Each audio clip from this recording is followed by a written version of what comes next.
What you need is love and understanding. Find a heart whose love is true. Deep down, there's only one companion who's there for you when you need him to be. Your heart was broken in 1,000 pieces. So much pain that you've been through. Here stands a man who's your salvation. Just ask yourself, am I ready for you? 100% now. I'm ready. 100% now. Yes, I'm ready. Eyes wide open. I'm ready to move. I'm ready to move. 100% now. Take a chance in a new direction. Any place you wanna go. I don't have all the right answers, but one thing I know, I'm so ready for you. 100% now. Hey, everybody. Can you believe that they kicked us off ESL Dota 2 main, Natoma? But that's all right. We're here on Ember today, folks. Welcome one, welcome all. And we got a banger of a series to open it up for you. We got Enigma Galaxy taking on Avulus.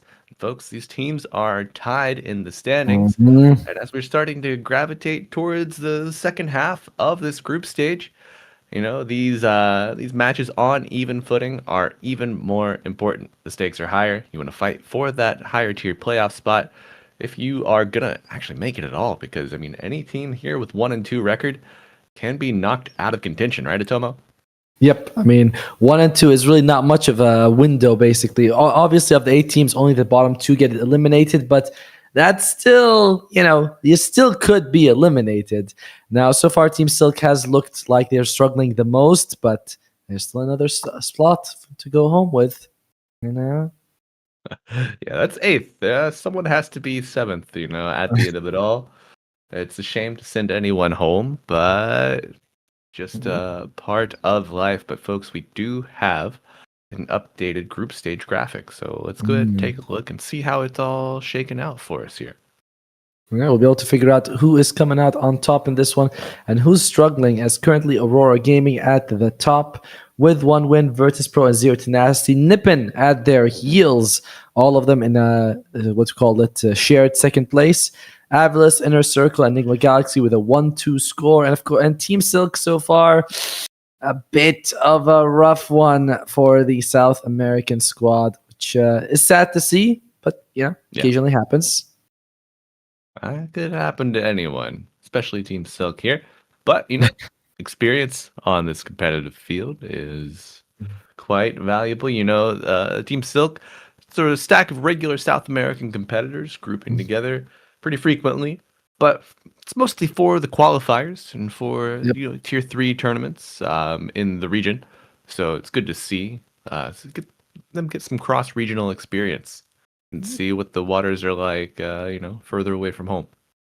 There's just some boys, gathering together, trying to have some fun, play some Dota. And then they have to come in here, and it's like 0-3, 0-4. It's like, where's the fun in that? Come on, teams. Take it easy on Team Silk.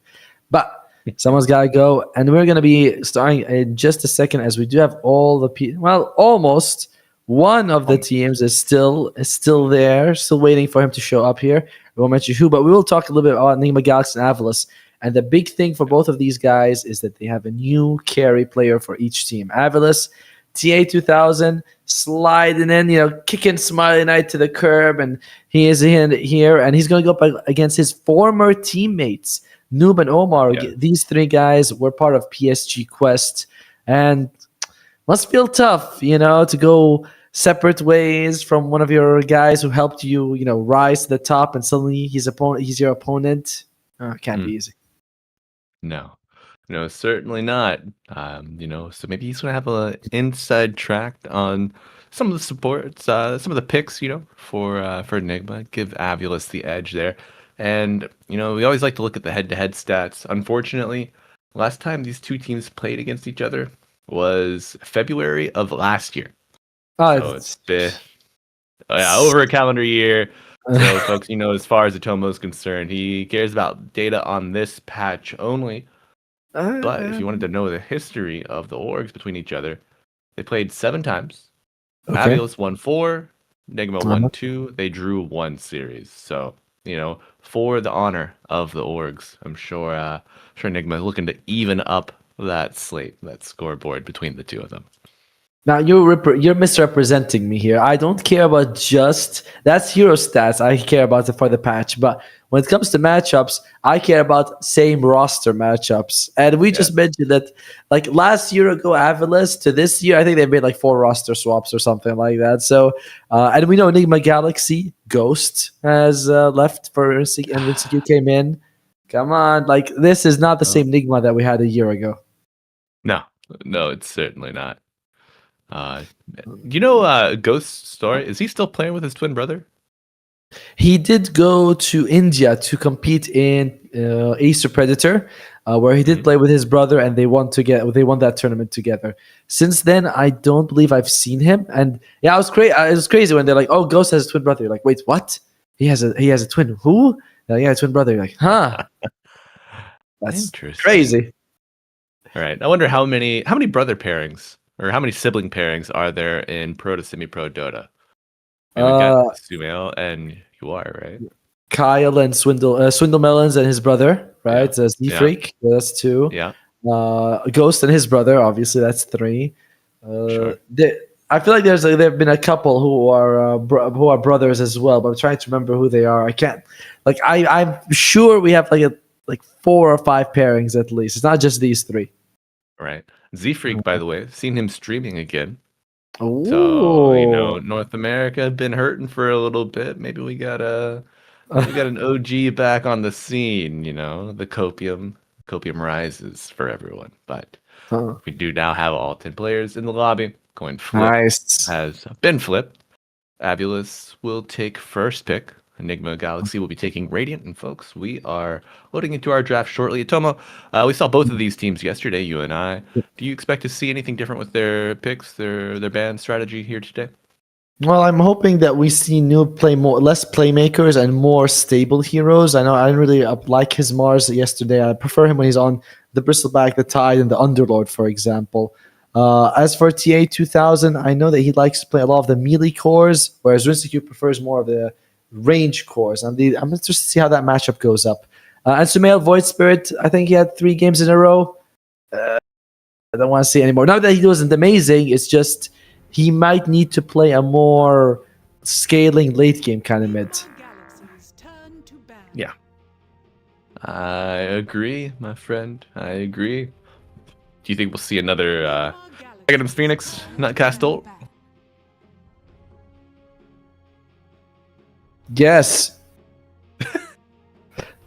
No, I hope not. No. Because here's the thing, I had to go and close the light for like a millisecond, and then I come back and all I hear is cast ult, and I'm like, yeah, that'll work. Unluck. But the band's flying off the charts here. No coddle. GH played this. Did he play all 3 games yesterday or just twice? Twice. And we did see 2 of Omar's heroes that people have been raving about have been the Nyx Assassin as well as the Spirit Breaker. We saw both yesterday. The Spirit Breaker felt very countered, but his Nyx Assassin performance was quite good. So that would be interesting to watch again. Meanwhile, what do they have here for Avilis that we could look forward? The thing is, they got 2-0'd pretty convincingly by Zero Tenacity. So it's not like they were able to showcase much of what they could do. Yeah, Moose Phoenix. So good, man. That was too much. They had the Phoenix and Nefrit's Enigma, and Avilis was like, yeah, there's not much we can do. We can't handle it. As Enigma Galaxy ban out the Jakiro, but they do leave the Warlock if Asdekor wants to take it in his opening pick. Everyone loves the old man with the book. Grandpa just wants to read his stories, but I like the frog even better. Tomo, I played some offlane Largo last night. Okay. I'm a fan, bro. It was so fun. I think it can work that way for sure.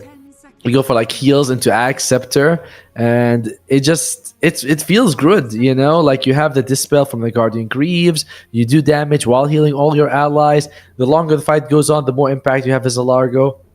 I think he's a very suitable offlaner. And of course, you can lick people. That's always fun. Never a detractor in the experience. Thanks for some good voice lines, but you did leave the Ancient Apparition in the pool.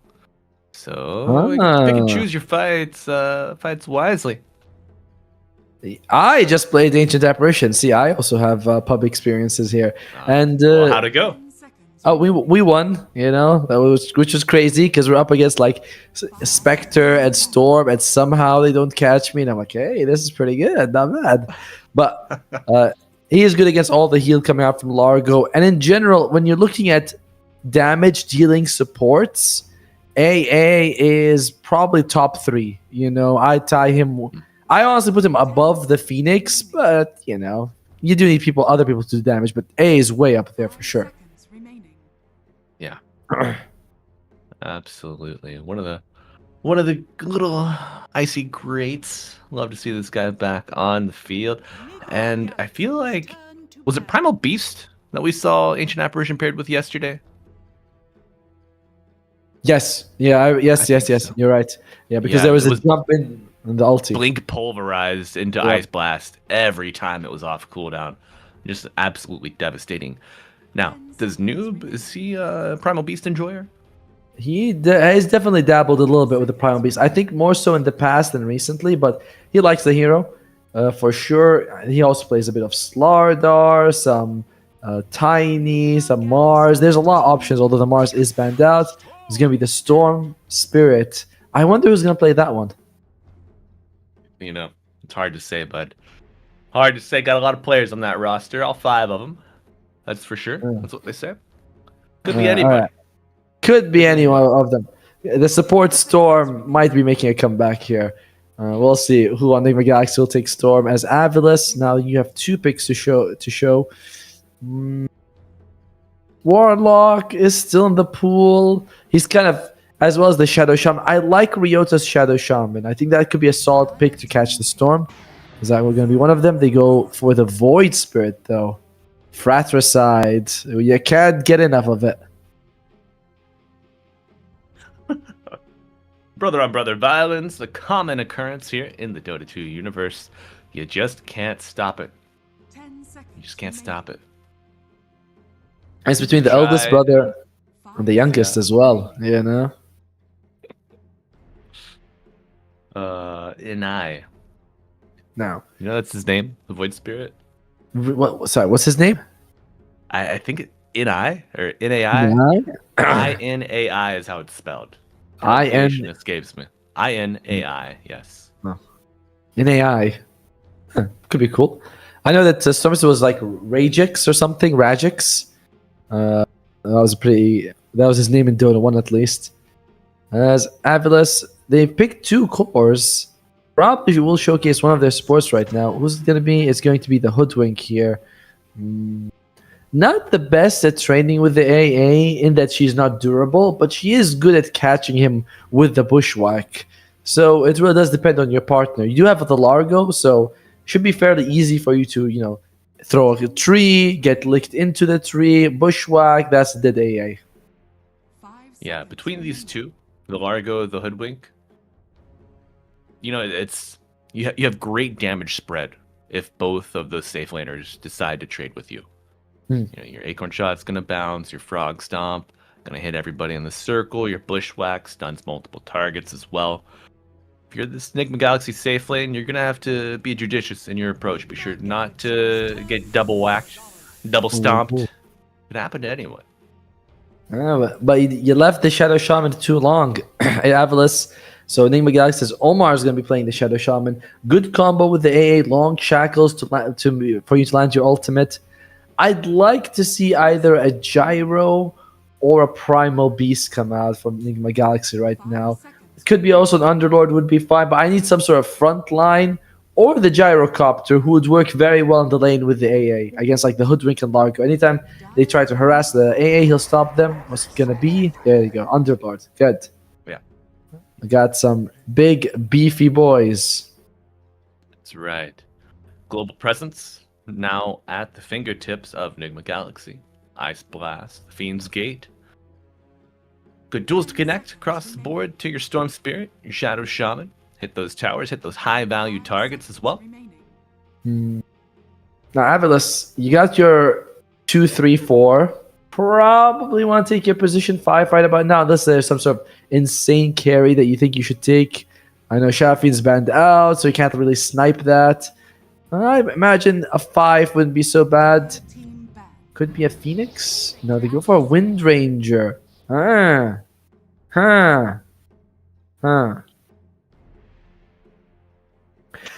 Sure, Yeah, it's fine. it doesn't tell us a lot, though, does it? It's like, is it gonna be a support or carry? Wind Ranger, is Largo potentially a support, and the Wind Ranger offlane? Like, I hate seeing Wind Rangers in drafts because it very rarely means anything. It's like, oh, this slot is occupied by a blob. You know, like it doesn't. What is this? No hero true should provide? signifier. Yeah, Yes. no true signifier here. And historically, all 4 of these heroes for Avulus have had flex potential, you know, with varying degrees of rarity. But you cannot escape consideration if you're Nigma Galaxy. You need to be prepared yourself. Yeah, I remember the offlane Hoodwink being played by Tino when he was, I think, a part of Boom Esports or another organization, Southeast Asia. Would go for the Gleipnir, just does massive amounts of damage. Was insane to watch. Obviously, he's the only one who could pull it off, though. But Nigma Galaxy, last pick, they have to take a carry. They're on the general assumption that it's Corrupted Hero who hasn't been picked yet, an offlaner. If that sticks, let's work with that. I think that might be a reasonable take. I think it's the offlaner that hasn't been picked. Okay. I mean, it's bold, right? But I suppose Largo could be a support. That's not completely crazy. With the Ancient Apparition presented, I think you could flex. You could flex Largo to a support and not feel bad about it. Yeah. True, because if he's gonna get countered, better to have him counted as a position 5. Now, so there's no Tidehunter for Vazia. Axe is... I don't think you're too worried about Axe. I kind of like the idea of a Slardar or to jump in and just catch people. I think that would be ideal.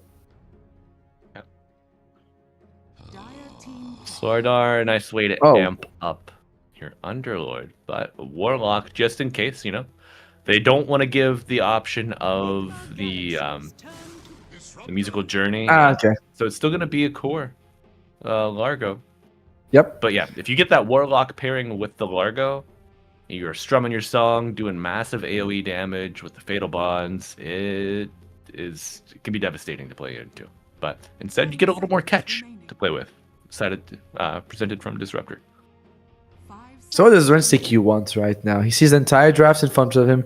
He knows what he can, what he's going to be facing up against. Let's see. Glimpse is annoying, so he could consider something like that can go Magic Immune, but I still feel like overall Gyrocopter is the best pick. Doesn't mind too much going up against Wind Ranger, can stand still and fire, so he doesn't have to worry too much about being glimpsed around. So I don't know. That would be my guess. What's it gonna go? It's gonna be the TA instead. Okay. We saw his TA played yesterday. He farmed exceptionally well. The very first fight he joined did not go great for him. So we'll see if we can see Ritzy Q exercise a little more of a judicious approach towards his timings and joinings with the team. But ultimately, Tomo, who do you feel has a stronger suited draft here in Game 1? Oh, Nigma Galaxy's got some really great backline supports. But I don't know if they have enough people in the front to protect them, But they are very strong. Avulus, I worry, are more timing capped. We've seen Voice Spirit late game kind of struggle to have impact. Largo's damage is good. but at some point, you're not amping it up anymore. You've got all you can get in terms of like Kaya Sanj, Whisper of Dread if you're lucky, and that's an Aghanim Scepter. You don't go higher than that. And Windranger's decent, but she'll be the only damage dealer.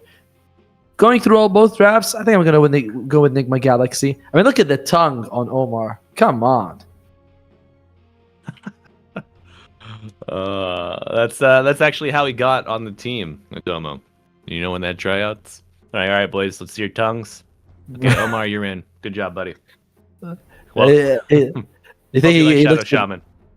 He's like, looking at his friends. He's like, why is tongue length a qualifier? They're like, hey man, you're the one joining. Come on, you'll tell us what happens. You want to be on the team or not? Okay. Yes, I think. So, I think my Galaxy, they went for the Bone Chill for Ancient Apparition, better for killing, but slightly worse for farming. And I would say late game, the impact of exposure is more, but laning phase, first 20 minutes, Bone Chill is kind of the better one for sure. Level 280 monster hunter. This boy's been grinding, Atomo. But no way to get back here, folks. In game 1, we got Enigma Galaxy taking on Ambulus, the Radiant, and then Dire, respectively. And of course, Atomo, myself, Malibu, Jesus, taking you through this action. You got us for one round, and one round only today, folks. Let's make the best of it. Tomo, any predictions here? I think I'm a Galaxy at least game 1. I'm going to go with them. I like what they have. The draft seems solid. It's not too scary to go late game with them. They have great supports. I think their supports are some of the best.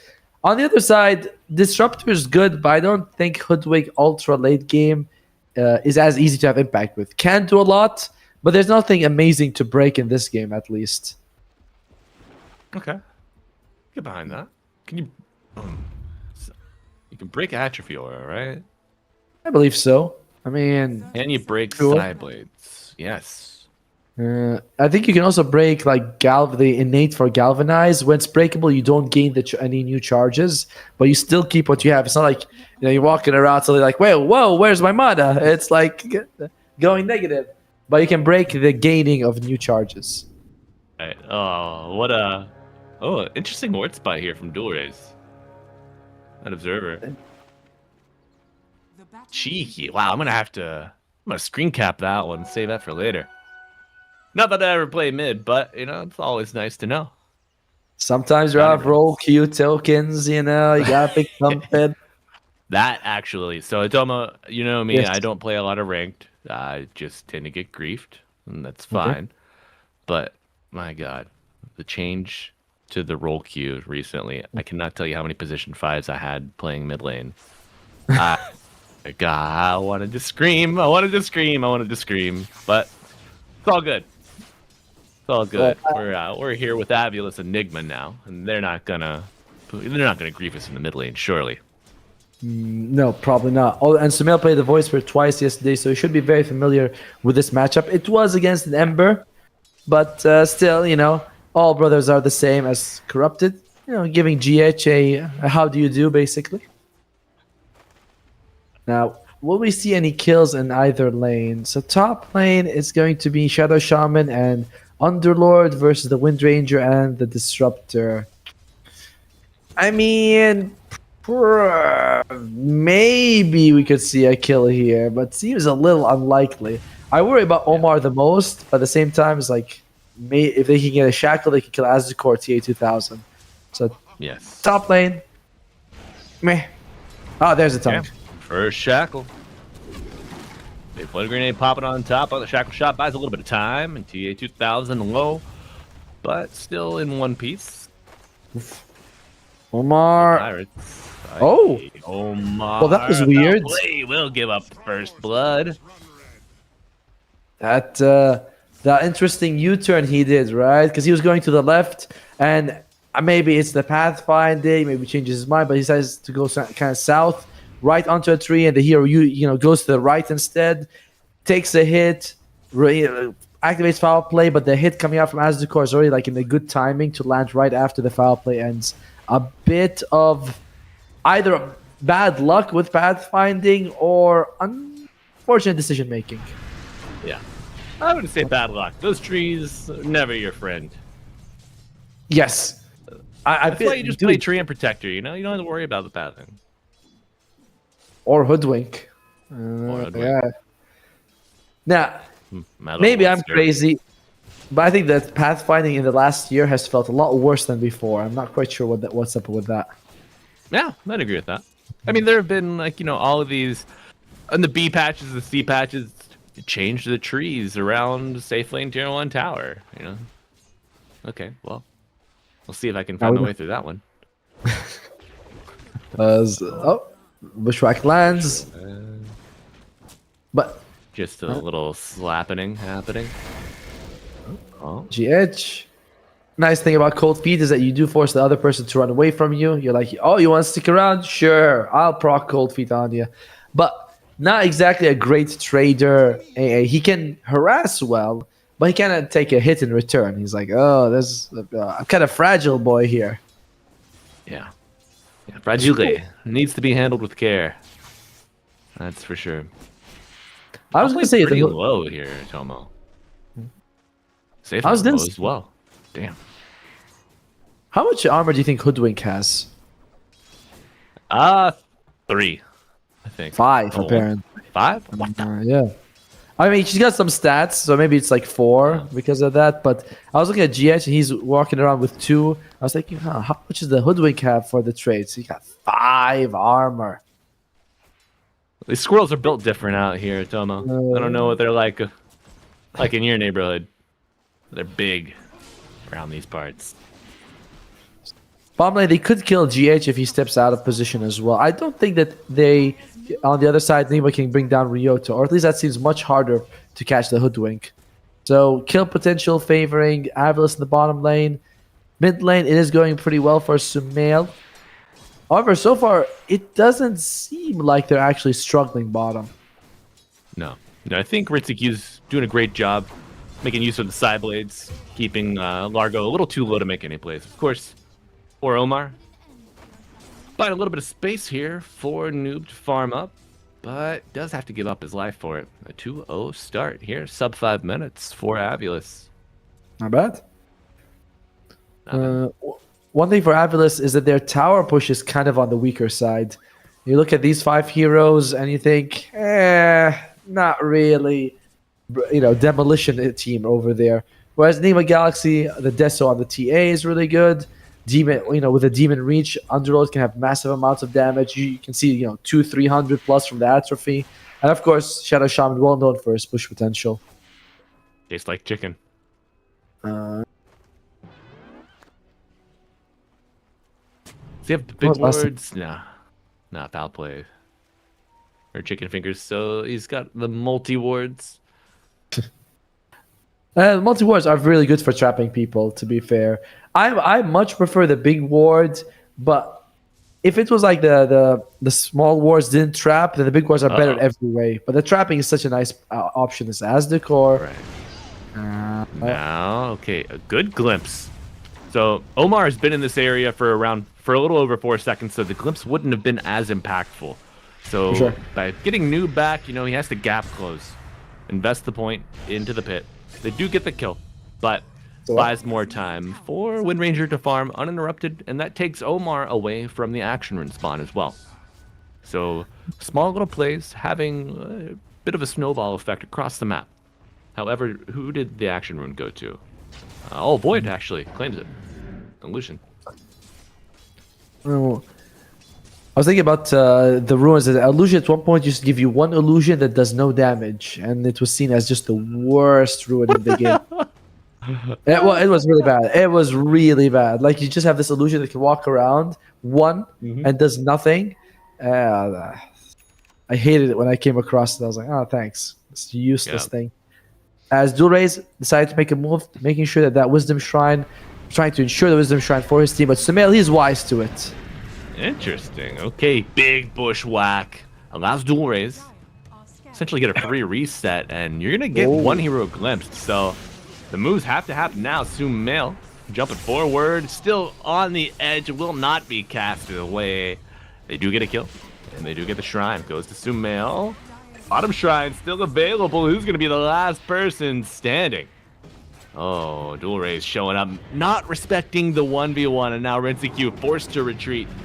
Oh no, gonna eat through those refraction charges. Frog Stomp, very good for that. And a couple more right clicks might just do it, especially with the tongue lashing in hand.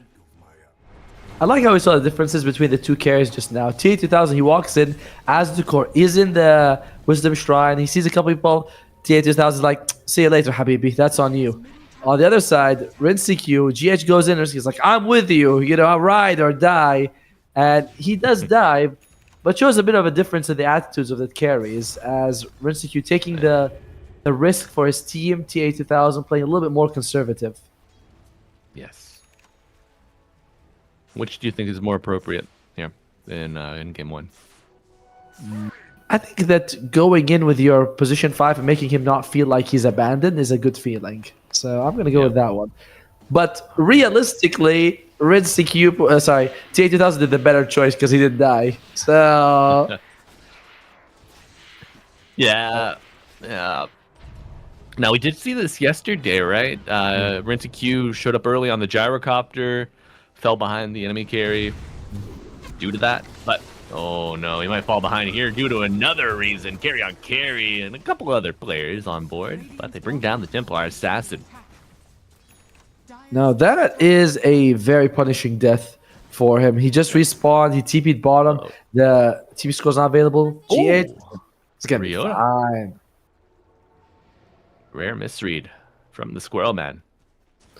Actually has a Quelling Blade to cut down any tree that the Bushwhack lands on. Pretty cute. Pretty cute. As a Hoodwink player, it is so annoying when you have someone with fast fingers and a Quelling Blade. Oh, I'm sorry that we can counter one of your spells. Oh, that's the only spell I don't want countered. You can eat the acorn, pluck it out of the air. You can dodge sharpshooter. Sure, I miss those every now and then. It's one dodge, you know? What's one interception? But yeah, interesting. TP on cooldown for Q. What happened there? That is weird, actually. Yeah, because I know he TP'd bottom, then his TP was available because he died. Now you'll have that on those big jobs. A little disruptor always sitting in the trees. Poor guy. Shame. Now, Noob is going to go for the Blade Mail. Wants to tank it for his team being the first point of contact. Interesting option as Sumail. Okay. Get your galvanize on, Mr. Sumail. Shield rune to boot. Got a haste rune bottled up. Deadly combination here. It's very interesting to watch the net worth of supports in pro games versus pub games. In pub games, you can expect the support to be 2.5 to, if they're having a really good game, 3,000 net worth. Here, everyone's bit is like between 1,000 to 1.7. Now, there's not a whole lot of kills each side. Some of the sports have been picked off, but it shows how much they funnel resources into their cores more. Yes. And not a lot of stacking going on either. So sport's not going to garner too much income from that either. Now, Tomo, question for you. The days of the Greaves Storm, are they past now? Because, I mean, not a ton of good dispels here. Mostly I'm looking at the silence once once the Void Spirit comes online. You might want to take off, but just valuing the attack speed for the farming more. No, I think Sumail's doing the right one. Guardian Greaves is generally pretty good on Storm, but like you mentioned, what are you really dispelling in this game? You have to wait for Axe, Scepter, Void, or maybe the Spirit Vessel. But if you caught a Static Storm, you caught a Bushwhack, you've been shackled, you can't do anything in that situation. So I think Sumail, and it's expensive, by the way. Like Power Trade is 1.5, True. Guardian Greaves is like, what 4,000 gold? It's not a cheap investment. No, not at all.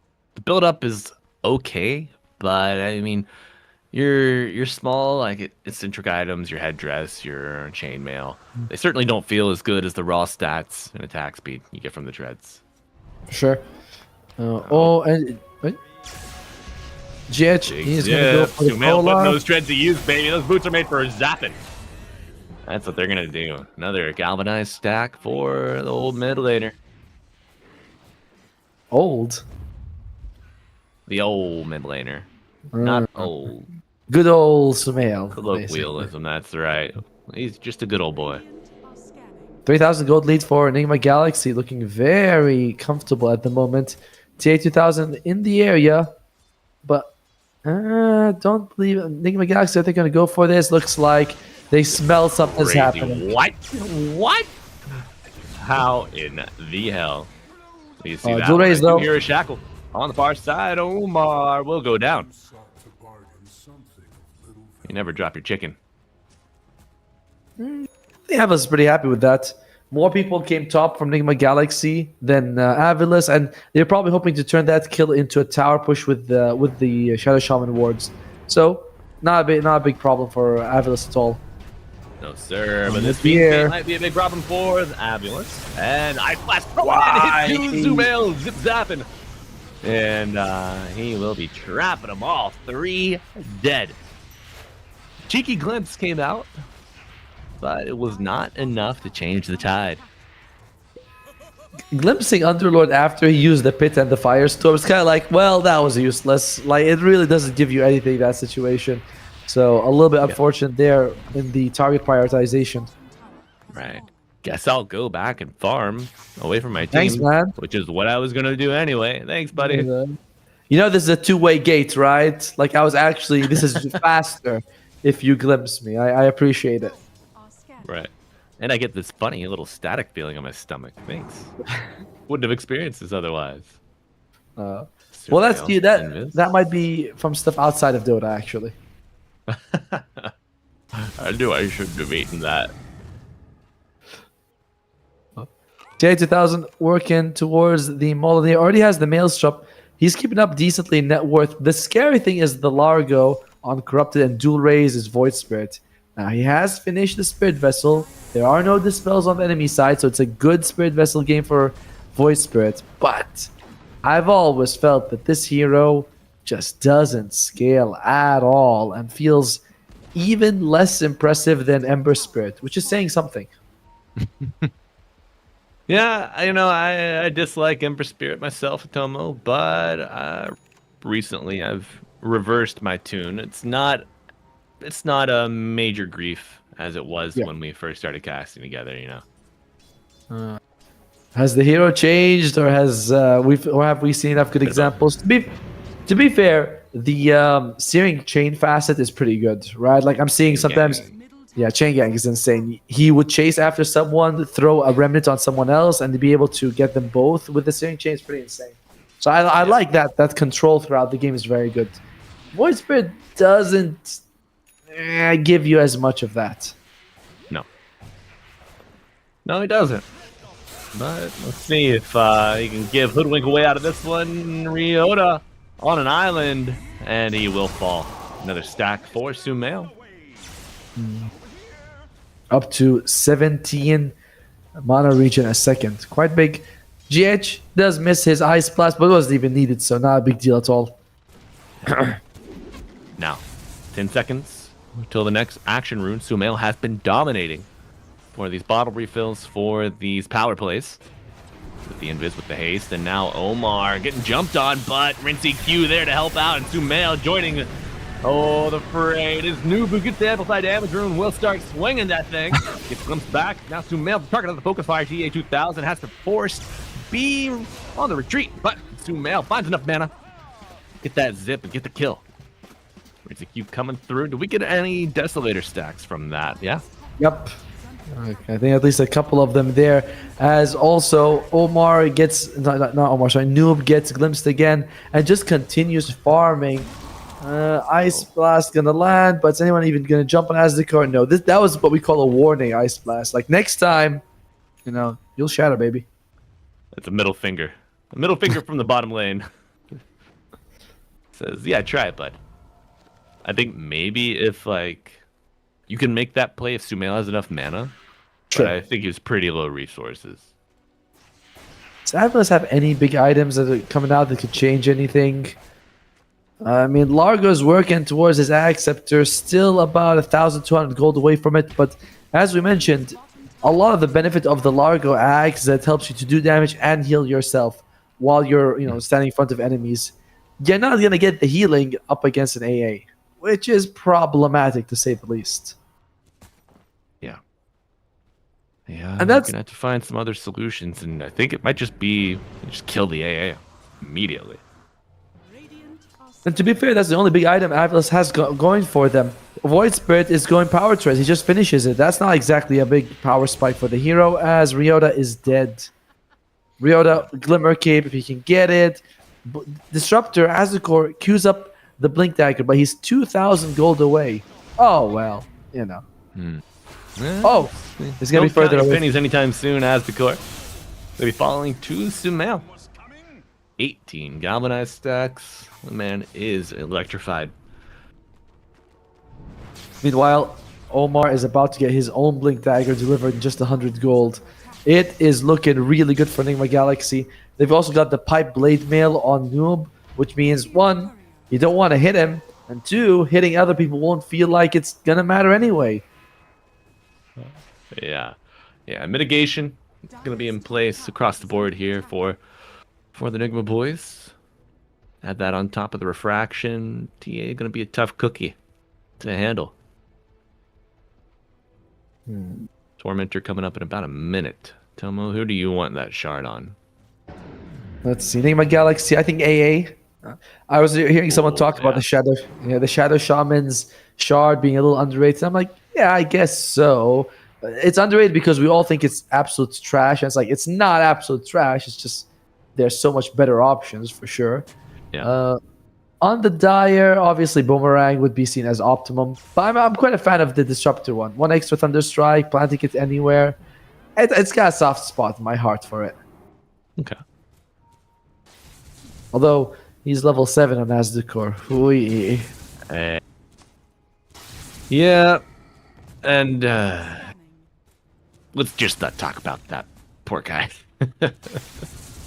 All right. Corrupted. He's got the Axe Scepter. Now we're singing with tunes here.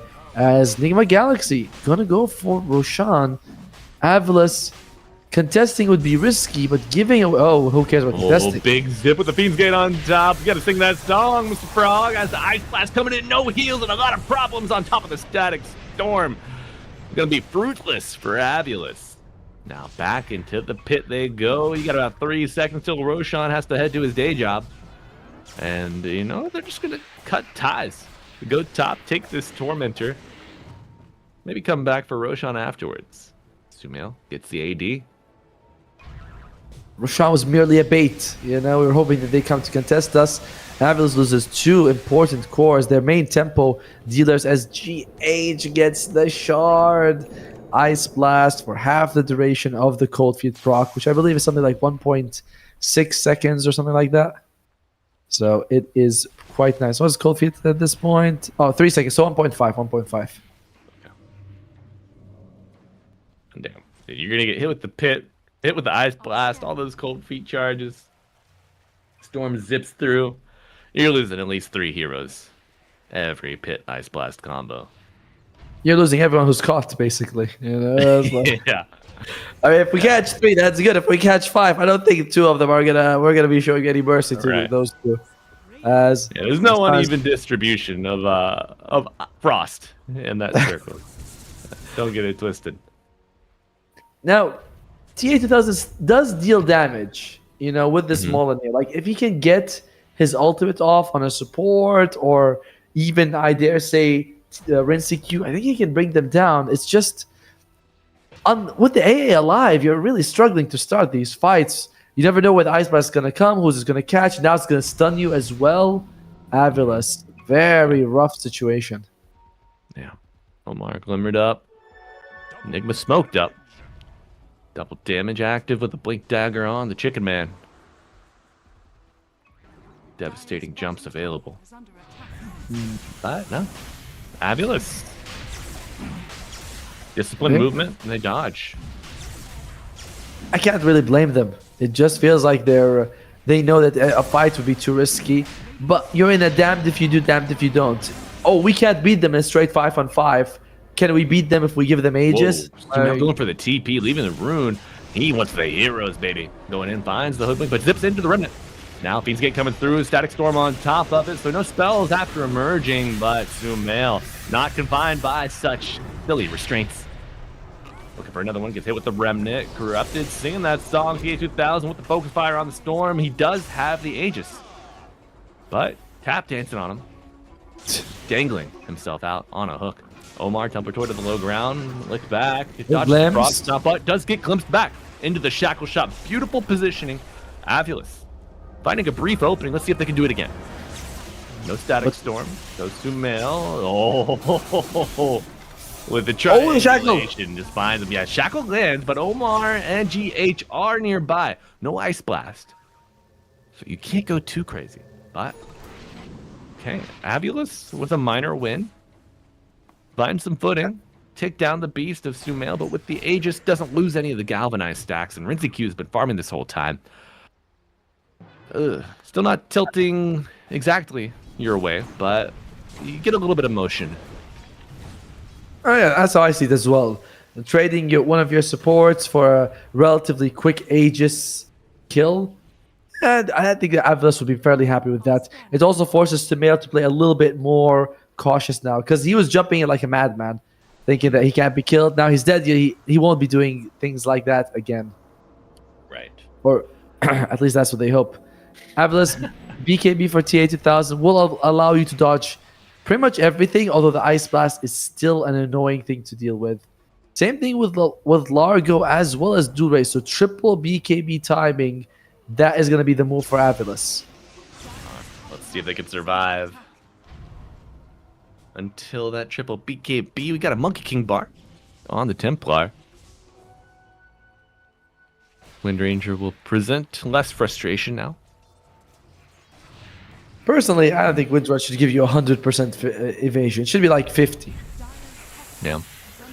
This seems a little cracked, doesn't it? It's like 100% evasion with a slow, with extra movement speed, and it lasts for like 6 seconds. Come on. Yeah. It's cheeks, man. You get an Ag Scepter, you're invis while attacking on top of it. Ay. Oh, it doesn't actually slow anymore. Yeah. Okay. Well, either way, it's still. I thought it used to, but no, it only gives you the extra movement speed now, as well as the evasion. Meanwhile, look at Noob. He's got the Ag Scepter. He's also got this BKB first, BKB charge, Nightfall. Oh my god. Following with the Fiend's Gate. Who's he find? Joins with Omar and Rinzy-Q. TA2000 trying to get back to the high ground. A Glimmer's Cape will not be enough thanks to the Pit. XXS singing his song. Strumming along. And they get Noob, keeping him under the tier 3 tower. But Sumail there to back up his boy. And Rinzy-Q throwing those blades. Good team play from Nick. And they take down 3. And GG. They just call it. I cannot blame them at all with the beatdown that they were getting. Avulus has a draft that requires you to win the early laning phase and use that to kind of win the game by 30-35 minutes, just because the only scaling hero is the Wind Ranger. And you know, it's not like it's a bad draft, but I generally don't like it when teams do that in a very even matchup, because you're taking away your late game option if you lose early. You're like, all right, we're banking all in on this laning phase. Okay, laning phase goes good, nice. You have your path to victory. Laning phase goes bad.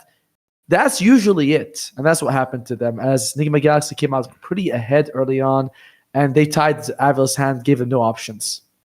Yeah, that I think the earliest time we touched on a lead, a 3,000 gold lead. And that was around the 10-minute mark, maybe even as low as 8, I think.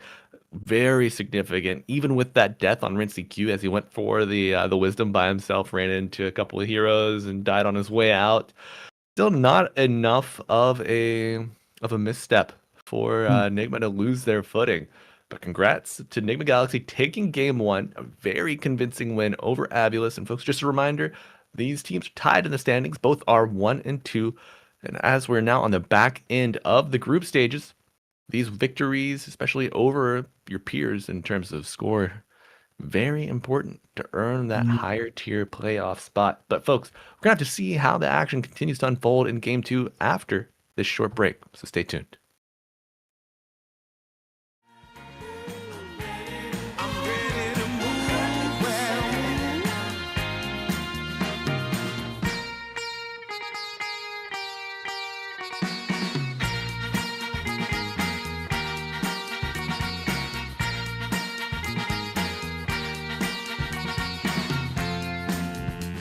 Yeah,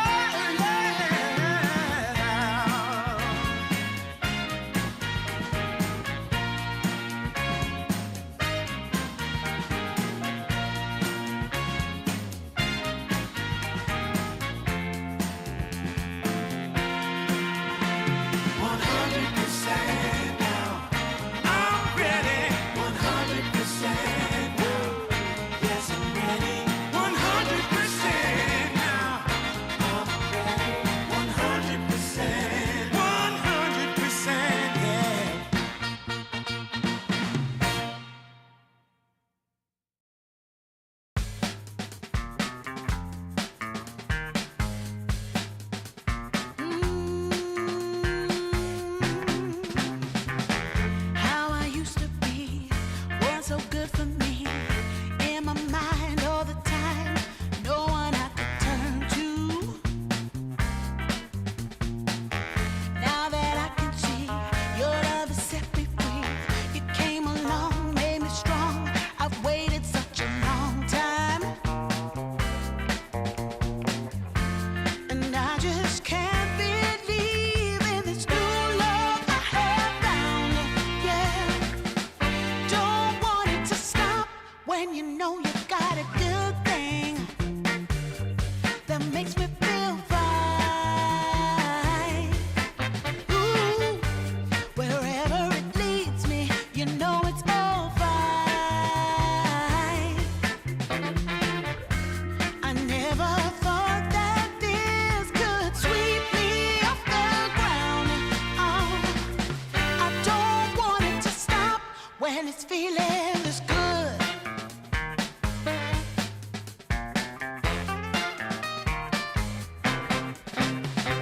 Whenever you're around, my heart begins to pound. Though I know you'll take it slow, no way to stop this feeling. For every single day, whenever you're away, in this place there's a space where I'll be waiting for you. And I just can't believe in this new love I have found.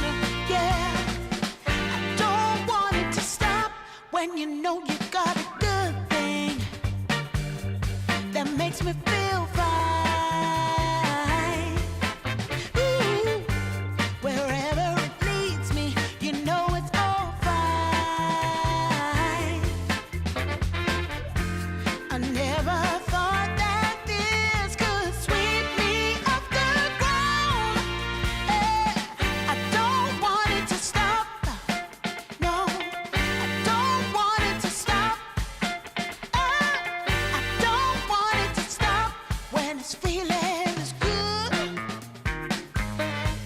Feeling this good. Feeling this good. Ooh, feeling this good.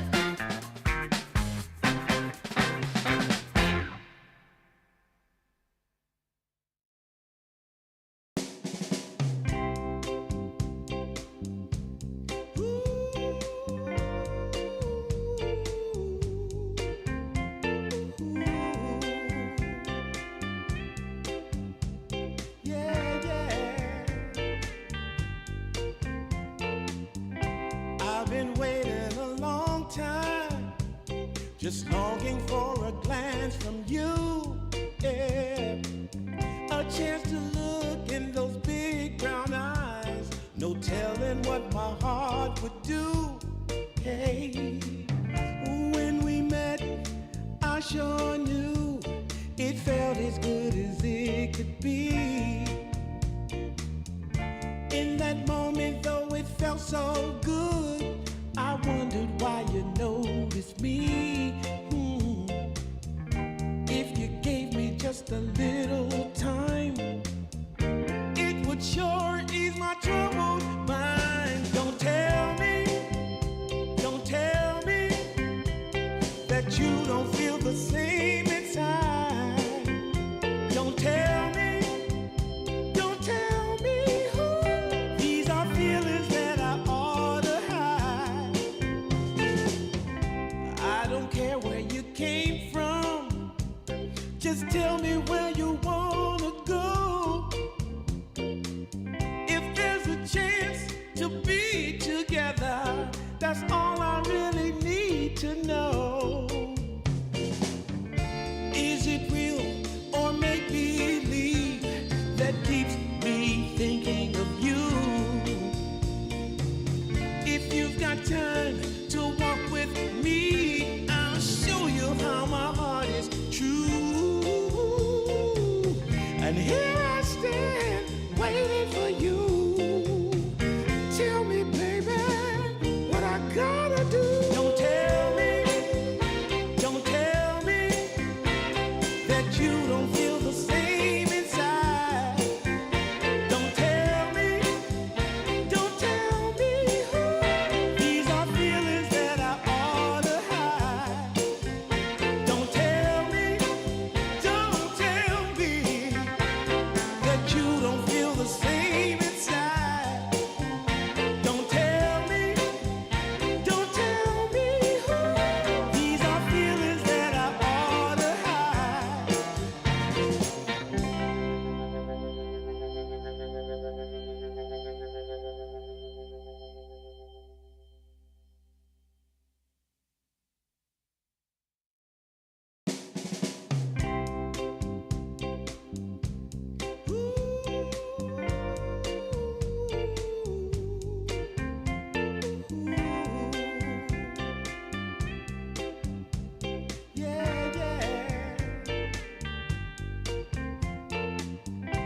I've been waiting a long time, just longing for a glance from you. Yeah. A chance to look in those big brown eyes, no telling what my heart would do. Hey, when we met, I sure knew it felt as good as it could be. In that moment, though it felt so good, I wondered why you noticed me. If you gave me just a little time, it would sure ease my troubled mind. Don't tell me that you don't feel the same inside. Don't tell me who. These are feelings that I ought to hide. I don't care where you came from, just tell me where you wanna go. If there's a chance to be together, that's all I really need to know.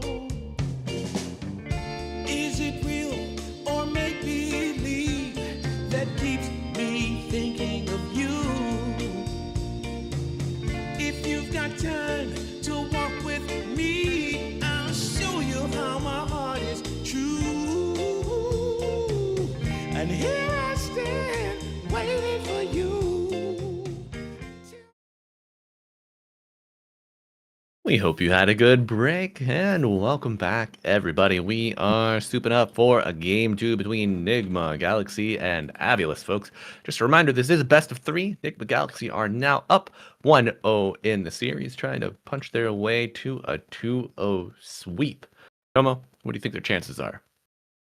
It's not bad. It's not bad for Enigma Galaxy. Looking pretty good for them after taking that game on. Very convincing. It's on Avulus to shape things up a little bit, because that draft that as we mentioned, it gives you one card to play basically, and you better hope it's aces, because anything else other than that you put down, you're like, shit, it's a 2. Is that good? That the two is pretty good, right? You're like, no, sorry, actually that's kind of one of the weaker cards actually.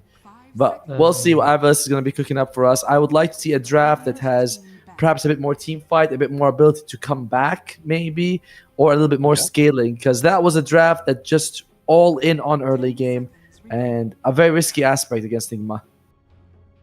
Absolutely. Where's my bounty hunter, man? I want my track hold up. Get my bag up. Get my amplified damage up on track. Give me some good wave clear, some good wave skip. I want to see some shurikens bounce. I mean, Bounty got buffed as well. His Shadow Walk gets extra point 2 seconds at all levels. So level 1's like level 2 now, and level 4 is like an extra level. But somehow, the teams of people were like, nah. Oh, and track got 10 gold extra for everyone. Well, you know, went from 40, 80, 120 to 50, 90, 130. Yeah, it was nice. You know, it's nice. Yeah. We'll take any bounty buff we can get over here, but for sure. Bands are flying out. No Beast, By the way, no Chin, no Treant, Viper, Coddle. have you ever gone to the post-game screen on Bounty Hunter and seen how much gold you got from track? And for you, it's like 4,300, and your allies are like 650, and you go, damn, that's... Gold for me, not for thee. Right. That's called trickle-down economics, by the way. So it's... Let's not discuss the hellscape of capitalism, my friend. I try to escape it by climbing inside of my little Dota box every day. But Avalis, who would they like to get rid of right now? Who do they not want to face? Nigma Galaxy, I believe they chose first pick. Avalis has second pick, which means that they can, you know, if they're lucky, get that beautiful last pick that brings the whole draft together. They're also on Radiant. I'll say second pick Radiant feels like the strongest side opening, whatever you want to be on. Agreed. I do like the Razor ban, the SF ban as well. Take away the stunners. Good way to give yourself some equal footing here in game 2. But yeah, second pick Radiant, very formidable.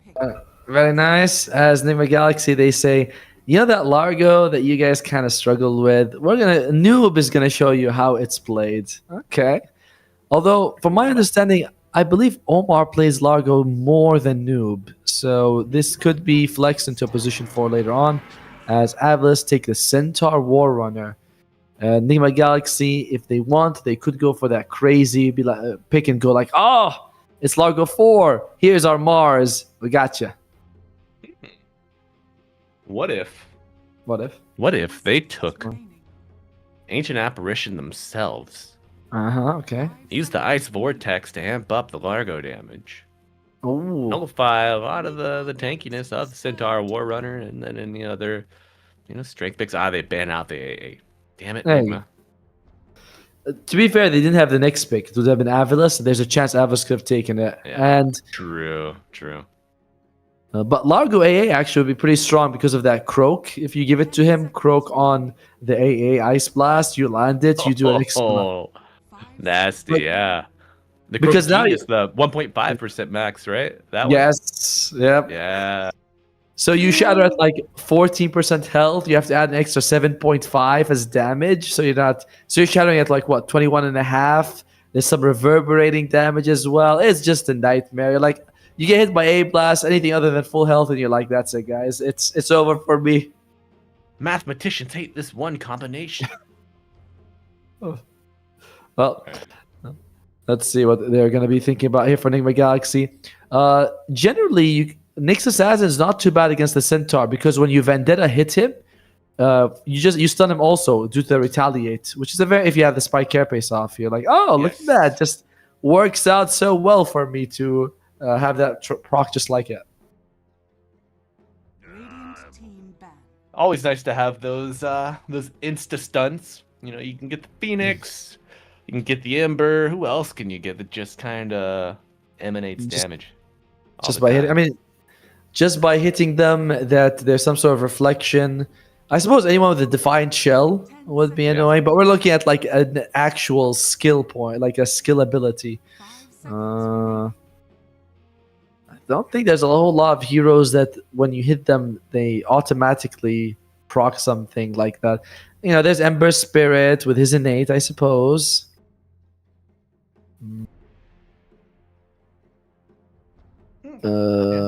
Maybe Disruptor if he had the Facet, the one that makes the push actually deal damage. That could be one of them. True. There you go. Legion But- Commander if you get lucky with a proc. Oh, that's true, and that's a good one. As Avilis, they're like, yeah, we're not giving you Sumail Storm again. Weird how they tasted it, and they're like, no, it's too good. Now, Yeah. you have Centaur. You generally would want to combine it with a Hoodwink, a Snapfire, or a Dark Willow. Will give you a very nice lane. For me myself, I'm partial to the Snapfire. There's something about Grandma's cookies. Makes the Centaur jump forward, land his stun, throw out a good double edge. It's just a ton of damage. Yeah, it's interesting. The high damage, high control fours. Okay. Usually a That's little fine. lower mobility, but Jakiro will have to do for now. No, nothing wrong with that. It's going to be a good as the core hero. Enigma Galaxy, if they're thinking about anything like a Phoenix, it's going to be less of an option. But no, Shadow Shaman comes out instead, along with the GH Dazzle. Okay. Shadow Shaman, if you have the chicken fingers, Jakiro is able to go through them pretty quickly, actually, which is quite nice for the hero. Yeah, I do respect Enigma for taking the roster, though. You don't want to get both of those pushing supports, or don't want to let both of those pushing supports go to the same team. All right. If you're Avilis, Abaddon? Oh, no, they take the TA? Interesting. I was really hoping they take Abaddon because we've seen the Abaddon Jakiro combo many times as a fast push. When you were talking about double push, I'm like, wait, who's the best one with Jakiro? It's always the Abaddon. Would have been very good against the Shadow Shaman as well because you can just dispel the Shackle, the Hex. Would have been fairly solid. But no, they are taking the TA 2000 Templar Assassin. To be fair, that is his namesake. So...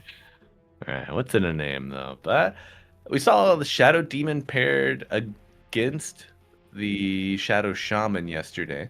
Had some really good saves against the shackled targets. Do you think we could see an SD? It was also laned with the Centaur yesterday to great effect. Marvelous. Let's see if they want to take that SD or if they're going to take something else here. They go for the Ringmaster. All right. Solid lanes, honestly, with the Ring Jakiro. Whereas Enigma Galaxy, they've got the Dragon Knight as the potential flex pick. Has Sumail been playing any Dragon Knight this patch? Some Dragon Knight. I believe it's more likely to be a Rinse Q1, but it's a good flex for them for sure.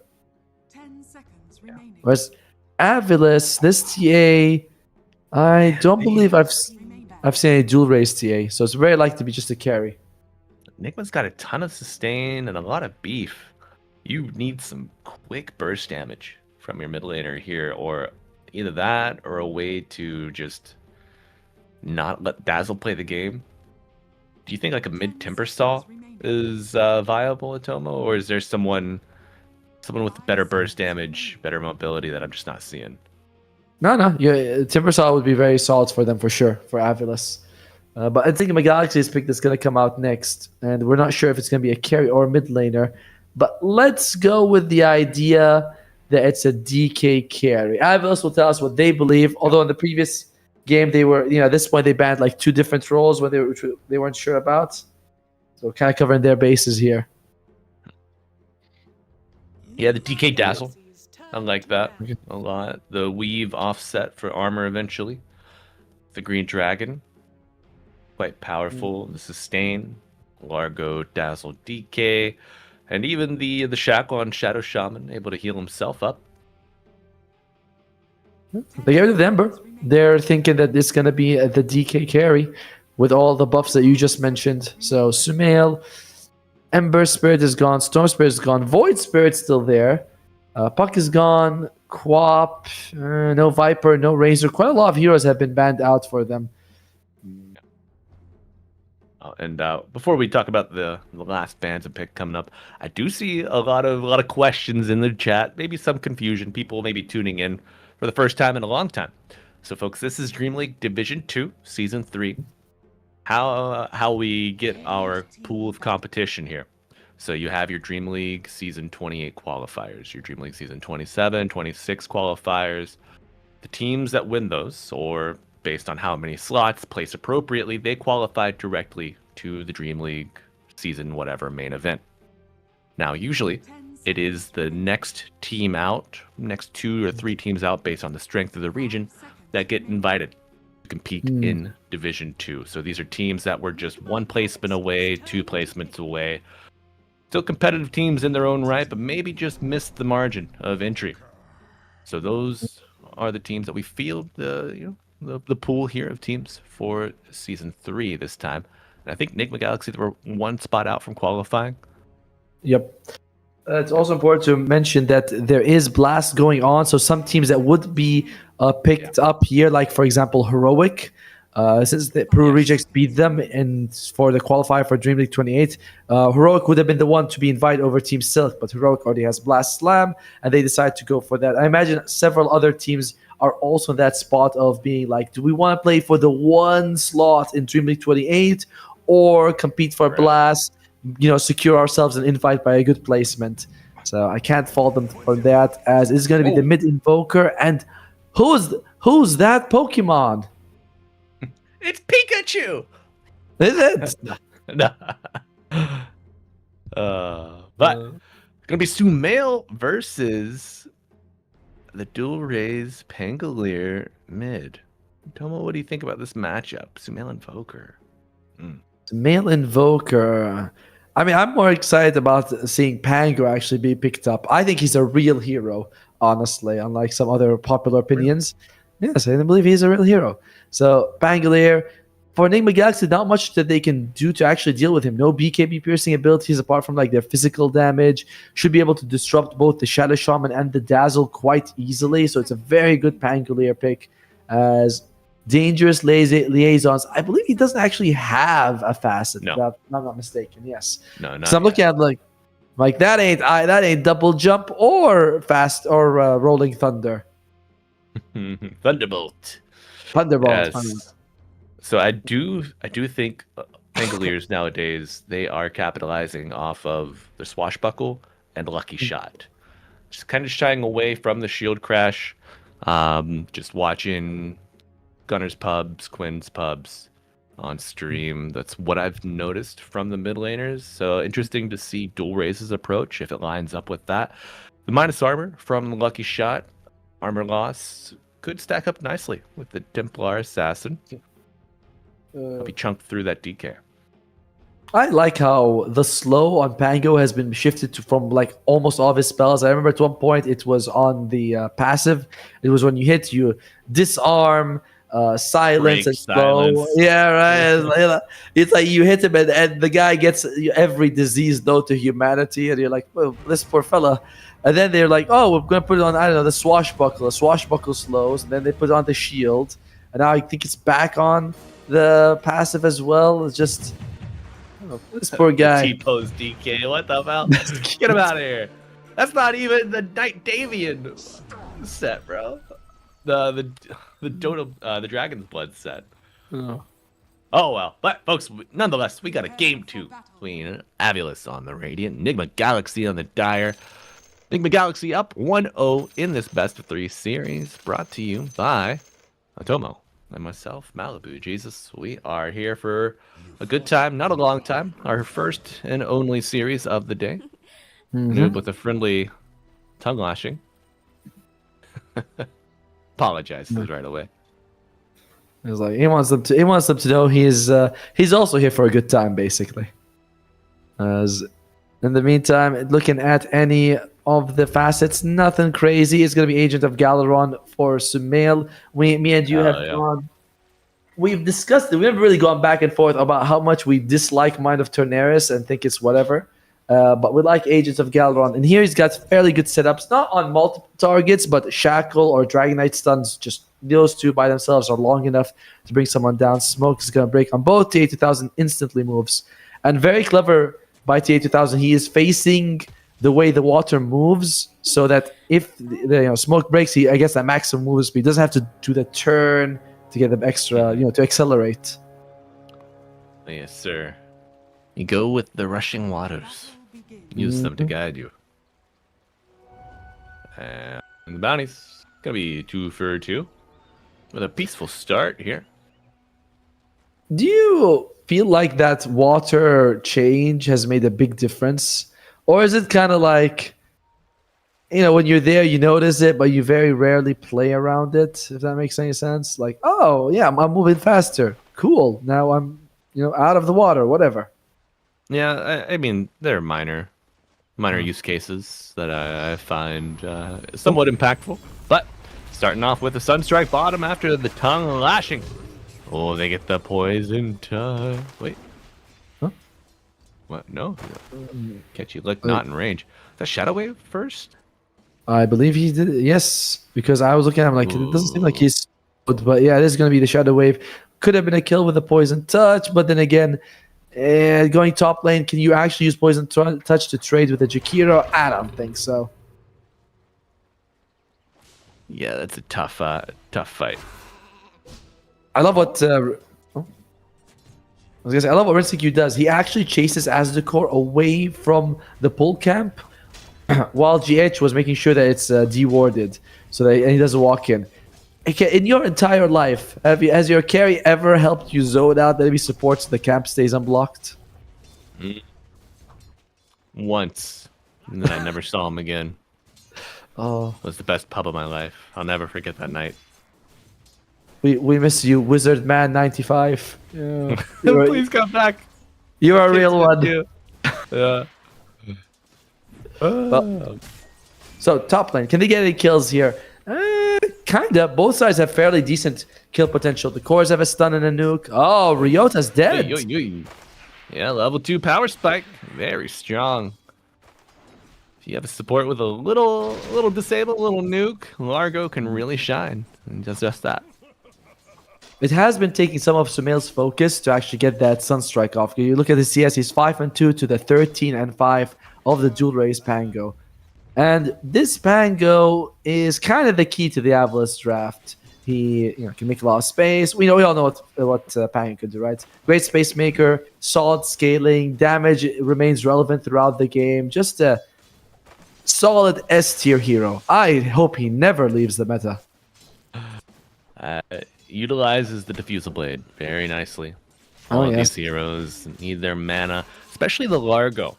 A core that is particularly mana starved. So if you can catch him early with this Pangolier, keep him from getting farmed up, could be a limiting factor for the Enigma draft. I will say though that the Pango innate is super situational and does literally nothing this game, until you buy like Daedyluses or something like that. Yeah, not a lot of chance percentage-based procs or abilities here from Enigma. In fact, I don't think there are any. None. Yeah, it's like I said. The only thing you have to wait for is maybe Rinsecue buys a Daedalus, and you're like, guys, I'm not critting as much as usual. That's about it. Now this could work in some situations, right? Like think about it. If let's say the enemy team if you build a butterfly or you have high evasion, an MKB becomes a little bit less valuable if the Pango's in the pool as well. Less True Strike procs. Yeah. Serrated Shiv But as well. That's only against the Pangolier, right? Is it? I thought it was like an aura. No, it says Jarvis near showed me to affect him. To affect him, yeah. So it's To only affect him. him, yeah. Aww. Yeah. That would be, dude. That would be insane. Pangolier would be S tier if that was the case. Just to him. Oh well. No butterfly for you then. No well. butterfly for you, buddy. Sorry. What's the male thinking? Oh, Ryota dead again. This combination yeah. here. I mean, usually you think of Ringmaster as a very solid laner, but Ryota dying twice early on, not super good for them. At the same time, it's not like Avalos is struggling the other two lanes. Top is going very well for them, mid as well. As I guess you could say they're winning top and mid, but by slight margins, not a whole lot. Yeah, mid was somewhat strange. Seems like the Pangolier had a double wave under the Dire Tower very early on, and was a full wave or two of CS ahead of Sumail, but it's somewhat evened out now. Sumail catching up, still behind on denies, last hits too, but getting a little bit of action. And Sumail wants to go for a Rod of Atos first item. Works pretty well against the Pango, preventing him from spinning, the use of the Stampede, and also sets up your Meteors quite nicely. But more kind of unusual, right, compared to the Spirit Vessel, Midas Aghanims that we typically see. Sumail, an innovator, a leader of those in his role. Let's see if it's the right call for him. He is playing with so low health, Sumail. Oh my god, another swashbuckle. And there's a Rolling Thunder as well. I think he was able to get the Cold Snap off to prevent him from getting the Rolling Thunder. Otherwise, that would have been a dead Sumail. A dead TI winner, basically. Yeah, that Observer Ward down, but another one placed. Sumail probably going to be clicking that Ringmaster and spot out the missing obs from his inventory. Get a good read on that, especially if Pangolier displays any more aggression on this tower. But both supports now in the mid lane looking for a Sumail. They will find him. Nice move by Avilis, recognizing who they need to enable. Also being like, okay, Sumail is not just struggling, he's actually killable. They do bring him down. It's a better draft from Avilis in game 2 and showing off very early as well. Absolutely. Now, is Noob's Largo gonna go the classic Ags Rush? And yeah, he's already queued up, by the way. Well, EG Edge, can he dodge? And a Rolling Thunder rush on Dulraze. Take down the Dazzle. Omar sitting on the Shrine, but so is Dulraze. Shackle interrupted. Not going to be able to heal up here, but you still stay on it. Oh, the foul play keeps you involved, but it will be Avilis. They get the kill. They get the Shrine.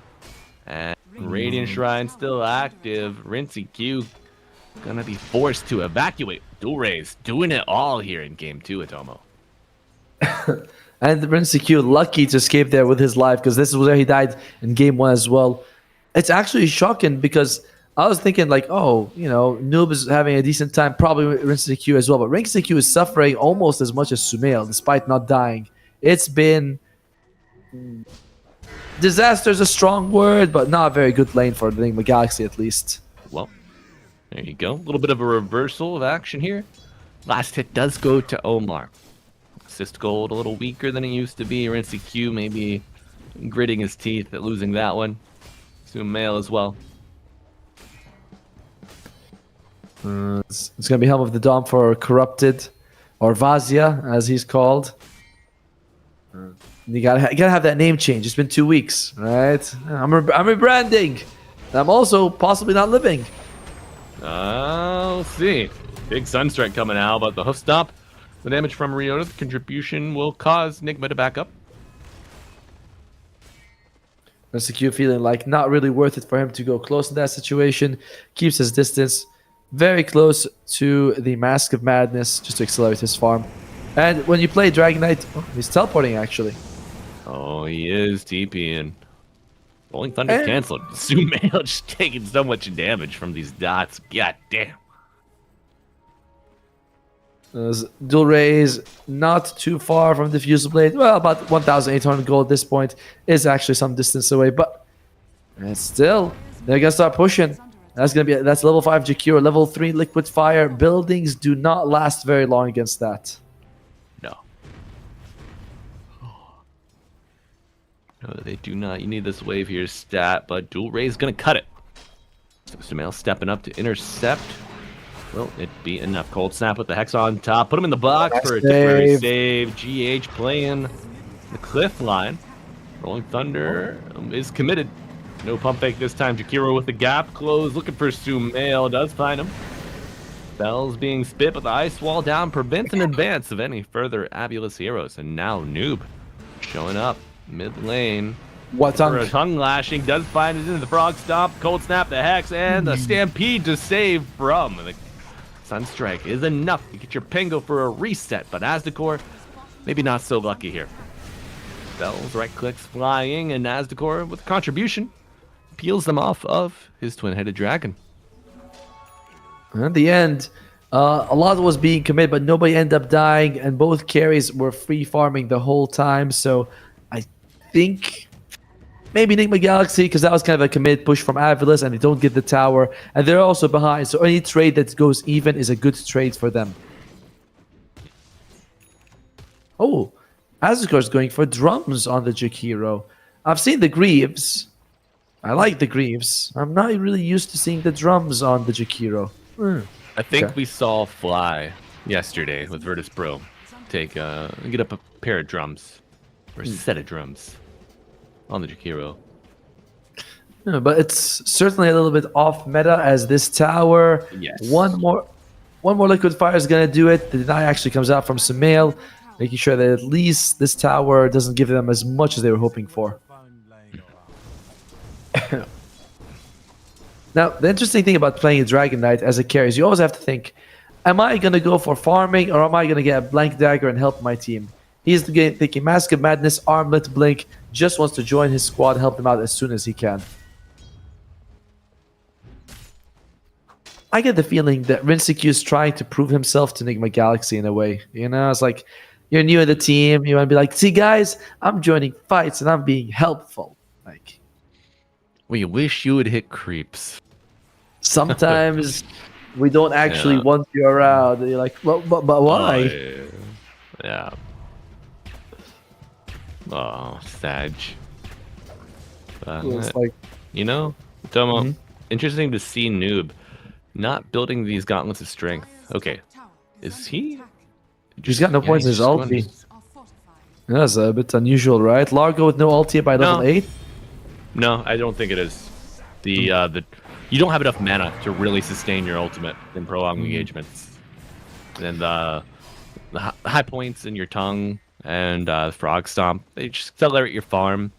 You do more targeted damage for these small scale skirmishes.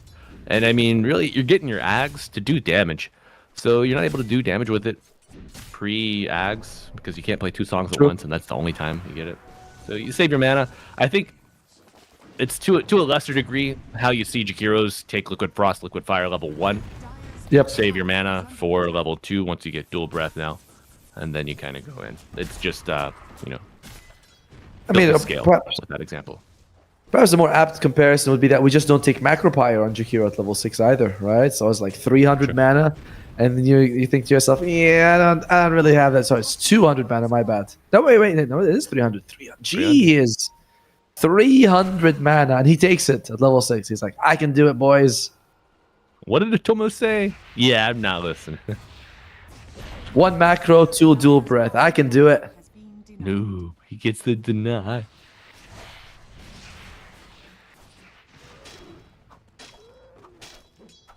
So, in terms of itemization for Avilis, I believe that's going to be the Diffusal Blade finished and Dual Rays going for the Blink Dagger after. Quiet game, as Avilis do not want to go into a 1-3 score on the leaderboard right now.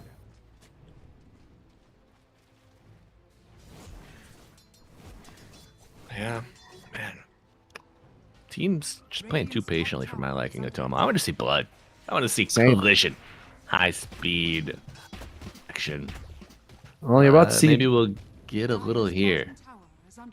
Noob walking away, and he does get his points in his ultimate. Is healing himself. Look at that jump, so cute. And it turns out again, both wisdom shrines going in favor of Avilis.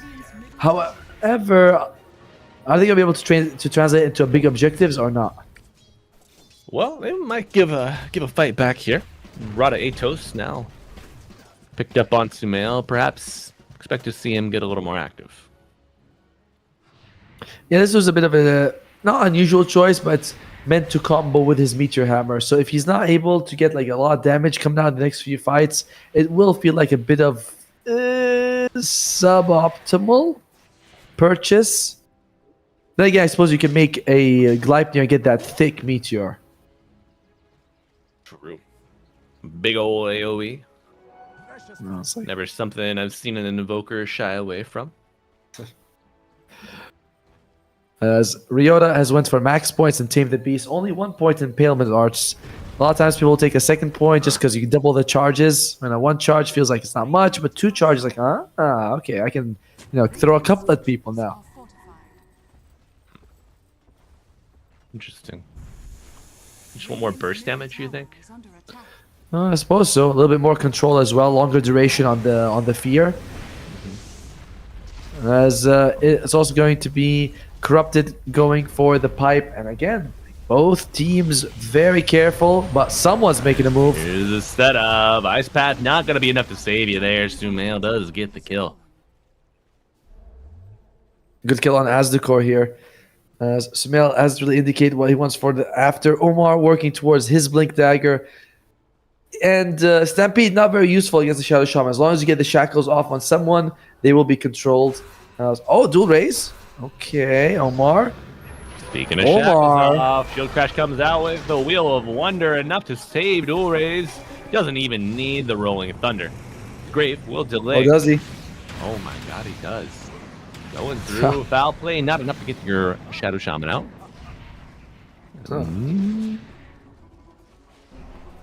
Interesting move there by Omar in that he clearly knows something we don't. Jumping in there kind of by himself on a Pangolier.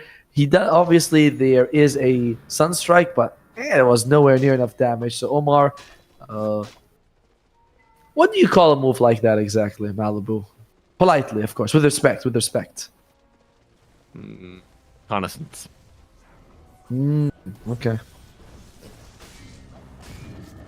Yeah, reconnaissance. Oh. Yeah, he's like, all right, guys, I've indicated that this area is a no-go zone. You can see my corpse over there. That means bad. So stay away. And Rinseq has body changed on the screen. Dodge, but Rinseq. He's changed his mind. He doesn't want to help his team early on, going for the BKB first. So since he's doing that, no Blink Dagger means that I'm gonna be farming just a little bit longer, guys. We talked about Rinseq kind of being maybe overly active, and this is a nice adjustment saying, let me get the blink first, then I'm coming. Agreed. And BKB, I think once you get that plus early crit, you could probably just right click Pangolier through his ultimate. Yeah, for sure. Maybe you need one more eye. I mean, wait, you have Armored Basket Madness. I think that's enough, like you mentioned, just with the BKB. As Pango, Magic Immunity makes him feel a little bit more durable than he is. He's only got 1,500 health. It's not the biggest in the world. It's, Agreed. I think, the lowest among all the cores of this game. It is, in fact. Yeah, if you get the point booster, the Ogre Axe online for your Aghanim Scepter, get a little more wiggle room to work with. Blade of Alacrity, gonna give you a little bit of extra armor as well, but I do think the DK can still just gut you. Omar. Sumail? Reconnaissance again? Or reconnaissance. Dual race somehow doesn't find anybody, but the Ringmaster is exposed, trapped in the wards and the tongue. Rough scouting with the Ogre on the high ground. Macafire down, but they have found the Pangolier. Isolated from his team, he falls. Enigma fighting with a 2-hero advantage. They're gonna find anyone else. Jakiro as the core. Oh, the Doubler Doy, not enough to get him to safety. A beautiful move, though, right? Hoping they all go into the Roche pit, then he jumps out and look out for them. Unfortunately, Dual Raise, as you mentioned, when he's scouting, doesn't spot anyone, loses his life, and they were able to bring down 3 in favor of Enigma Galaxy. The balance is breaking a little bit. It's been very passive. No one wants to fight, but Enigma Galaxy, with a few pickoffs in a row, they could go for Roshan. No, they just fly near it. 40 seconds till he swaps. Dragon form is expiring. You don't have serpent wards either. So your Roche time maybe not as quick as it could have been about 30 seconds ago when you had all the spells available. Maybe instead just eyeing up the Tormentor. I miss when certain heroes could take early Roche. Like, remember Venomancer? You get level 7, you go in there, you put like 7 Plague Wars, then you hit Roche and you start melting him down. That doesn't work anymore. The Shadow Shaman could do it. And then Ice Fog was like, no, you can't do that anymore. And it's just like a little broken. it was as God intended. All right, that's what it was. But top lane looks like they're smoking up here on both sides. Yes, sir. It's a frog stomp, and you're invited, folks. Corrupted scouting with the creep, but not enough to break the smoke. Oh my god, they find the dazzle, but the war trap onto DA. Is it enough? Oh no, you're already down 2 heroes. BKB gonna be the teleport out for the DK before you lose anyone else. They're gonna forfeit position and the opportunity to take the Tormentor, but mitigate your losses. 2 supports, not the worst. The gold swing will now be in favor for Avulus as they take that Tormentor. Whoa, whoa, whoa. And he gets it. He gets the Tormentor. Oh my god, he does. It goes to GH. All right, Atomo, I don't want to brag, but yeah. I think my caster Curtis has evolved to a new level. That Observer Ward, of course, giving them the vision. Dude, as God, what a use of the Cataclysm in that situation. A kill and a Tormentor steal. How efficient? How much more efficient can you be? The shot does go to GH, so a bit better healing. I believe that's when you're in the auto projection, and you can use it while disabled. You can use it while disabled, yeah. Which I feel like is maybe the better option of the the better benefit of the two. Mm-hmm. Yeah, there are a fair amount of disables on Avulus, and Dazzle, he was the first point of contact there. Probably not your preferred choice on Nigma, but you're not always going to be able to choose the terms of engagement. So, a welcome addition to the arsenal. Looks like Corrupted. He has a pipe working towards a Blink Dagger, but gonna be a bit of a long way off. Dual Rays needs to go get the... Oh, wait, Omar. Reconnaissance. Reconnaissance. And I think Dual Rays needs to what? Dual Rays probably needs to get Basher fairly soon. Oh, Macropire. Look at that. Rinsey Q trying to rinse him. But steal. Gonna be a shield rune for TA2000. Now even more formidable. The BKB popped on the dragon. Will it be enough? Can you get involved? Your offlaner is suffering, getting bounced around like a ping pong ball. Oh, and a buyback on Omar, but he is just in the middle of the fray, the thick of it. Noob healing up quite nicely now, and Centaur isolated away from his team. Gonna get over the ice path, but still ticking. Lower. Pulled back with Noob, and he's dead. Does cost them a buyback. Cost them a buyback from Omar to do that. That's also the second use of the BKB for Rinsey Q. It's certainly a win for Enigma Galaxy, but I don't know if they'll be able to turn it into anything else. It's one of those paper-thin victories, Yeah, but, given how relatively low action the game has been, those paper-thin victories tend to carry a little more weight. Oh, look at what Ryota's thinking about. He's got the Aether Lens on the Ringmaster, and he's thinking, maybe I should get an Axe Scepter. He did queue it up. I don't know why, if he's changing that, but it's actually a pretty good game for a double escape act. One guy gets stunned by DK, the other guy gets stunned by the Shadow Shaman or Rod of Atos. One escape act may not be enough in this game. Okay. Lotus Orb as well available on Corrupted. So a lot of effort is being put in to cancel out the effects of Omar's Shadow Shaman as well as Sumail's catch. Will it be enough?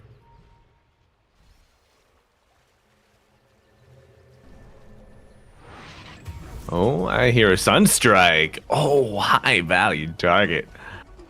Dual Rays down for 50.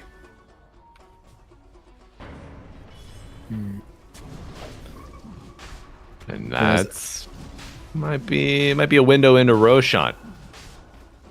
You don't have your best Roche fighter in the game to help you out.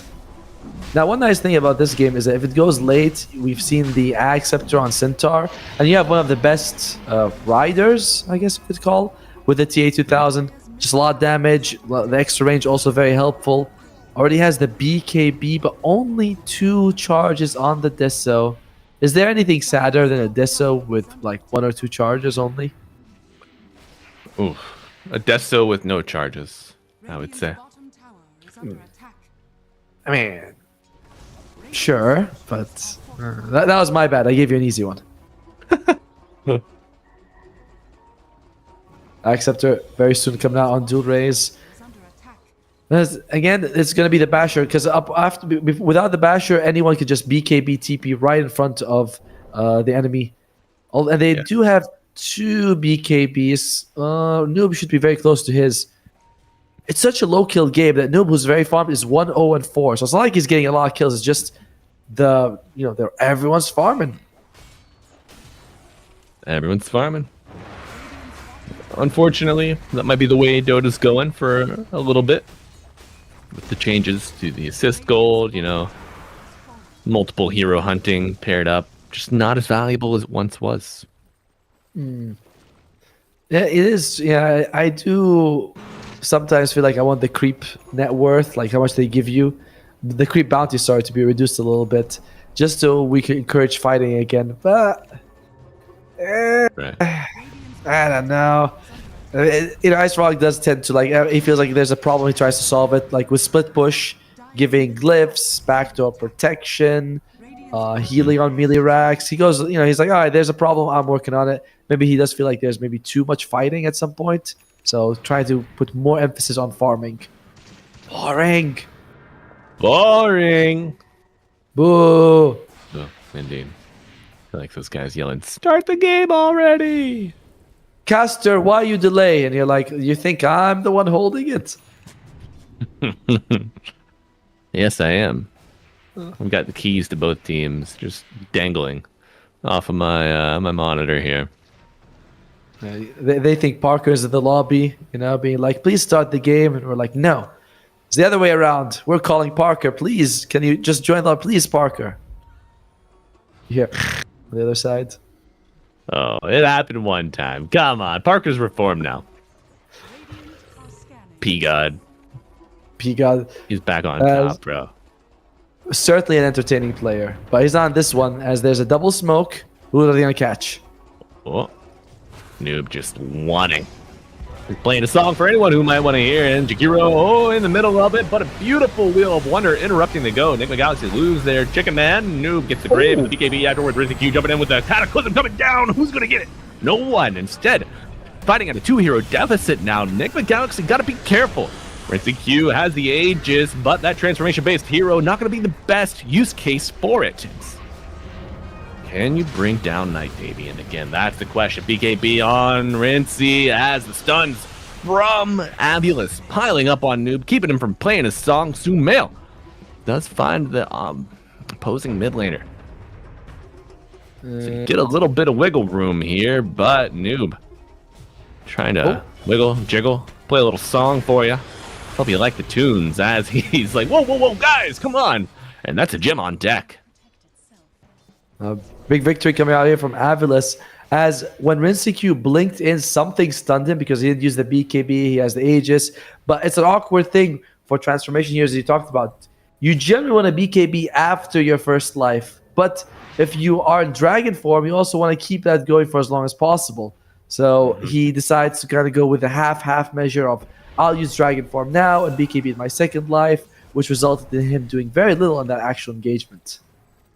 In fact, yeah, especially if you blink into a stun for the first jump, it's a bad look. Bad luck, and does not give you a good start. The Enigma Galaxy supports have also been caught first in every fight, whereas on the other side, I'm seeing Asdecor as well as Ryota doing significantly more than Omar and GH. Yes. This is why... Tough, without, like, the... for Omar, you find a good target, you get a Hex, you get a Shackle, but then everybody has either a stun or just overwhelming damage. So if you hunker down for a full-length Shackle, chances are you're going to have 4 barrels pointed right at you, and you are now the focal point for Abulus's hate.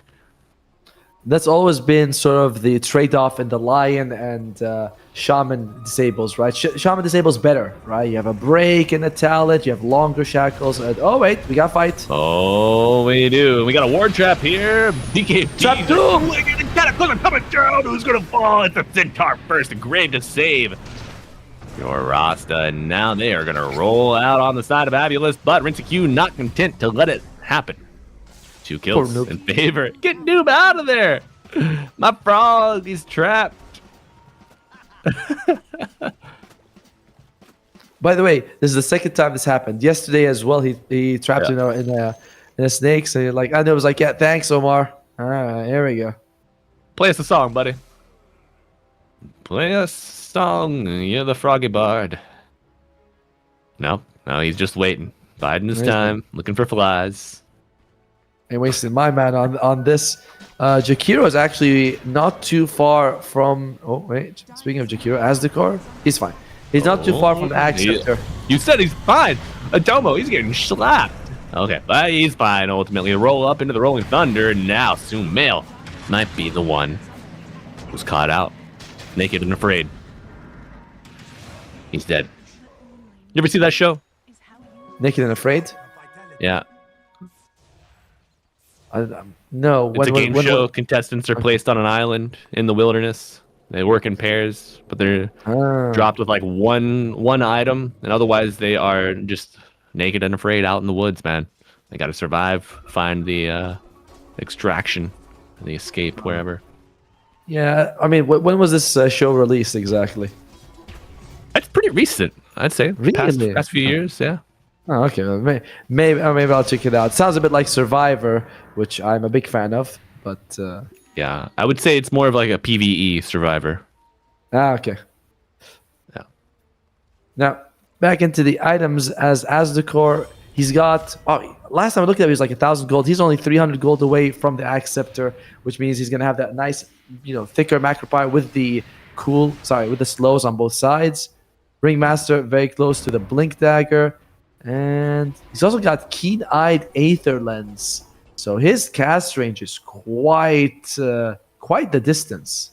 It is. Actually, Observer, can you show us the Ringmaster's Impalement Art range? Because I think it's like the whole screen at this point.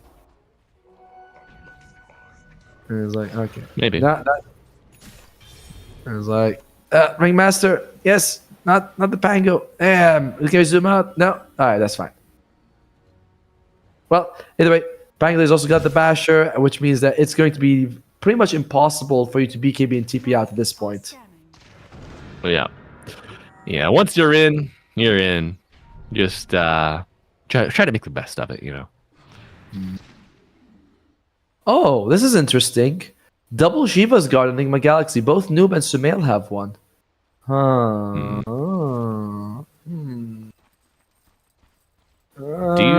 So Sumail's kind of been off on his own in these fights. Like after the initial opening, the fight breaks down. Like Cataclysm comes out.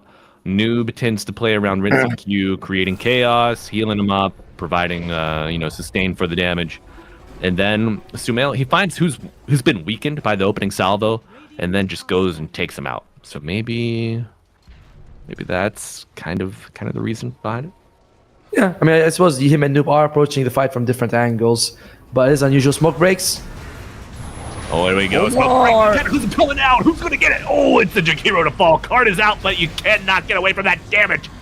You kill the Dazzle, but you're already down 2 heroes. How's it going to go? Dual Rays rolling out of there. Autobots roll out, but it's a tornado beautifully timed on the ice path.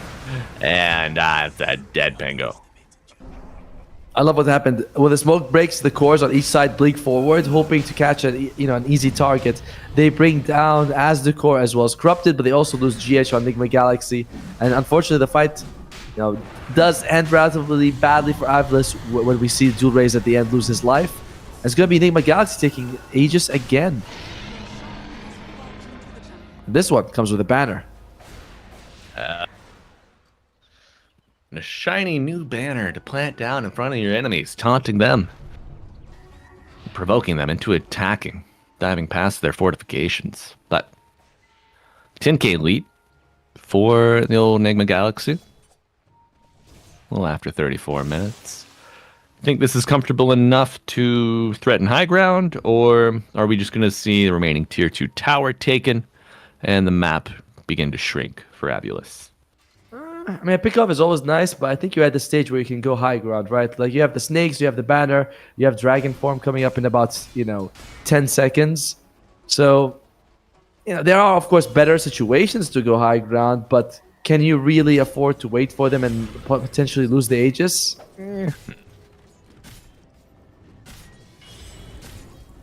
Meanwhile, TA2000's only got 8 charges of 8 Desto charges. Doesn't feel like a whole lot, does it? No. Sure doesn't, Atomo. That's because it's not. And oh my god, Alacrity, Rinsey Q. By the way, look at GH with the neutral item, keeping the Ash Legion shield, because it is the best tier 1 neutral item. Go, GH. You're a man after my own heart. I do like it, man. It's a great addition to the roster of neutral items. And honestly, like, when I get to a tier 4 neutrals, if I don't get Rattle Cage, if I don't get that or like Flair's Boda, I'm just really not excited by the other offerings. Let's see. Tier 4, I generally feel like there's not much in Tier 4 I like as well. Because I play supports, like Tier 3, you want to get Whisper of Dread. Like, yeah, Whisper of Dread. Maybe you can take the Gunpowder, because at least you can go into a creep wave, hit it, and that extra damage makes a difference, because you don't hit that much as a support. But at Tier 4, the Boda and whatever, it's like, no, nothing really too good there. Yeah. Oh, I don't know, man. If you're playing a carry, you get a Luna, you get a Boda. 4-letter match made in heaven there. But for supports, the tier 4, honestly, Yeah, the tier supports, 4, yes. There's really not much as a tier 4 that you can take. Like, there's the, Idol of Skriok and Metamorphic Mandible to sort of like get away from people, which is nice, but most of it is not for you. Agreed. You had your time to shine in the early game, boys. Yeah, so we have good items at tier 1, tier 2, and tier 3, and tier 5. But what about tier 4? We're missing a couple of caster items there that we want. That's right. Yes, your casters are going on strike until we get better items.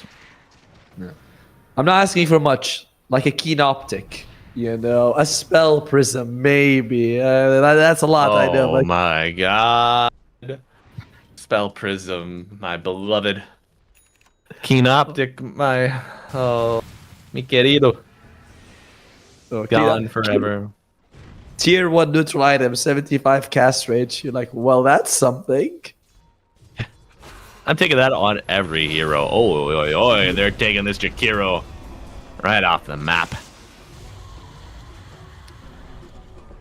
Scouting. Meanwhile, I have Asdecor. What's he thinking about buying? Working towards the Aghanim's Shard. He has a Scepter. He's like, might as well commit all the way for the Fire and Ice combo. As in the last few minutes, they've been extending their lead on Enigma Galaxy, but not by a whole lot since they got Roshan, I would say. Yeah. And it doesn't see... this Dragon Form is about to end. He'll have Dragon Form for 40 seconds. There'll be 20 seconds left of the Aegis timer, so a relatively tight window for them to go high ground with the next Dragon Form. Yeah. Unless you attack manually and you Dragon Form on your second life. That's the ticket. Unless you get stun locked on res, you gotta be very proactive. Hit that BKB first. Get out of the stuns. And then GH. Yeah, come on. If you die, it's always gonna be the Dazzle's fault. As Octarine Core finished up on dual raise, reducing the cooldown significantly of his spells. Sumail's also got a Hex. It's like many items, but we're probably going to see like 1 or 2 big team fights, and that's about it. So we don't get our chance to enjoy watching these items being used. Right. Show or tell day, everybody brings their best, and then one kid goes over by 30 minutes, and you're just like twiddling your thumbs. You're like, well, I guess I'll see you folks next week. Oh, no. Back in the backpack. No, the more fun thing is like, oh, everyone, you get 30 seconds to show us your thing. This is my toy crab. Yeah, you're done. Get out. Oh, Toy crab. What the hell? like a stuffed crab. It could be cute. Yeah. Largo, he's going to be hitting that 25. Well, any big talents we're seeing coming out? 25 is very close. Largo, Amphibian Rhapsody, song effects, or 2 Catchy Lick charges. You're a Frog Bard enthusiast. Which one's better? I'm a bit of frog bard myself. Catchy lick charges goes pretty dummy, but Amphibian Rhapsody also quite good. I don't know. Yep. If you're worried about positioning, and if you might have a phylactery or a conda and you need a break, having those extra charges quite nice. Also, if you're into a debuff heavy lineup, having that extra dispel on command is an amazing asset. But it's only 7 seconds cooldown Catchy Lick, so I feel like you rarely will be able, like it's a very tight window for you to need both charges that quickly, right? It's like, usually you're gonna catch someone, you're gonna, sing a little, then you go back to your cooldowns every like 10 seconds or so. So I feel it's quite rare that you get the benefit of 2 Catchy Lick charges. On the other side, maybe it's more support. I think it's more support oriented for the Catchy Lick charges. So core, I'd probably go the Amphibian Rhapsody. And he agrees. He gets it as well. Meanwhile, we do have the 4 refraction charges for TA2000. Level 24 on dual raise. What's it? Rolling Thunder or 20% attack damage is swashbuckle damage. Oh my God. Tomo, are you ready to see 30,000 Forge Spirits, bro? God. Oh man, we're gonna be here a while, aren't we? Like this is only comfortable. What is it? 29 kills only. So I was gonna say third. There's like 29 kills in 42 minutes. One of the slower games we've had for sure. Yeah. That's okay. You mentioned you had a 23-minute first blood, one of the latest in Dota. Yep. Is it feeling like that game?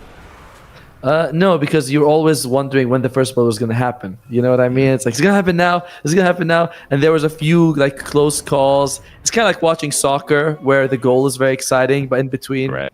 And it's the anticipation. Okay. Oh.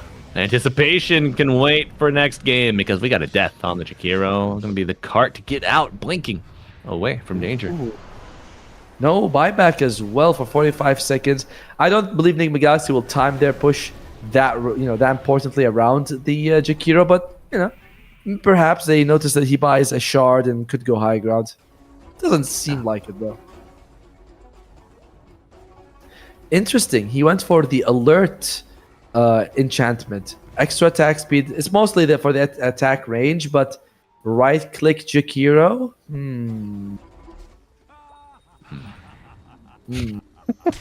Now this game.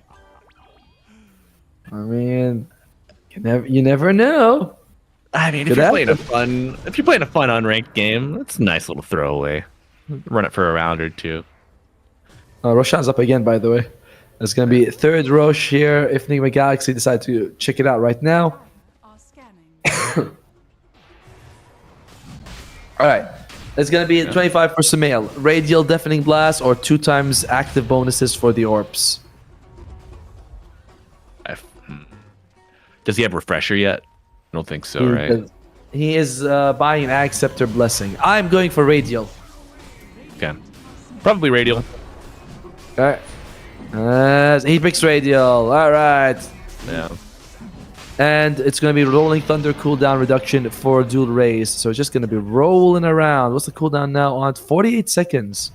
Pretty nice. The supports are quite behind the cores, though, in terms of levels. All of them are like between 19 and 17. Do you think there's a time... you don't really just invest time trying to get levels here? I think it's too dangerous? Being too far away from your team? No. It's too dangerous for supports to do it. But cores are like, what about my second level 25 talent? You're like, ah, yes, of course. We forgot about that one. Yes. Let's get that for you, Grandpa. Oh, refresher finished. Pango double roll. Great tool for Abulus. Dragon form on Rinse Q. Not long left, so this might not be a push right now. And he's also got a refresher shard. Could consider giving it to Omar for that double snake, because we have been in a standstill. Like, this game has not moved. A Tomo block of cheese on the frog. Didn't know frogs like cheese. And he's doing the right thing as well by not eating it straight away. Well, waiting to actually get low in a fight and use it, because reminder, it is still a cheese. So you want to use that in fight, don't just use it out of it just to get the shield. And you're like, you can get a shield and massive healing. Of course, you'll have to make sure he doesn't die. He's got a refresher orb on Largo. Just double BKB and double Shiva's guard. Huh. Yeah. I mean, the BKB, mega value here. See how well it goes for him. Do like the double Shivas. I feel like you can just chase anybody down with the move speed differential you get from your second or your first song. No, it's your second song. It's the move speed one. First one is your magic damage amp. Yep. And the heal, and then the hot foot hustle. 38% movements, extra movement speed. Crazy. The heal That's also quick. goes up to. Well, he does have the amphibian talent, but you can get 21% spell amp, 38% movement speed, as well as a heal of 105. Jeez. Damn.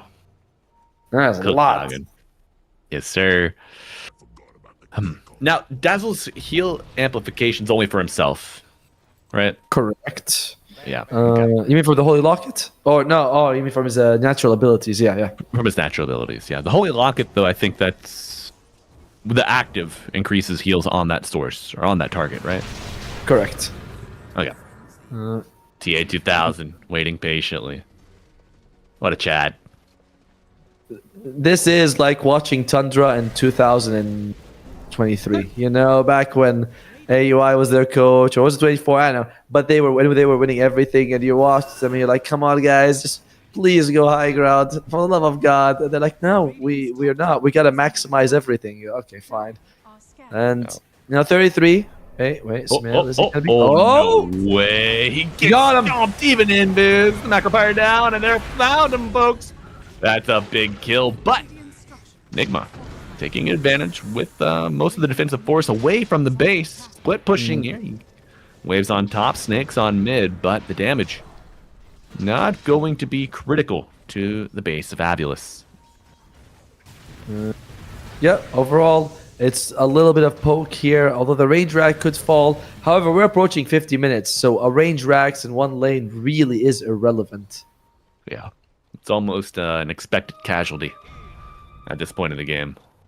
What is Asdecor building exactly? He's got a Ring of Tarask queued up, but no other component that is built from the Ring of Tarask. You know what I mean? It's not like, is it going to be Octarine Core in the end? It's just Ring of Tarask and the next components of the Force Staff. It's confusing me. Pipe or refresher? Maybe. Man, he has neither queued up. That's the thing. It's like, if you queue up one, I can understand, but he doesn't have either queued up. Maybe he's just accepting his fate. He's like, you know what? I can afford the ring, but I don't know if I'm ever going to get the gold for anything else. I just want to have this. It's a good ring. And they've made movies about the rings as precious as this one. Yeah, just watch your finger. Watch your finger. Jakiro level 20 coming out. Ice Path, Stun Duration, or 20 Macropire.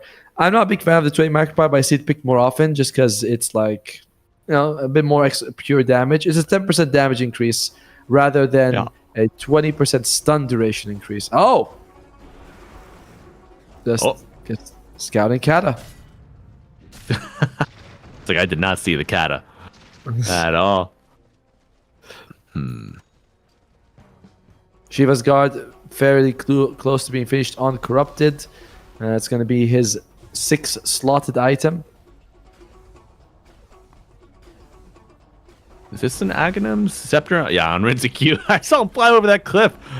I was like, what the hell? Doesn't have spider legs yet? No, he's got the old Aghanim Scepter gobbled up with the blessing. So, level 4 Has a bit of purple dragon on form. him. Alright, it's not like completely black. It's just supposed to be. It looks more like a purple dragon than anything else. Well, smoke up from Avilis. They're saying it's been a while, guys. Let's go poke our heads outside, see what's going on. Right. You boys want to throw this game? Let's go. Let's go take a look. Ooh. At this point, I don't even care about going to DreamLeague 28. I just want the game to end. I just want to go out there. You guys want to play a tournament after this? Are you crazy? All right. Top side, deep wrap move indicated here on the map. Sumail was the previous kill for Nigma, or for Avilis. Would be a blessing if they were to find him again. They gave him the block of cheese, by the way, to Sumail. They did. Been handed off. Okay, Noob, the first point of contact here. Shiva's. There we go. Giving Vision a blink. The jump and rinsing Q. Oh, his target's in the box. Corrupted gets out with a stampede, but for how long does he run into Tornado? No. Oh, Ringmaster dead. No Wheel of Wonder. No more saves. TA2000 go with the BKB TP. No way to interrupt it. So a reset. Forwarded to Avilis. You get a BKB usage out, and nothing else really. Maybe a word down. If they really want to, they have the refresher shard on Rinsecure if he wants to get the second dragon BKB as well. So sure. Yeah, really nothing being expanded of all Enigma Galaxy's side. As Hero dodges the glide. Uh-oh. Oh, yeah. You remember these days at Tomo? Which days? DK Aghanims just weaving in and off of the high ground, taking your barracks. The man has 5,000 HP, so you can't do shit against it. Hey, this guy's only got 4,000 with Satanic BKB, of course. Look at all that. He's got 4,000 Forge Spirits behind him, too. Look at that. Hitting with the catapults, swashbuckle. Trying to clear up the waves, but those catapults still alive.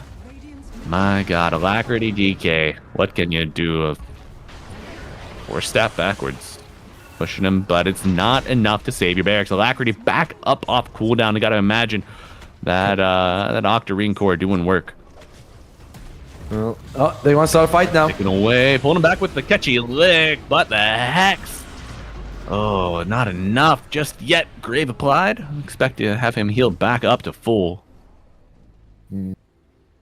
But in 60 seconds, they're going to have Dragon Form again. This time, they're going to be accompanied by Snakes, and it's going to be the last Rax and Roshan. Avilis, I wonder if they believe that waiting on the high ground is the way, or it's just too risky to make a move. But making a move and losing is better than sitting in your base waiting for them to take everything. Yes. Agreed. Do you think there's what's the scenario where Enigma is more likely to make a mistake?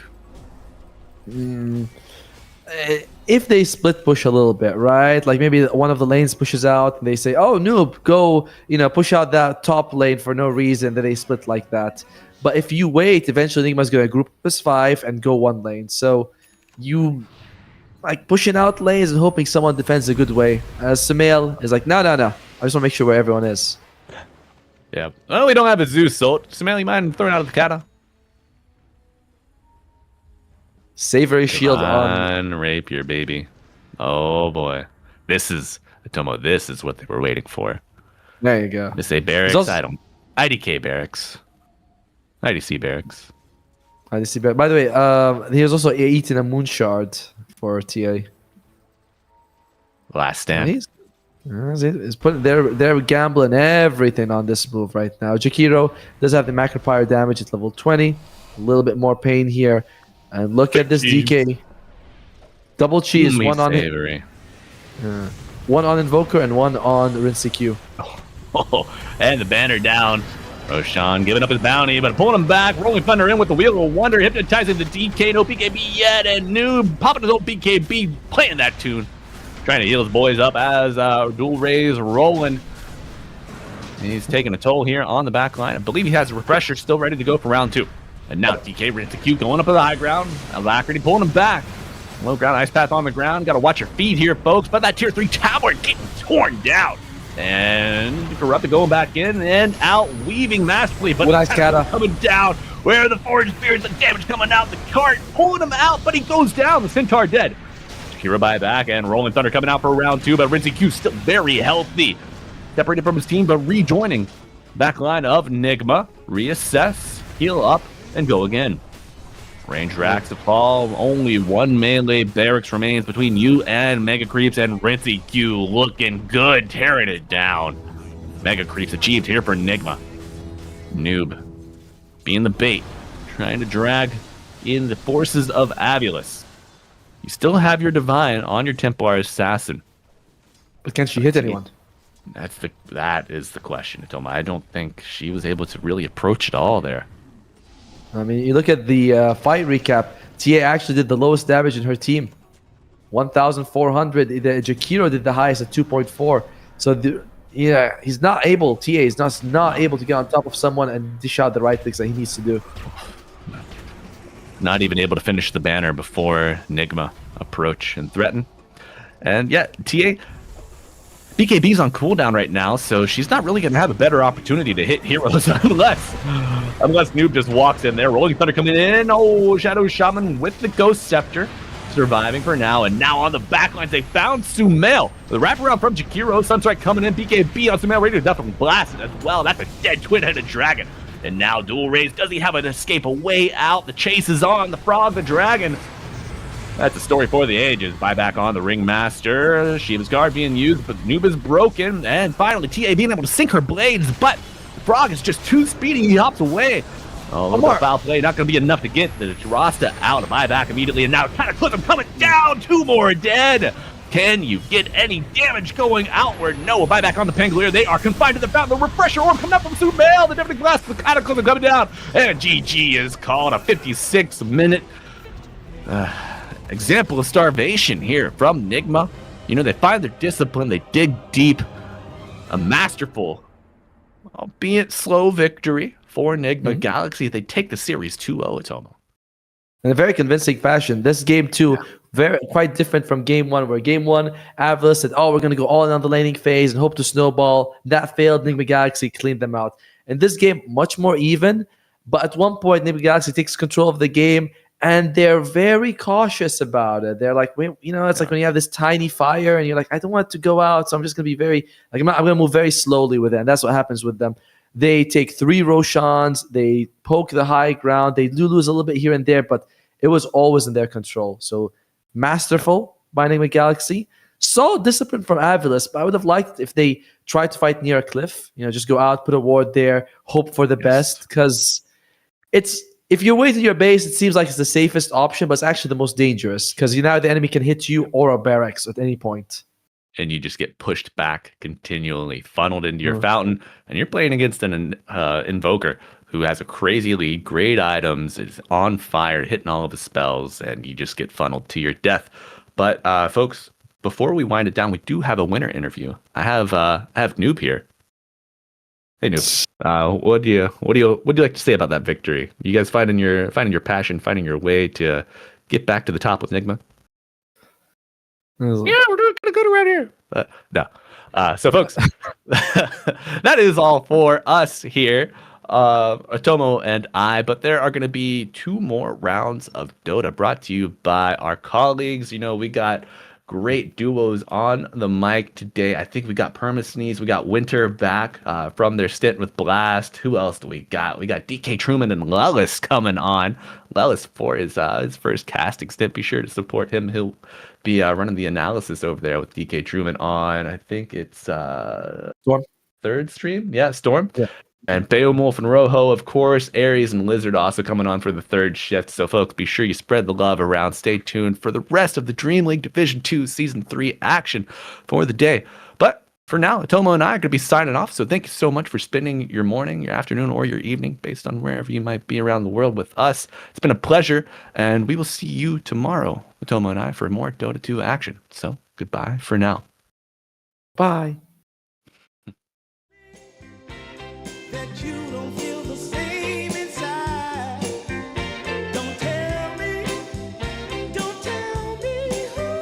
these are feelings that I ought to hide. Don't tell me that you don't feel the same inside. Don't tell me these are feelings that I ought to hide.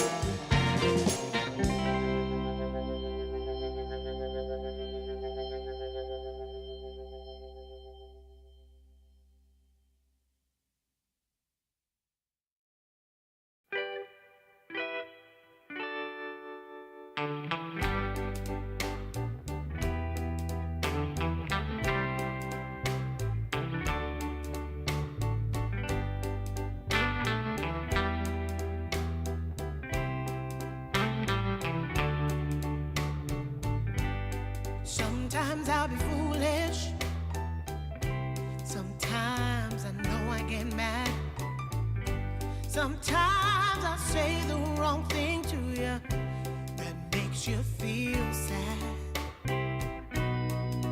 But one thing is true in all that we've been through.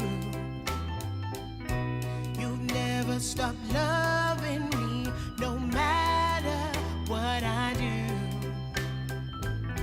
So let me say, yeah, that every day I try to find the words from my heart to say thank you.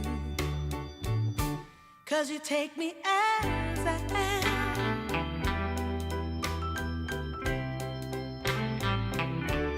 You take me as I am.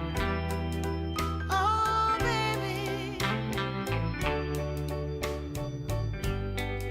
If you stop loving me, well, I would understand. But I won't take you for granted, no, no. When you hold my hand, your love makes me feel that I could fly to the moon.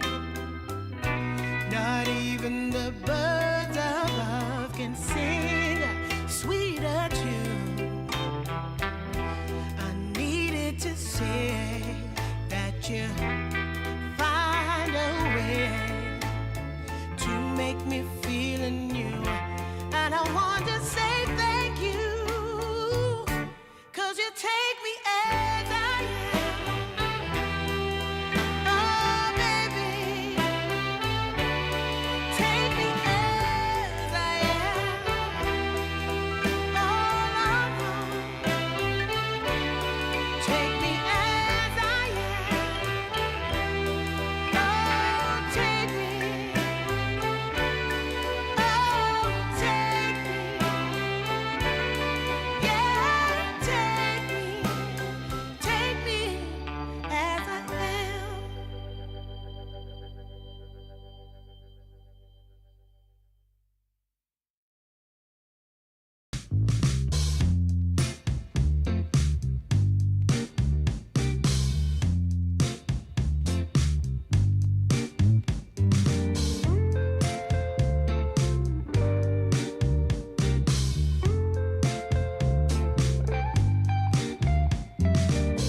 Well, I can tell just by the way that you're smiling that you're still unsure.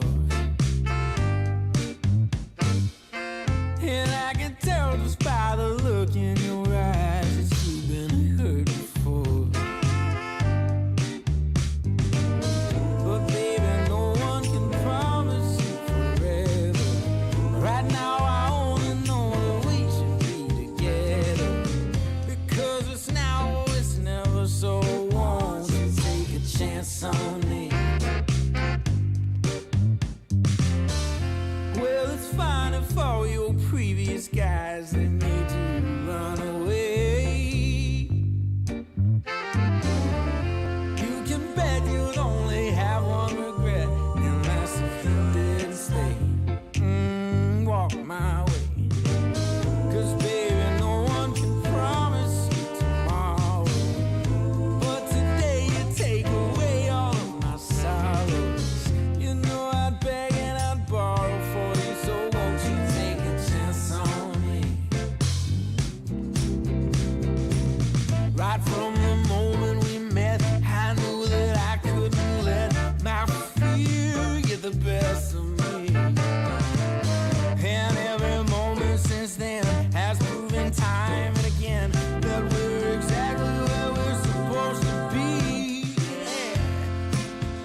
chance on me. Well, it's fine if all your previous guys that made you run away.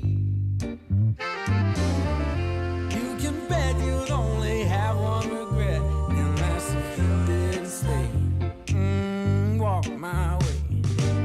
'Cause baby, no one can promise you tomorrow, but today you take away all of my sorrows. You know I'd beg and I'd borrow for you, so won't you take a chance on me?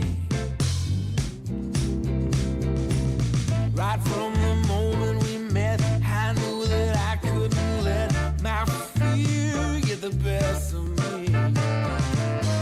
And every moment since then has proven time and again that we're exactly where we're supposed to be. Yeah. Oh, won't you take a chance on me? Ooh, oh, won't you take a chance on me?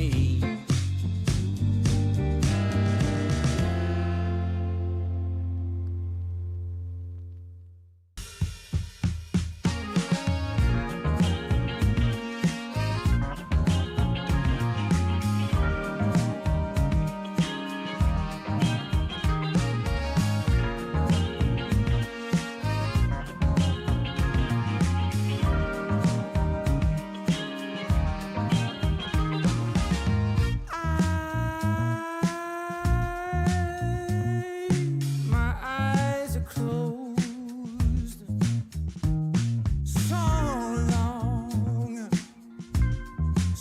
long after the sun comes up. We do a dance in the dark, down the hall, pictures fall, even the neighbors call.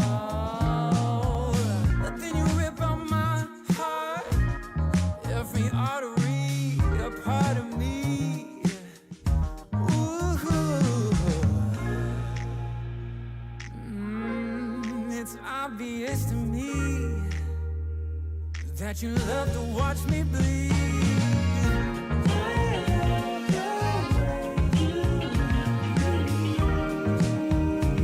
But not half as much as I love when you leave. I hate to see you go, but I love to watch when you're walking away from me. Walking away from me. Yeah, yeah. 'Cause I could be anything you want, I could be anything you need. Baby, tell me it's something real, and I'll give you everything. Every now and then wicked smile, you know I can't help myself. They play around with me for a while, keep tearing me up until there's nothing left. Ooh, it's obvious to me. Yeah, you love to watch me bleed.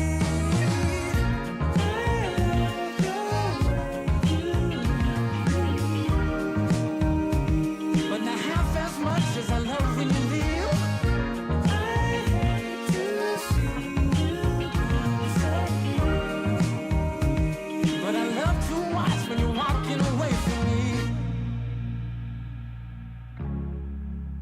Yeah, yeah.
love as much as I love when you leave.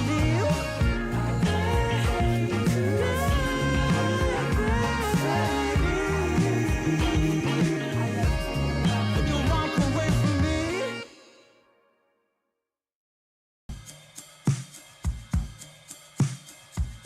I took a walk down Pico, heard someone shout from a crowd of fed up people, getting told they should calm down.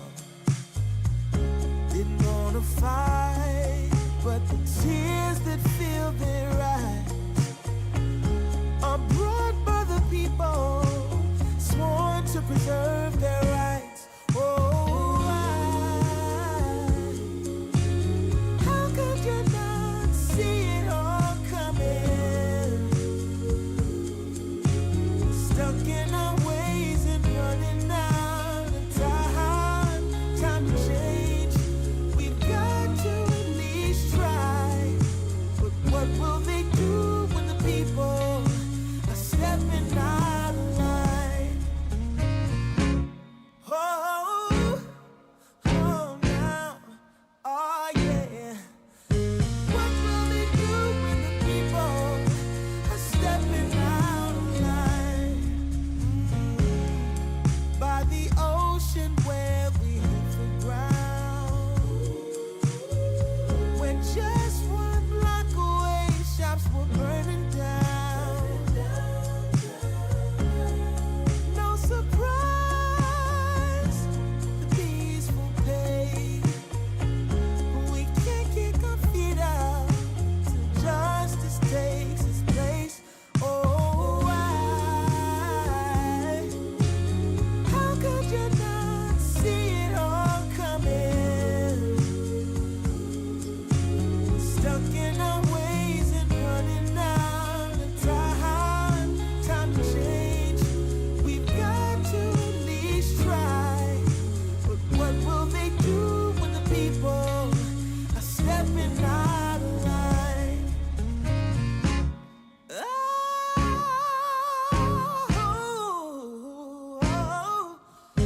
What will they do when the people are stepping out of line? What will they do when the people are stepping out of line? Stepping out of line. I wanna know when they're stepping out of line.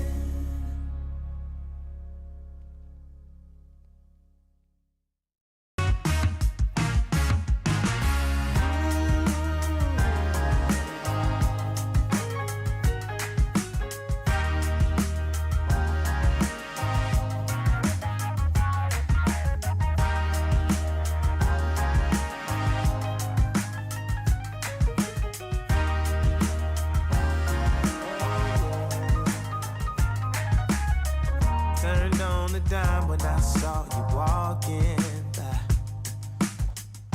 Something about you caught my eye, yeah. Ain't trying to waste my time, just standing in your line. Gotta take a shot for you pass me by. So you wanna be alone for a minute? Well, come on, tell me what's on your mind. I wanna know what makes you happy. I wanna know, can I make you mine? Ooh, I wanna know if you know that I treat you right. I wanna know, can I spend the night? Well, I had my eyes on you for a little while now.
Oh, please set me free.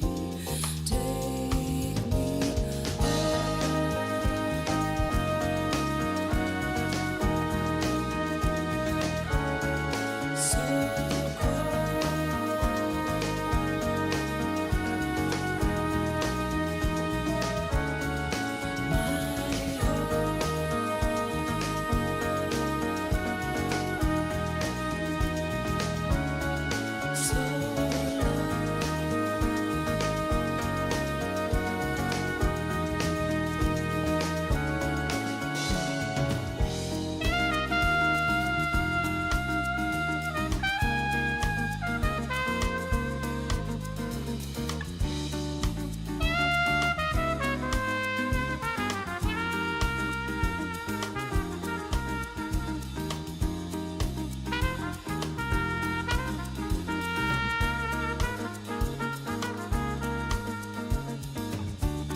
Coming out the gate with the heat.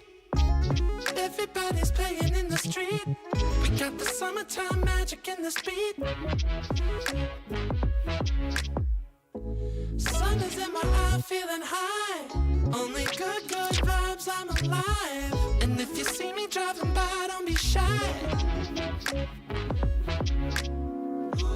I'm so excited. You know just what I wanna do.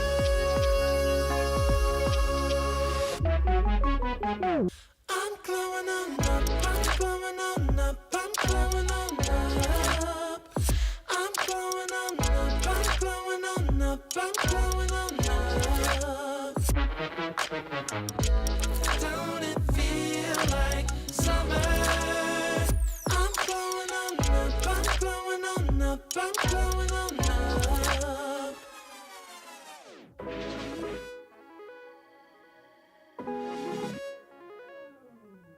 Blow up, show up, soak up aromas, flow to Sonoma. roll up, Tanola, trope up, blow up, slow up, show up, get real, choke up, you're flowing, you're glowing. Astral samosa, you're landing on Europa, your horns blowing, you're chosen. All the deep cuts you know it. I got the pre-glow and the post-glow. Inspiration knows no boundaries where it flows. Your fingertips to the globe's tilt, to the universe on stilts. Hold on and chill. I'm so excited. You know just what I wanna do.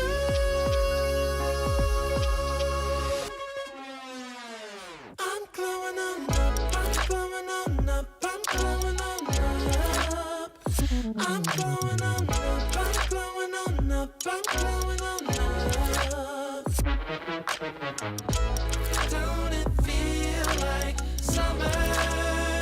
I'm glowing on up, I'm glowing on up, I'm glowing on up. I'm glowing on up, I'm glowing on up, I'm glowing on up. I'm glowing on up, I'm glowing on up, I'm glowing on up. Don't it feel like summer? I'm glowing on up, I'm glowing on up, I'm glowing on up.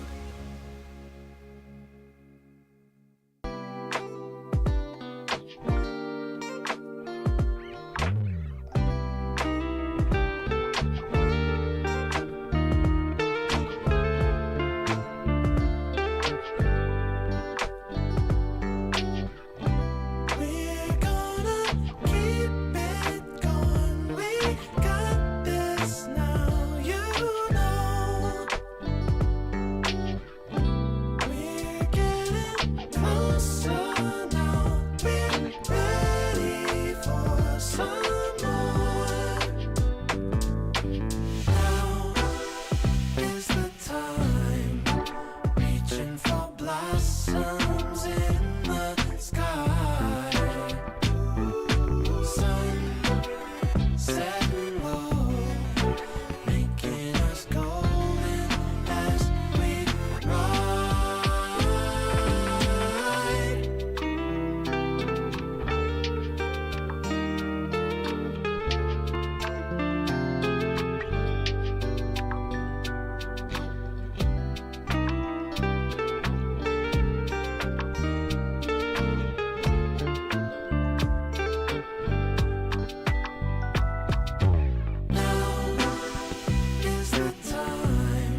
today's the first day. Wanna be closer to you. Closer to you, yeah. You to be all mine. I got all these choices, but I so made up my mind, yeah. There's nobody better, gotta be you. 1,000 voices, 'cause it's so good to be alive, yeah. There's nobody better, so it's gotta be you. These myths are busted. The grass is greener on my side. It's done and dusted. I'm never getting off this ride. 'Cause life with you is golden. So how can I go back to silver love? I'll be holding. Oh, I'll be holding on, can't get enough. Wanna be closer to you. Closer to you, yeah. You to be all mine. Oh, yeah. Got all these choices, Yeah. but I so made up my mind. made up yeah. my mind. There's nobody better, Nah. gotta be you. Got to be you. 1,000 voices, Yeah. 'cause it's so good to be alive, yeah. There's nobody better, so it's gotta be you. You, Yeah. you, yeah. You, It's gotta be. you, gotta be you. Gotta be you. Gotta be you. Gotta be you. Yeah. Gotta be you. Oh, it's gotta be you. Yeah. These choices, but I so made up my So mind. made up my mind. Better, gotta be you. Oh, it's got to be you. 1,000 voices, 'cause it's so good to be alive. good. Yeah. There's nobody better, so it's gotta be you. Hey. Nobody else, no. It's gotta be you.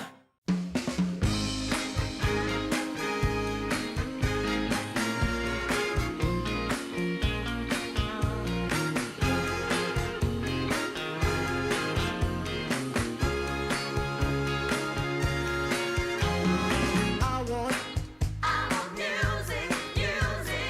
good music playing and dancing to the groove, and I want to sing at the top of my lungs.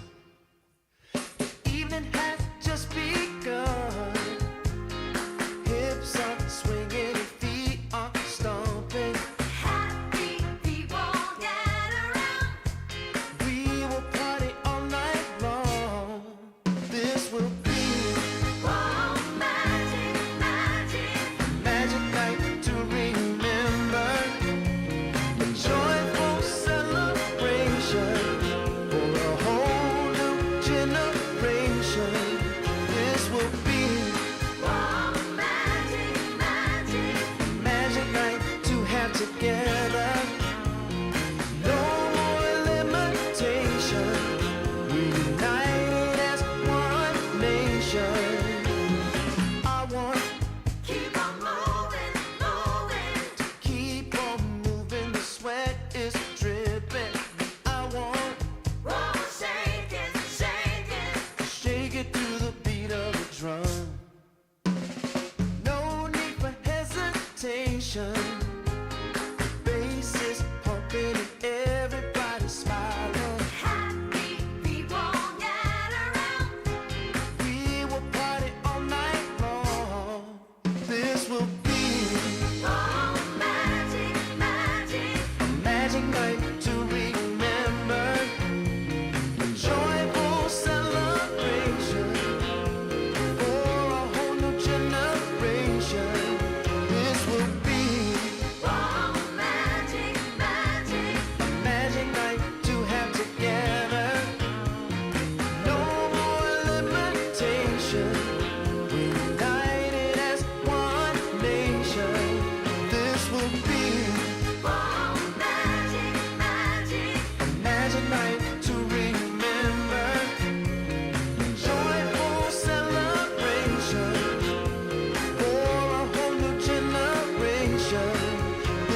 it be? Oh, magic, magic. Magic night to have together. No more limitations. We united as one nation.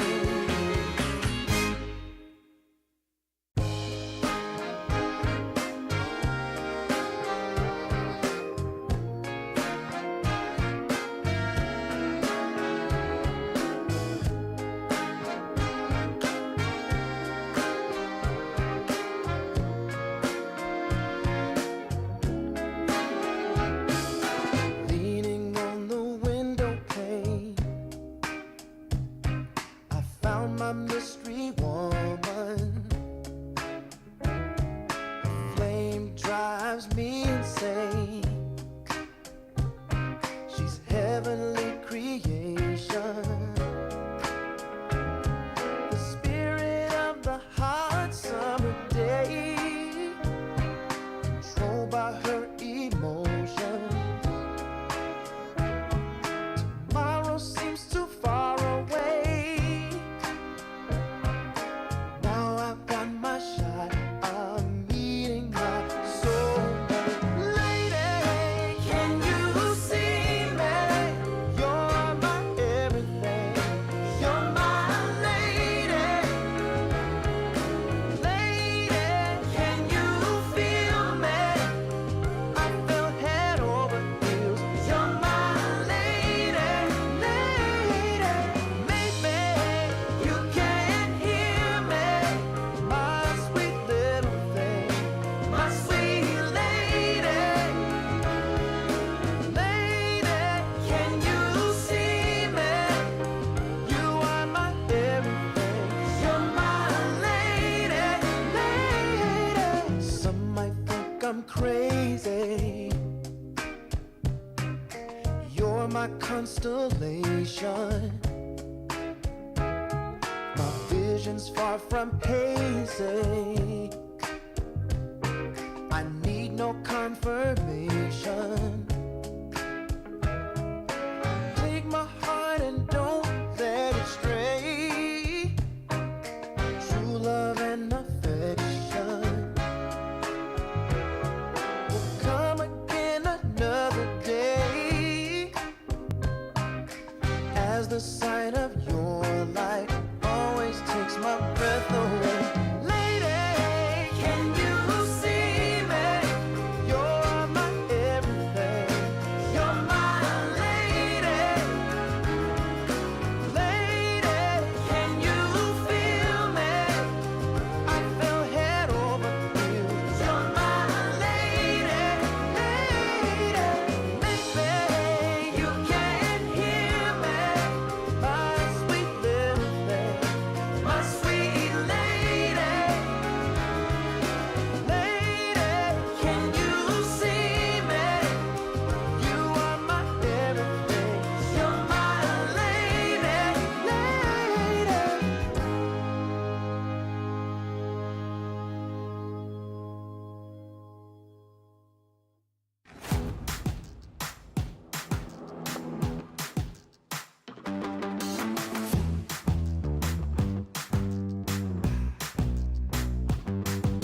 haven't found the one,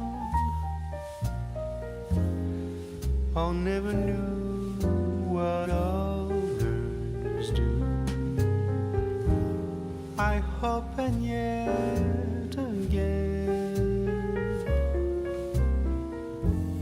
what do I know then? I believe it's all meant to be. All my dreams are so out of reach. I fool around, but we never know. I fell in love, but a long time ago.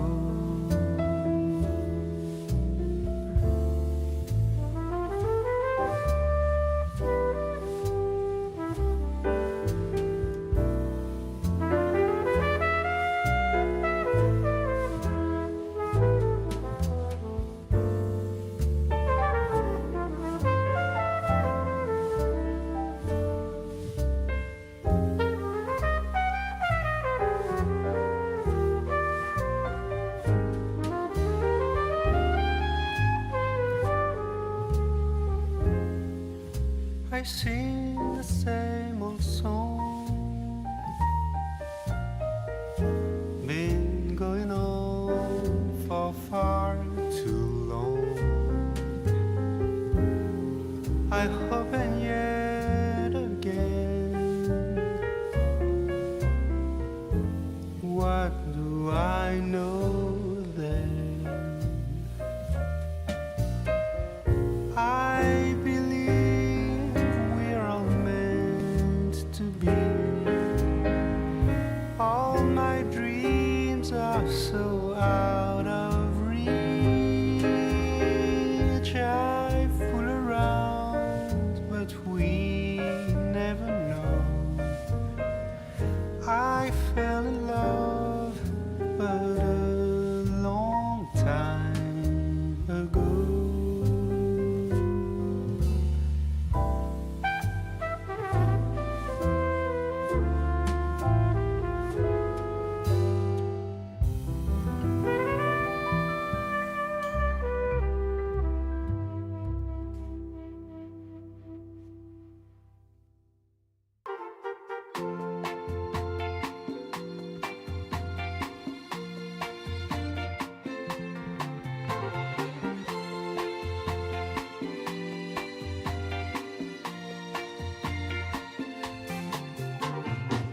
I got the sun in my pocket and the moon above my head. Got the whole world at my feet and there ain't a cloud ahead. There are stories I need to tell. There is laughter I need to share. Joy and love all around. I can feel it in the air. Whoa, nothing can stop me now. There's nothing at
in my chest. It's so hard to sleep, baby. I can't get no rest. All sorrow and sadness. Tell me what I'm gonna do. 'Cause baby, without you, I'm all wrapped up in blue.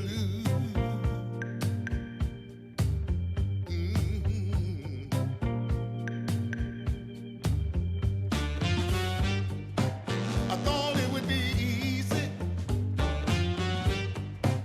to make it on my own. But baby, now I know what it means to be alone. Lost in the shadows. Tell me what can I do? 'Cause baby, without you, I'm all wrapped up in blue. Wrapped up in blue. Wrapped up in blue. Wrapped up in blue.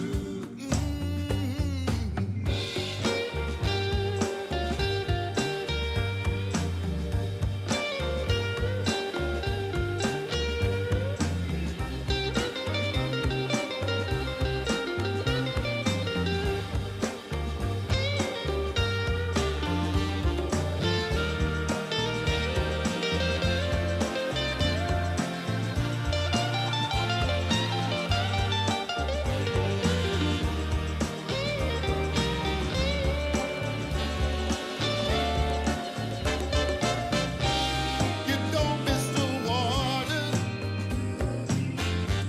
till the well runs dry. You never see when the truth turns into a lie. Hey. Wrapped up in blue, all wrapped up in blue. Wrapped up in blue. Can't find my way out, no. Wrapped up in blue. Tell me what can I do? Wrapped up in blue. All wrapped up in blue. Wrapped up in blue. Somebody help me now. Wrapped up in blue. All wrapped up in blue. Wrapped up in blue. Somebody tell me what to do. 'Cause I'm wrapped up in blue. Wrapped up in blue. Wrapped up in blue. Wrapped up in blue. Wrapped up in blue. Oh, yes, I am.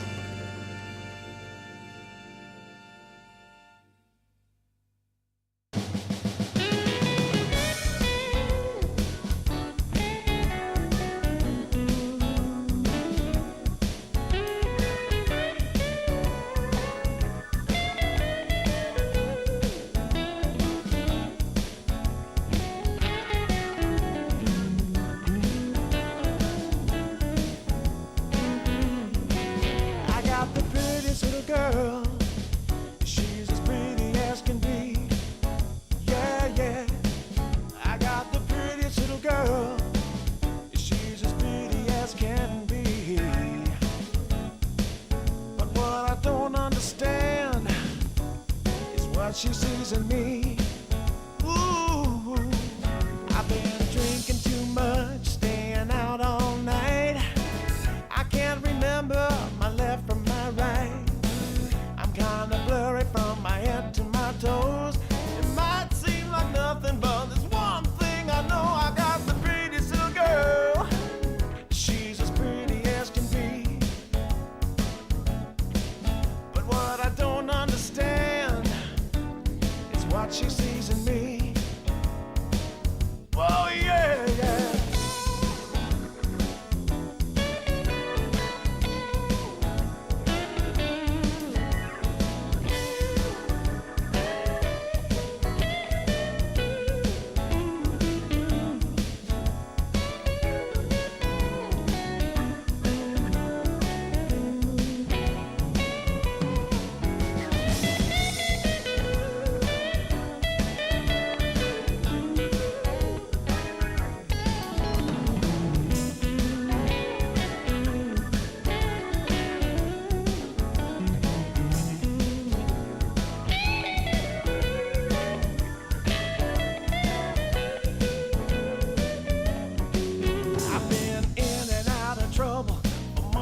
alone. I can't remember the words to this song. I thank the Lord as I'm crawling out of bed. It's another day that I'm not dead. I got the prettiest little girl. You know she looks so fine. I don't know what she sees in me, but I sure am glad she's mine. Whoa, no.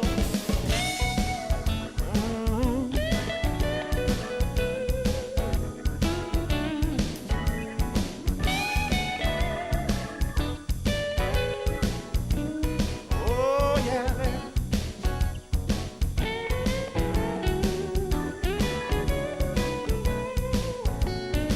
Whoa, yeah, yeah.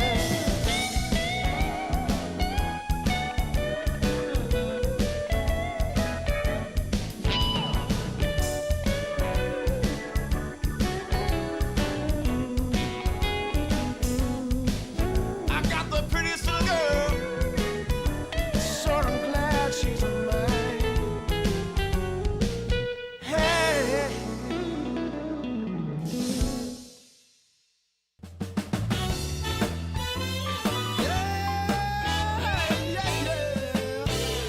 Oh, yeah. Take away my bag of bud, my camels and jack.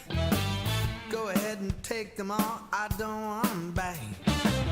Those nasty things mean really nothing to me, 'cause lately it's so plain to see. All I want is you.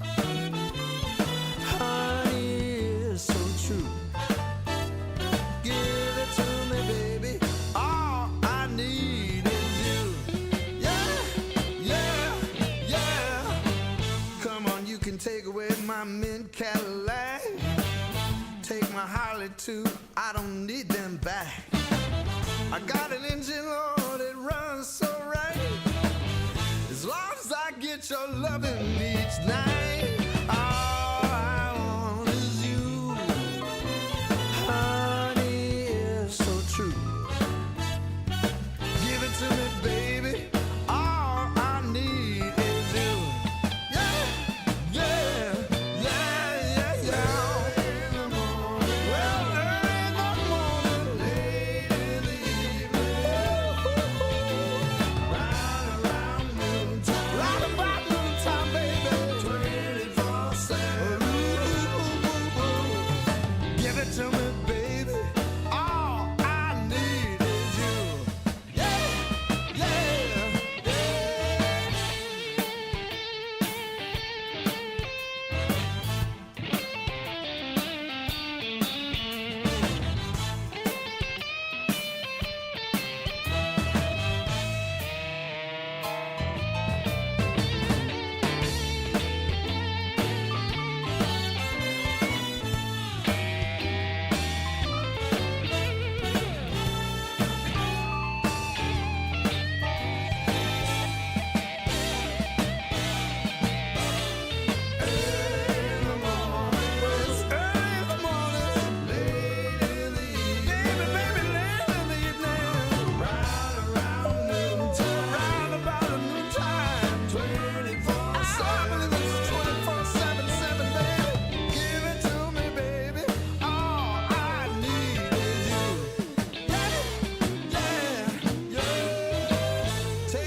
Camels and jack.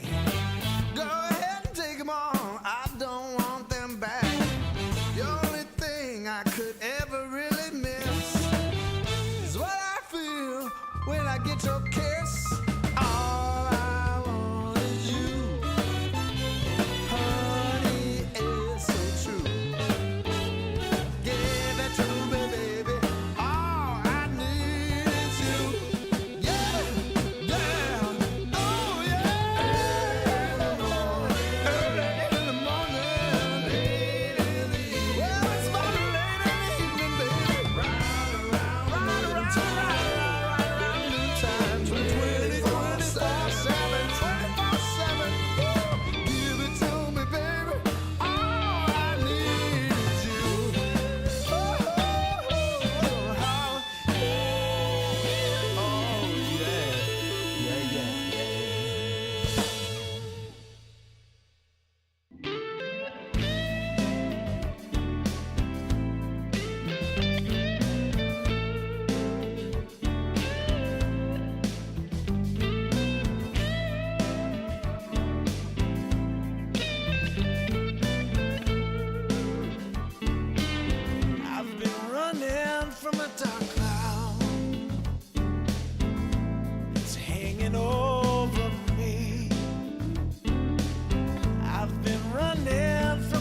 away the rain.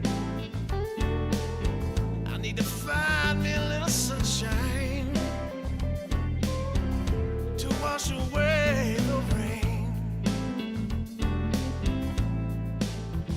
It's the only thing I know that will take away the pain.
I've been running from a dark cloud.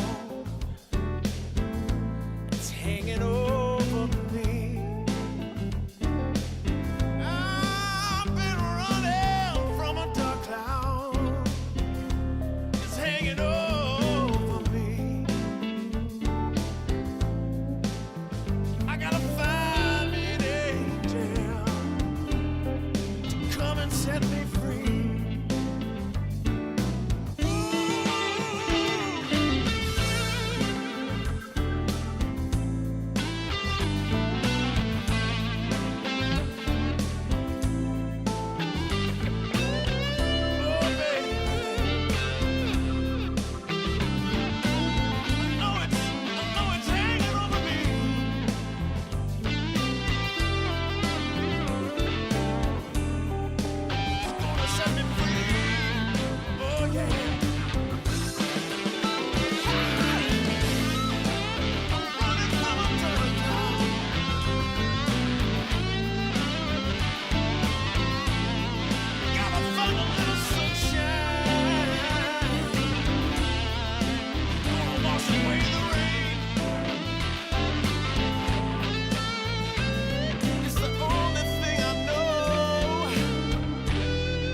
Take away the pain.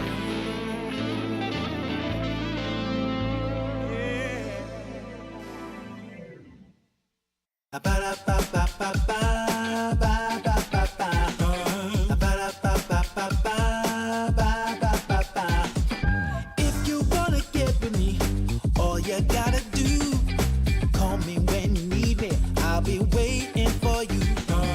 I know exactly what you want. I'll satisfy your need. We can have a good time. Don't you worry about a thing. If you want it here, or if you want it there, you got it. Have yourself a good time. Act like you don't care. You got it. Get that motivation. You got it. I got just what you need. You got it. I got just what you need. You got it. I got just what you need.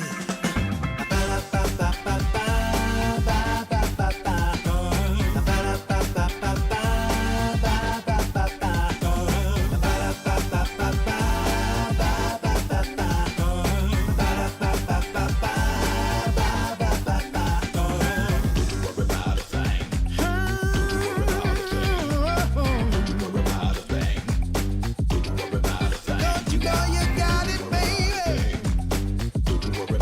Don't you know you got it, baby? If you want it here, or if you want it there, you got it. Have yourself a good time. Act like you don't care. You got it. Get that motivation. You got it. I got just what you need. You got it. I got just what you need. You got it. I got just what you need.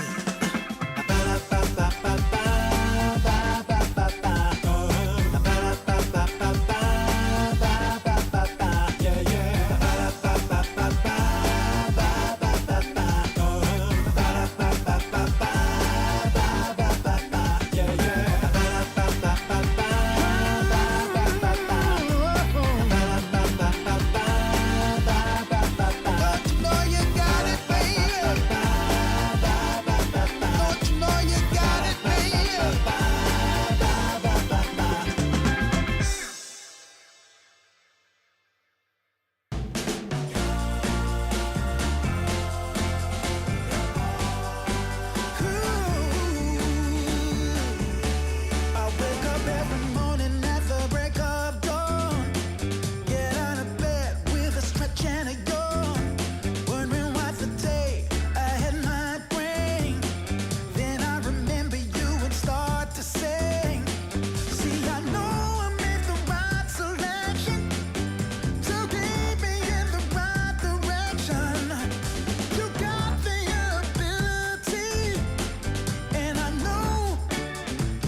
Yeah.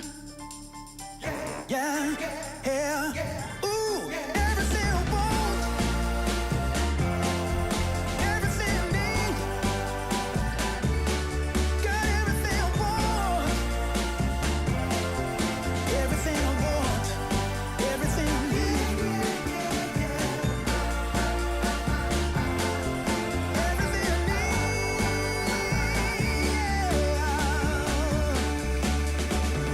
Yeah.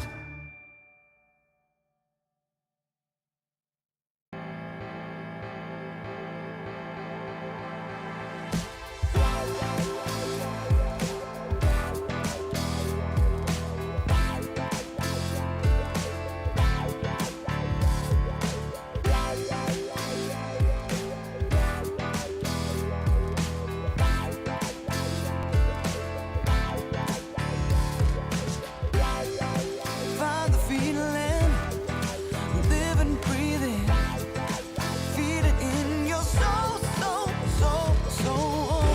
Anything you've ever wanted could be right there at your feet. Take your dream and take the power, be the best that you can be. Oh, we can go higher, yeah. Gotta take the chance to rise above it all. Come on. Oh, we can go higher, yeah. Gotta take the chance to rise above it all. Yeah. Ooh, face your fears, yeah. There's no limit. Can you reach the sky? Keep the faith and rise above it till you reach your high. Even when your body's aching, get up right back on your feet. Feel the message of forgiveness as your heart begins to beat. When you feel the fire's burning, nothing left to be. Oh, baby, get your signal on up. Oh, you can go higher if you try. You can do it, baby. You can do it, baby. We can go higher if you try. Oh, you can do it if you try now. Ooh, if you try.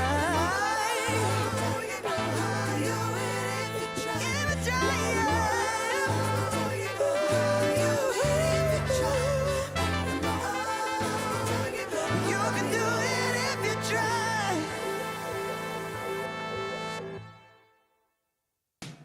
Sure gonna be a cold winter, baby, without your loving around. I will be waiting.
Good morning. There we go. All working. Welcome into the penultimate day of DreamLeague Division 2 group stage.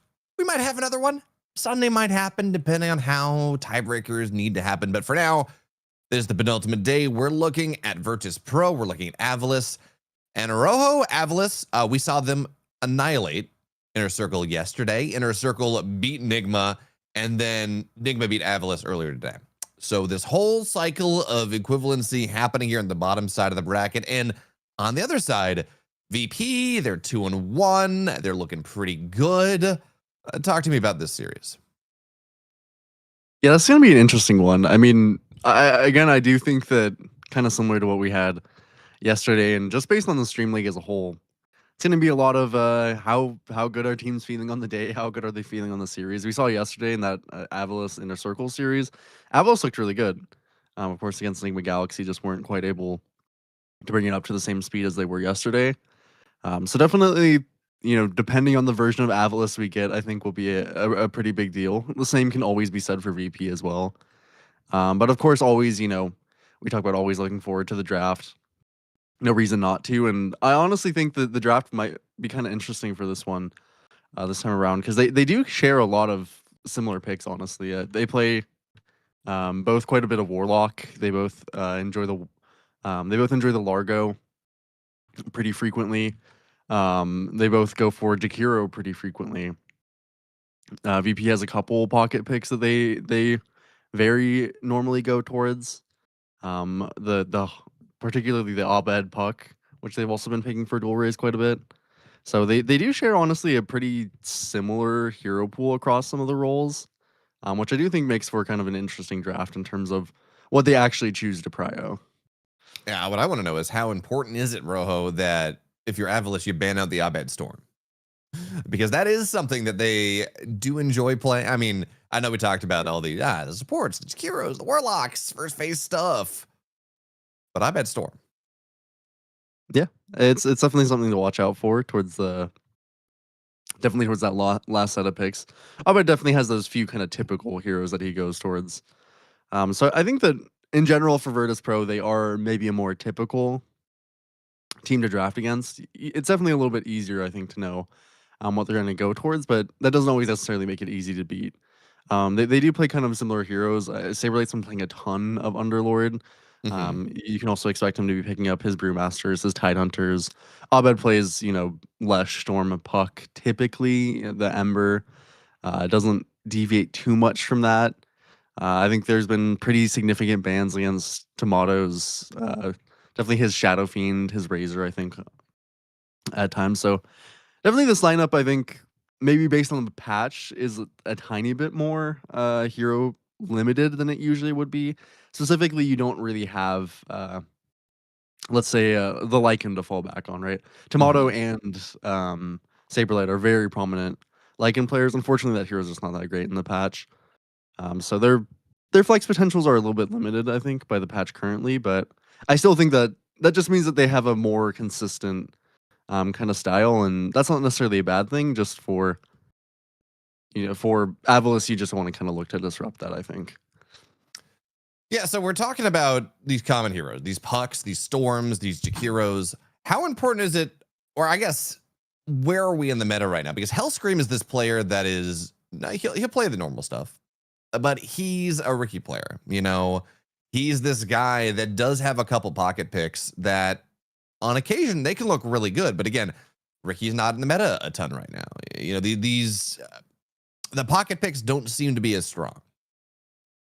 Yeah, I think probably for VP you'll have to land back eventually on something like a tiny flex pick up maybe a Tusk for Hellscream, something like that. I do think that he would typically go towards the Shadow Demon. I think that's been pretty much pick ban against him every game. But that's just kind of one thing that you have to keep mind of in the draft, because I think Hellscream, they've been very frequently, I think, first picking him, that Shadow Demon. But other than that, he has been playing, I think, a little bit less of those kind of weird heroes that you're mentioning.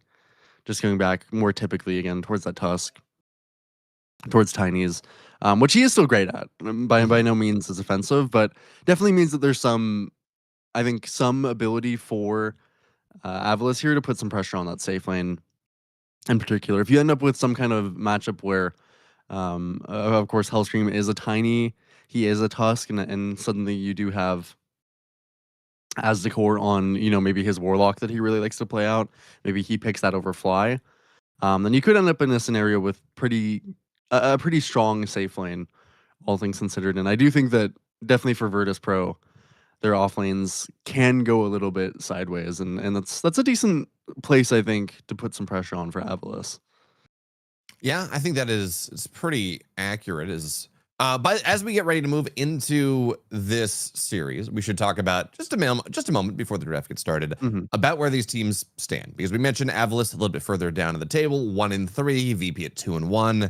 They've been actually on a bit of a resurgence, not just in this tournament, but overall over the last month or so.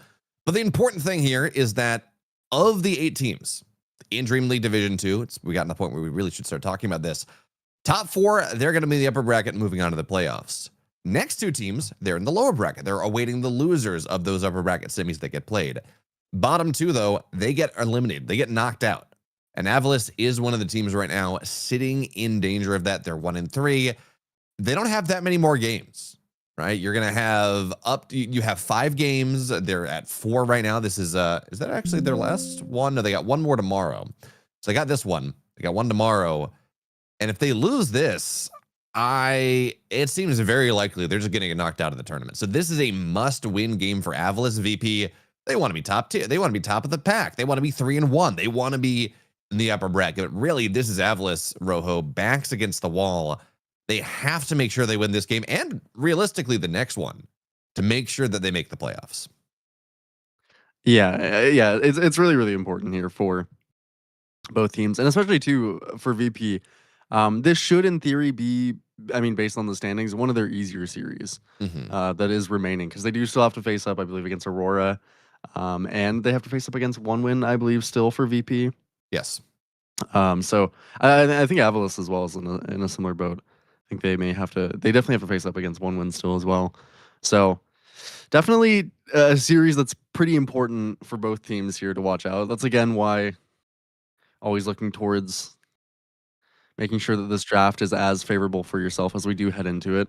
Definitely, I don't particularly, I think, expect to see Razor probably in the series. Both, maybe eventually there's going to be bans that are high enough value, they think, to get rid of other things. But in general, both these players are pretty prominent in the safe lane for playing the Razor. Have some flex potential, I believe, to mid as well. So not probably going to see the Razor, I would suppose. Again, don't think we'll probably see. Fly Treant is a good one to get rid of. The Hellscream Shadow Demon, I'd be a little bit surprised if they let through. 10 seconds remaining. Speaking of Beastmaster, as again, Virtus Pro gets rid of that one. Very standard. It's a flex. It's very strong. Good lane control. A lot of good lane matchups. Have you been watching this Tai Lung Beastmaster over in Blast? Dude has been popping off. Yeah, I didn't catch those games, but I believe it. Tai Lung is really good. I've been very impressed with Tai Lung. In general, he's very, very mechanically good. But honestly, that's a lot of the South American mids. Is very, very mechanically strong. So I'm definitely not surprised. Hope that he continues to shine in that way. And yeah, I do think Beastmaster is definitely a good shout for a ban. I know Corrupted used to play a ton of Beastmaster. I think he's less likely to pick it up in the off lane. But we did see TA2K's Beastmaster yesterday, and it was pretty clean. He had a very, very good, I think, first 30 minutes. Maybe the last 10 minutes or so was maybe a little less than ideal. But overall was still perfectly fine. They ended up getting that win. A lot of it was off the tempo that his Beastmaster made through that safe lane. Definitely banning the Tomato Shadow Fiend as well. This is the one where I'm a little bit more interested in. No Jakiro for Virtus Pro. I think that's safe as well. Fly loves that hero. So a little bit of emphasis on the safe lane already. And they do let the Shadow Demon through. Interestingly as well, there is Underlord still, which they've been picking early. But I suppose they can ignore it as well. Maybe that's smart, honestly. I think that Avalis was probably looking to respond with the puck. So this throws a bit of a wrench potentially in those plans. Although if they wanted to try and deny pick one of those heroes, they still could. Yeah, I mean, plus it's just Abed Puck, right? I mean, we can talk about, oh, you know, what does this do to the... It's Abed Puck. The hero is not what it used to be, but it's still very good. You got a couple bans to cover for it. We talked about the Abed Storm. Yeah, maybe, but Abed Puck is narrow second. We will answer with a Void Spirit. That is supposed to be a good lane. Often it is. Puck goes, dodges something. You drop the Aether Remnant down. You do have a damage advantage. You have a shield. It tends to go pretty well. You get a AoE silence in the game. But just because this is a good matchup, I mean, we saw Void Spirit versus Puck where Puck came out very well just yesterday. So it's not a guaranteed lane win, even as Void Spirit is supposed to be this good lane in game matchup into the Puck. Yeah, and I think the Void had a slight lane win out of that game, but usually slight is not typically enough against Puck. And also in particular, a lot of these Puck matchups are kind of precarious and they're a bit double-sided. This one as well, because Void Spirit is great at catching the Puck. Eventually, if you get Ags and whatnot, is quite good at getting this hero, but you hate being coiled. So there's definitely some aspect to this matchup that can be a little bit tough for the Void Spirit, especially if you fall behind, if you can't set the tempo that you would like to on that Void Spirit. And we did see that yesterday where I believe it was Niche on the Void Spirit just wasn't quite able to connect to their position 4, wasn't able to utilize their vessel timing, anything like that. And the value of the hero can drop pretty significantly if you're not very, very on top of those timings. Now, based on what we saw yesterday from Avalis, they did, I mean, at least, you know, Dual Race had a very incredible series, so I do think he's got pretty good potential for that. Interestingly as well, they have not banned Batrider, which I don't know if that's intentional or not. But Ryota does play a ton of Batrider, and they typically that is banned out against him. We also, I believe, saw yesterday. It was the Chen pick, of course, but there's the ban against his Bounty Hunter. So I'm curious if he's looking at anything like that. I mean, those are just his typical heroes, so I wouldn't be surprised for him to go back towards them. Of course, we saw, I think, Lion into Puck. That had kind of mixed results yesterday. Curious what his hero is. If by mixed results you mean bad results, then yeah, then yeah. And I don't even know that it was Ryota's fault on that one. I mean, Lion is a very flimsy hero. You have a lot of damage every 2 minutes or whatever the cooldown is on Finger of Death. It's long at level 1, level 2. So he's sitting there. He's not. The Void Spirit wasn't adding a ton of damage. They had 3 control supports and not a lot of damage to pump into the fights. It was really relying on this PA. PA had not a great matchup into Puck and into Primal. Really awful, really awkward game for this line to be able to play, and didn't necessarily have really good combinations to play with. But for now, this is I mean, they're taking a decent amount of bonus time here on this final ban, which makes sense. This will set this really will set the tone for the next phase. It's gonna be an Underlord ban. I don't ever hate Underlord ban. It is just so good right now. Okay. We're gonna go for the Chen. Yep. Nazgul Chen, definitely good. Although I don't love it necessarily into the Puck, but of course you can't spend your whole draft always trying to address the Puck heavily, and by getting the Chen, you do take it away from Fly as well. So not too upset by that. Hellstream still does have his. I mean, he has all of his typical heroes. He's not been targeted really at all in the pool. Maybe by their own bans a little bit, but his Tusk, his Tiny, particularly his Shadow Demon that he goes towards, all is still up. He could play something like a Bounty Hunter as well, which is still open. Ryota also still has those heroes. So, you know, Rojo, one of these days... Yeah, go ahead. One of these days, we're going to get the Ags BKB offlane Chen, and it's going to look really good. I hope so. I would love to. It's not this day, but I mean, unironically, the problem is Chen's the 5 and is never, and there are items that you want Greaves, you want Force Staffs and Glimmer Capes and Solar Crest and all this stuff, but the ability to go and just channel a BKB for your entire team is one of these days we're going to see it's going to look good. I mean, and Fly is one of those players that I think Fly's actually finally eventually gotten it in one game I saw a month ago. Yeah, I think I've seen it once by Fly, and I think maybe some game that we casted some time ago, Chen did end up getting towards it. But yeah, usually some higher value items, unfortunately, just because it's so easy to cancel the Ags. in this game as well. Now there's 2 BKB piercing stuns, which is a little bit annoying towards that if you're a 60-minute Chen who picks up that BKB. That being said, very typical again. I mean, this is Virtus Pro's draft. It's pretty much shock standard, exactly what you would expect from their players. Probably up in their top 3 most played for each role so far.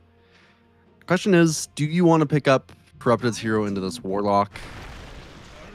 A couple of tiny for themselves. I'm not too upset by that, as it's okay at dragging against the Warlock. And it definitely is, it's a nice little supplement to Chen. That being said, I'm a little bit surprised that Ryota didn't want to go towards the Batright or anything. Maybe just thinks it's too tough against Warlock or Puck, etc. Tusk as well, just the guaranteed save, or not a guaranteed, but a reasonably easy save once Tusk has Blink Dagger, or, you know, honestly, even if they don't, if they can get close enough, not a big deal there. And Tiny is good. Yes, you can have these awkward games where Tiny's got a 22-minute blink and it feels bad, but other than that, the fact that Avalanche is just a perma-stun is... I don't know, man. I've seen... Mars has just not been impressing me in this tournament. It just... There's nothing about it that screams this is a great Mars game. I guess it does mean that, you know, maybe a Wind Ranger or something is not going to be as picked, but this doesn't scream Mars game to me, and Mars as a hero has not really been impressing me. Yeah, and I'd be a little bit worried too, because Tomato definitely has a Trump pick now, kind of. I wouldn't be honestly too surprised to see him go towards something, even like a Terrorblade here, which could be a little bit interesting, something Tomato plays a ton. But really just anything I think that gets relatively tanky at a relatively early point in the game would be great for Tomato, because they do not have very much damage for Avalis. This is they are very much relying on Aztecor to deal actually pretty significant damage early game on the Chen. That's a good one as well. Yeah, definitely a hero that gets tanky early, can buy that early BKB, doesn't care very much about Mars, should win the lane very reasonably. I mean, yeah, you definitely aren't picking Tiny Mars to win the lane. I think that is evident, but we've kind of talked about it before. It's not my favorite kind of plan to go into the lanes planning to lose, especially with this Mars, because we have seen it kind of multiple games in this DreamLeague already, just lose lane and then for the rest of the game be extremely on the back foot, especially in terms of hitting blinks, in terms of hitting whatnot, and then from that point you're just missing a lot of value out of your offlaner. This is, by the way, this draft is 3 of the 4 heroes that Inner Circle picked against Avalis yesterday in game 1. It was it was the line instead of the Tiny, but otherwise this is the same line, and if we're following that line, it's going to be a last pick PA, which I really don't think we're going to see, especially not into this DK, not into this Puck. That's just not going to be all that great of a matchup. But it is kind of interesting. I mean, I was staring at this. I'm like, man, this is I am in deja vu all over again right now. This is looking very familiar. So it is kind of interesting to see Avalis maybe taking some draft ideas out of away from Inner Circle, which, I mean, they did 2-0 them, but, you know, hey, maybe they got some good ideas.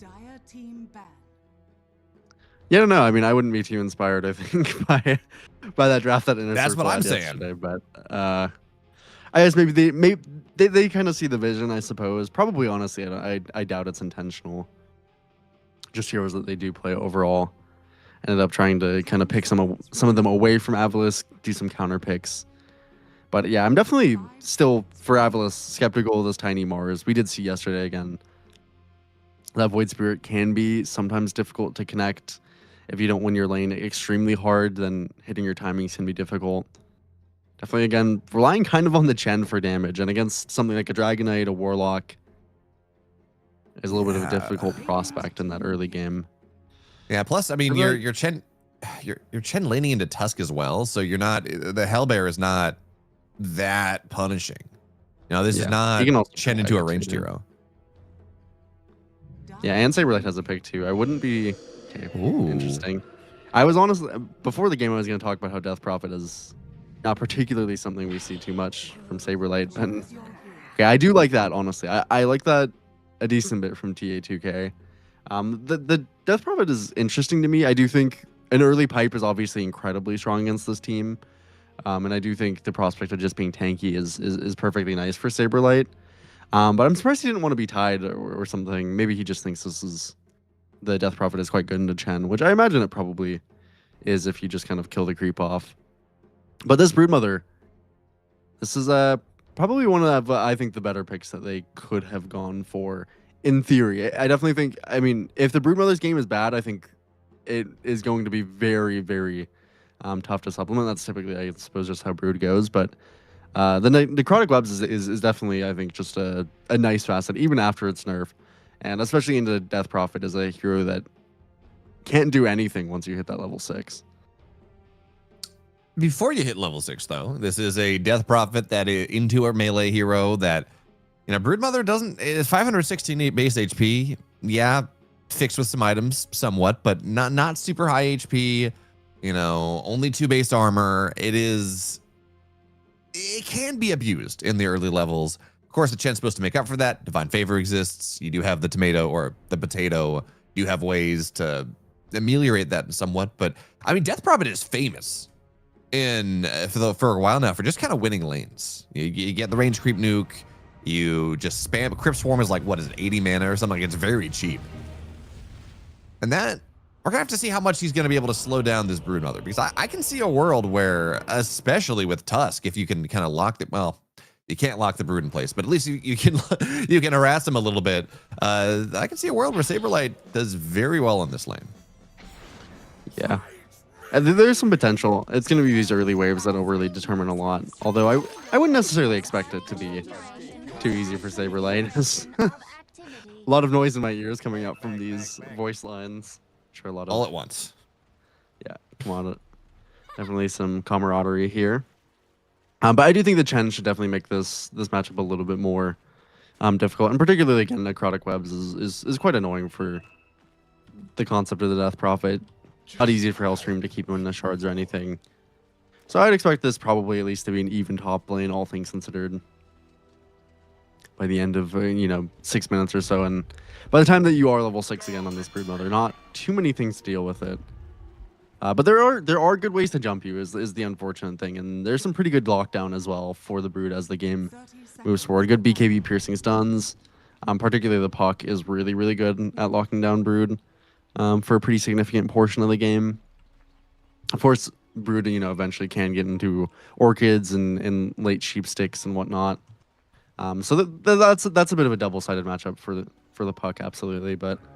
Yeah, there are ways to lock down the Brood as their one kind of big thing, but I do think that killing these spiders could be some struggle once he gets them. The battle begins. Could be a decent lane. Looks like it should be 2 for 2. Yeah, I think what you got to do, I mean, I'm trying to think about how you rotate to fix the Brood problem once Brood hits 6. Because again, I think before then, Death Prophet should have a nice time. Yes, there's a Chen that does solve some of the problems, but yeah, Death Prophet should still have a decent time.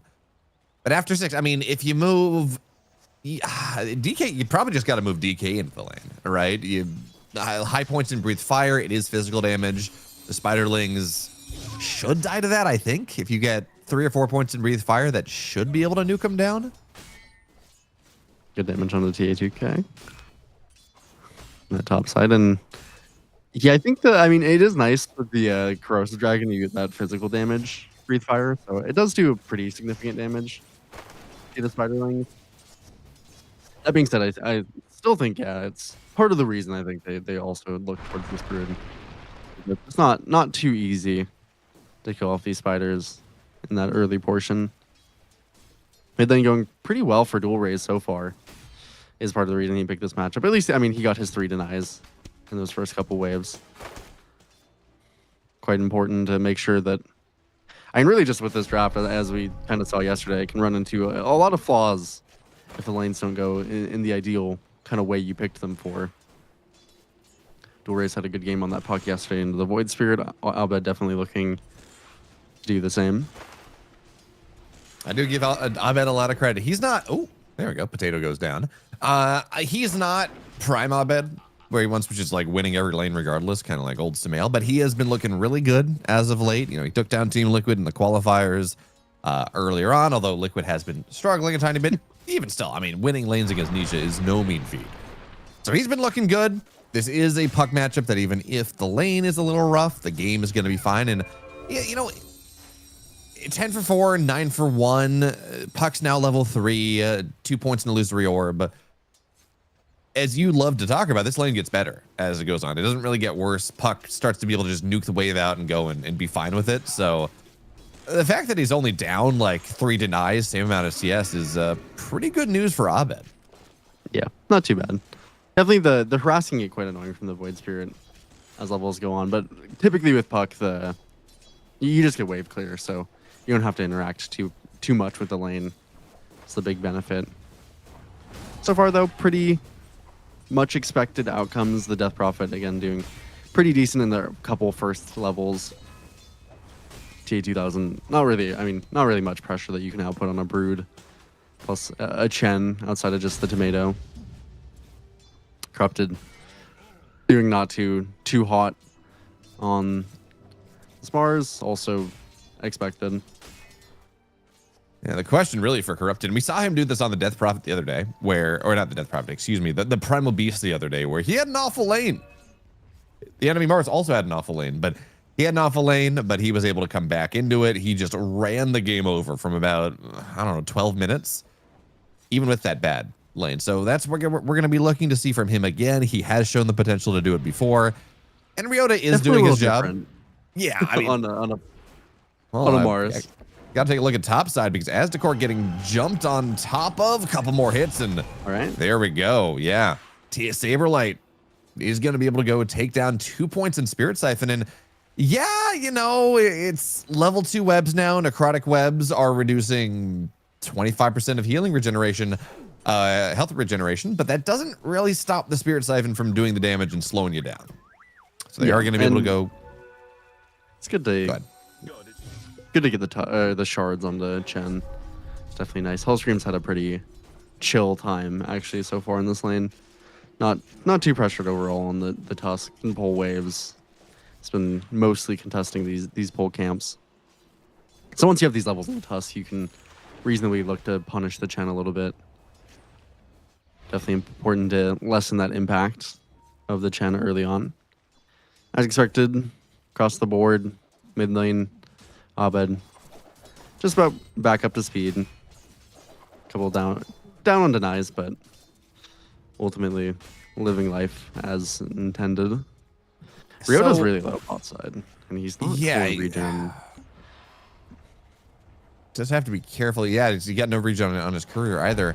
I do want to talk about Saberlight a little bit more though, because this Death Prophet is the weird hero in the draft. Mm-hmm. He's opted to go Earn. I assume he's going to get a vessel after his mana boots. I know you talked about a quick pipe. Is this just because like it just feels like, especially to a Chen, someone's got to build a vessel, so Saberlight's going to be the one that does it?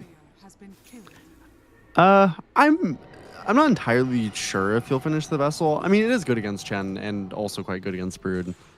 So I think he'll probably keep the option open. Some high HP heroes as well as Ryota. Oh my god, he TP'd out at like 1 HP. Not living on the edge a bit. Yeah, only 2 points of Shadow were not quite gonna burn down in the fountain, but it was close for a second. That is, it was really close. Yeah, I don't know why he was playing within margins like that. And on this top side, they're bringing Fly as well. I do like this. I mean, Saberlight, he did have that kind of decent lane. His 3 points in Cryptstorm, and Aztecor is just dead. Yeah, good shards on top and snowballs. I mean, Divine Favor is buying some time, but yeah, Aztecor will fall. This was supposed to be when Aztecor was strong, by the way. Aztecor had the Ghost Creep, which is just about the strongest early game Chen creep you can possibly have, but I was going to say, but they bring Fly over. I'm not sure how much that mattered, Rojo. Fly was not involved in that chase at all. It was just the two of them. Yeah, it didn't accomplish much for Fly, but that's okay. I still like the concept of him coming up here, put some pressure. Didn't do anything to TA2K, unfortunately, but again, really nice to minimize the impact of Aztecor in this game, especially his early lane impact as well. So it's led them to have such a good lane.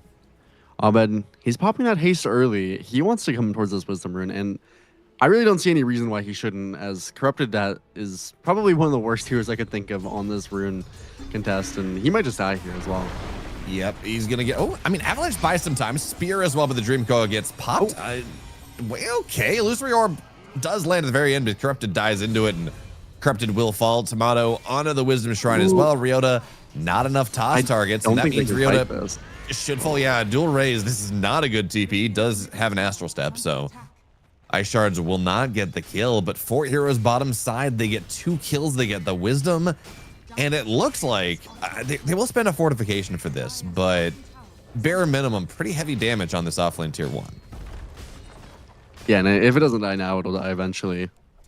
Looks like it probably will just go down, though. 3 points in the Worm's Wrath for Tomato, and this is what we saw yesterday when Inner Circle drafted, again, the majority of the draft that we're seeing for Avalis.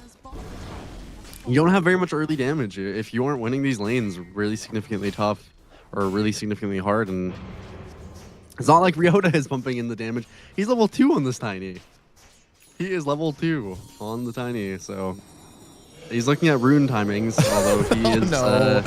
Hello. I mean, okay, the nice thing about this is that you die. The nice thing about this is you can toss back to break the siphon, but it's a very... That's a significant amount of cope, Rojo. I am coping so hard about this level 2 Tiny right now. They're going to get the mid lane tier 1. Actually, Silverlight's TPing out. He says, I can go put pressure on the Broodmother. The DK's here. I don't need to be here. This is fine. Yeah. Again, just no damage output. Tiny Chen supports. Mars offlane, who's not level 6. And on to TA2K. Okay, they can't quite kill him. No, and actually, yeah, Saberlight has to be a little afraid of the spiders. You saw it takes 2 Crypt Swarms to take him down, so not all that easy is... Okay, Ice Shards don't quite land. But there we go. Golem gets dropped, Dream Coil as well, and that is a dead spider. They squish him into the ground, trying to find Aztekor as well. Ryota is here, would love a tossback or something, but Abed on a killing spree. This was supposed to be a bad puck game, by the way. That's why they picked the Void Spirit into him. Don't look now, but he's 1,000 gold above his lane counter. Yeah, well, and that's kind of the interesting thing as well is, again, when they did pick this Chen and whatnot, they did pick that into the puck, and it's not, I mean, yeah, Chen just has no kind of impact on that puck. They're jumping on the Fly. I'm not convinced about this. Fly is still living. There's a Dream Coil. I mean, we do have the arena, and that actually is really nice. They will go kill Hellscream as well. But puck gets out. No way to lock him down unless they land a good spear. That really is it, a good spear, a good remnant. So they do get the supports. They do get some gold back. This is still just an absolutely, I was going to say snowballing puck, and it is, but let's not take away from Tomato. He is also just massive. Yeah, and he did go for the Mask of Madness first, not pressured at all. He'll go straight into that armlet. As per that typical tanky damage dealing Dragonite carrier we're so used to seeing, which, I mean, of course, is going to be good. That eventually will deal with the spiders very well. TA2000 is not off to the start that he wanted, especially now with that Chen. His spiders now with level 4 Grip Swarm are under a little bit of pressure. Tomato's on this top side as well. Wants to stop him from kind of rotating through all these camps, killing off these Ancients and whatnot, take this tower. So this early map control is really, really good against Brood. They're going to be able to take a pretty significant portion of the jungle. And it is also Brood Chen as well, which is a bit important to mention. Both these heroes do want to kind of soak up this top side, soak up these kind of back jungle camps. They do have some meaningful map pressure to try and prevent TA2000 from doing that. For now, there's decent emphasis for Avalis keeping it up on the top side. As Saberlight will pop a Farming Exorcism. It's only... There's probably not much going on. Yeah, I'm a little surprised because it's only a double Ancient stack, like single hard camps. It's not a big stack to clear. But yeah, I guess more gold better than less gold gets him into his mech pretty quickly. So he's just going Earn into Greaves, not going back to the Vessel. So going back to what you're saying, it's a nice early game item. It gives you regen, gives you a little bit more kill threat. And I'm actually really surprised we haven't seen more of this. With the change where Earn is now as many people as want him can get him. You know, you're not super worried about overlapping Earns. And it's decent stats. I mean, is it as good? Is it as good pure stats wise as another Bracer? No. But it does give you that more sustain, gives you more of that kill threat. And I don't know. I'm very surprised we have not seen more. It's now into the mid lane. They're going to find this Tusk, but the Golem gets dropped, and Tusk buys some time into the snowball. Corrupted, pops the arena, but he is dream coiled. And that means that he's going to snap it on the edge. Will die to the illusory orb. Even as T2000 shows up with an amp damage rune. Not even really able to get the kill on top of the Tusk. That goes to dual raise, so... Yeah, you kill the Tusk, you lose Mars, and... spend a couple cooldowns that really don't amount to much. Yeah, it's a little crazy. That's probably not even too bad of a trade. That is the unfortunate reality of where Corrupted is in this game. And he's not looking towards his blink for a long time, as we saw yesterday with the Mars that was played into Avalis. Sometimes on these Mars games, you just have a tough lane and then make a couple rotations to try and make up for it. Since you're not particularly good at farming, you end up with that blink extremely late, especially if you go more into the stats, which Corrupted's gotten quite a decent bit of the phase, the bracer, the soul ring. So yeah, he's really far from this blink. I mean, most of a blink from a blink. Azekor is level 4. Ryota's 5.5. Yeah, it's pretty dire across the board. For Avalis, full Greaves finish for Saberlight. VP are playing pretty cleanly off their timings as well. They're going to smoke up with Abed's Witchblade, which she just finished. While he has Dream Coil, look to punish TA2000 before he finishes that Orchid. That would be a really nice catch. It seems like TA2000 does. I mean, he absolutely does. He's got the Watcher right there. So he knows that Tusk is in the vicinity. Doesn't know that Abed's there, though. And that might cause some problems. He's just on the cliff. Advanced spider tech. He's farming from the walls, Rojo. He's farming from the ceiling. I know a lot of people are more typically used to seeing Nature's Prophet in that kind of position. The cliff farming. I don't even know that. I mean, sure, but Nature's Prophet is better. Nature's Prophet can't get on that cliff. That's not a. That's not actually. Well, is there a cliff in Dota that you can? Oh yeah, I guess there are a couple. The one we're looking at right now. I haven't seen a lot of Nature's Prophet cliff farming in a while. Just because. Yeah, I mean that hasn't existed for much of the past 6 or 7 years, if you will. You can clap. For dual raise, he's looking at his shard and pretty typical Void Spirit that we saw. He's actually, I mean, dual raise is actually doing pretty well in the Void. The unfortunate aspect is the rest of his team is not, which is, by the way, part of the issue as well with Void Spirit. If you're not doing well and your team's not doing well, then it's tough. If you're, okay, honestly, but it's good. He does have Greaves, but good Avalanche as well, preventing any sort of this is good. They're gonna be able to take the Tusk down. Saberlight as well. Avalanche making sure there's no snowball save and good enough silence as well from TA2000, so they just have no way to save him. And that is I mean, Saberlight was 3-0-2. He is a very much worth taking down. No, really good kill. That swung the net worth pretty significantly. That was 1,000 gold and 1,600 XP for them. So just that quick pick off, really nice. It gives them a ton of map pressure as well.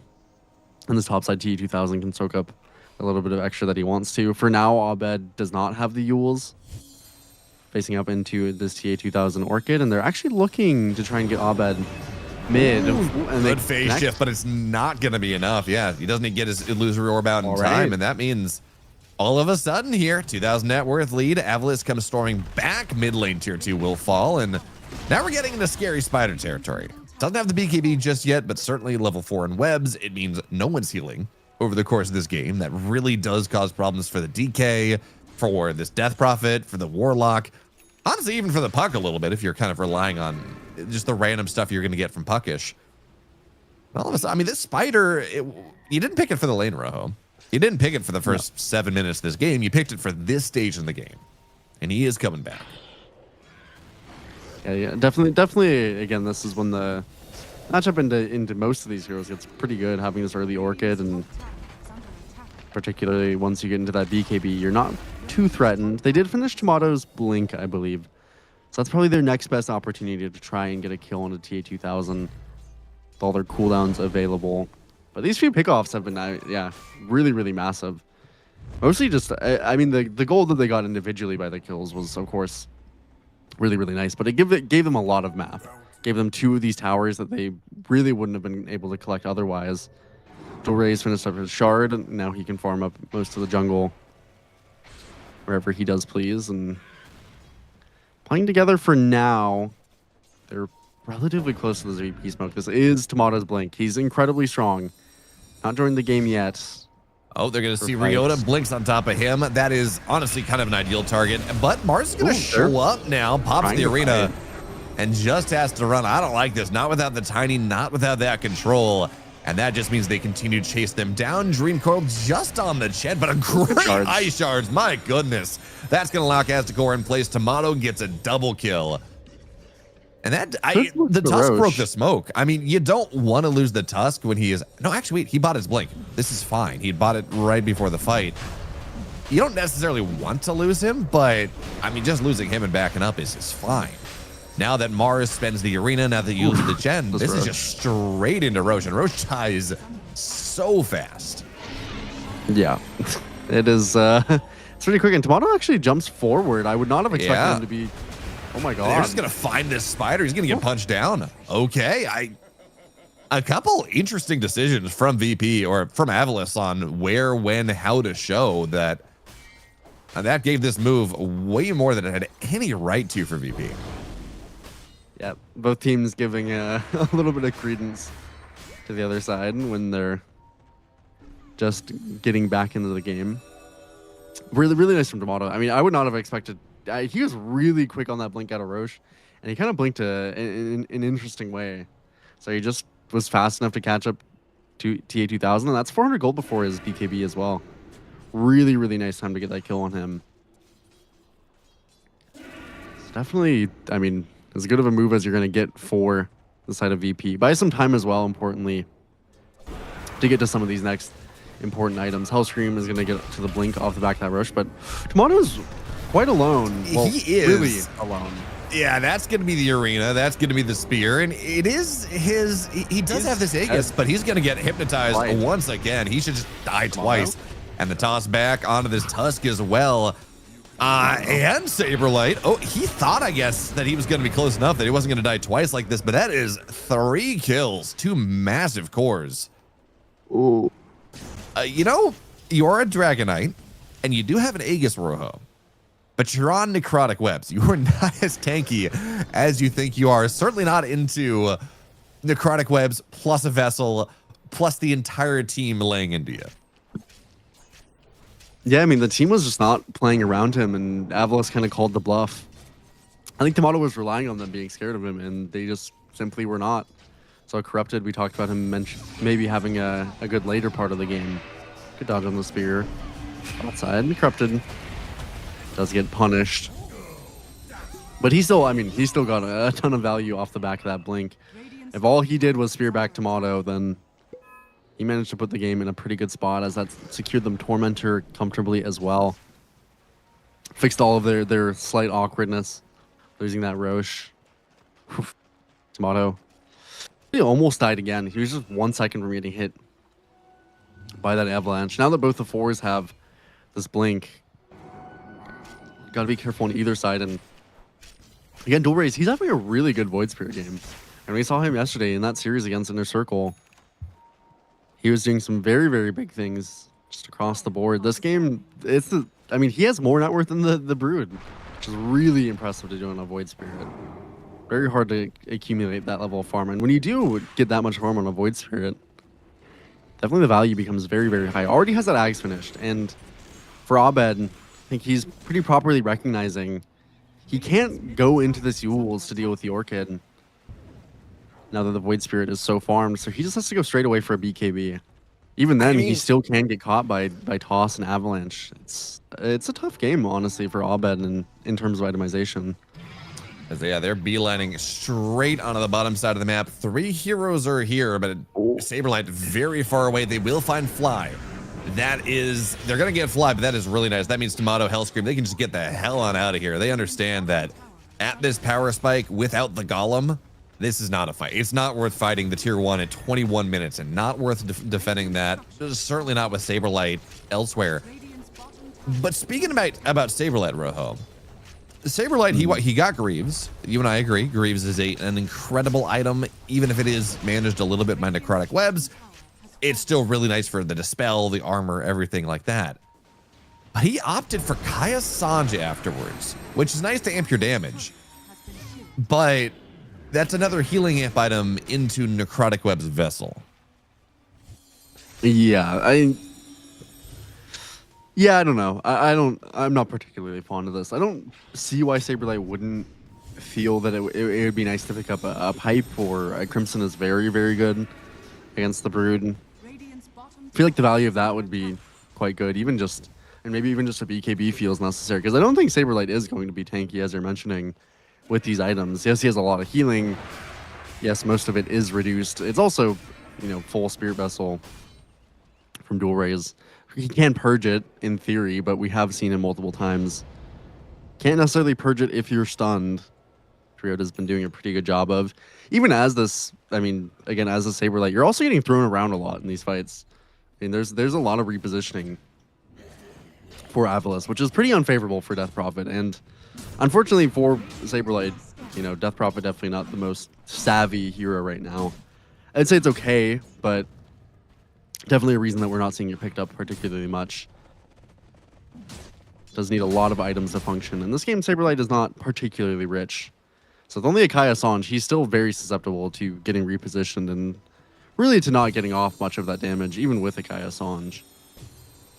Yeah, Kaya Sanj does increase the damage per spirit by about 13, which does matter when you have 8 bonus spirits and, you're level 2, how many spirits that is. It is 18 spirits.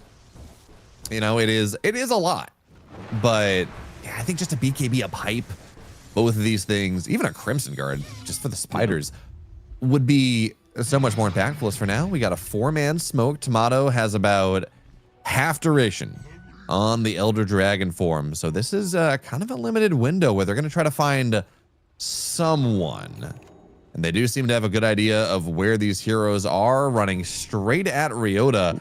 They're going to see the Chen creep, so that tells them that Chen is around. And now here comes Abed on top of 2. Great initiation, but now, okay, that's a great save with the Warlock Golem. And now, okay, Abed's fine. Yeah, Void Spirit will fall. They're going to get on top of the Brood as well. He does have a BKB, so at least should be able to scuttle on out of there, you'd think. But here comes Abed with the BKB timing. Is going to be able to go squish this spider. That's going to be 5 dead. Right.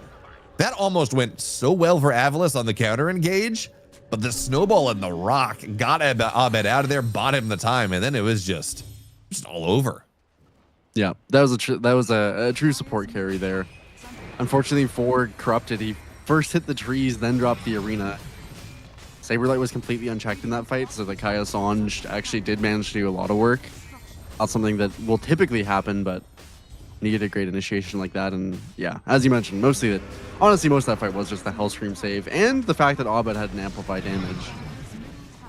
Being able to kill off Dual Rays before he gets any of his spells off is really the key factor there. No silences, nothing coming out from Dual Rays, no Spirit Vessels even to speak of. So really, really good timing for VP. Able to utilize those kind of early BKBs that they have got across the board on Abed and on Tomato.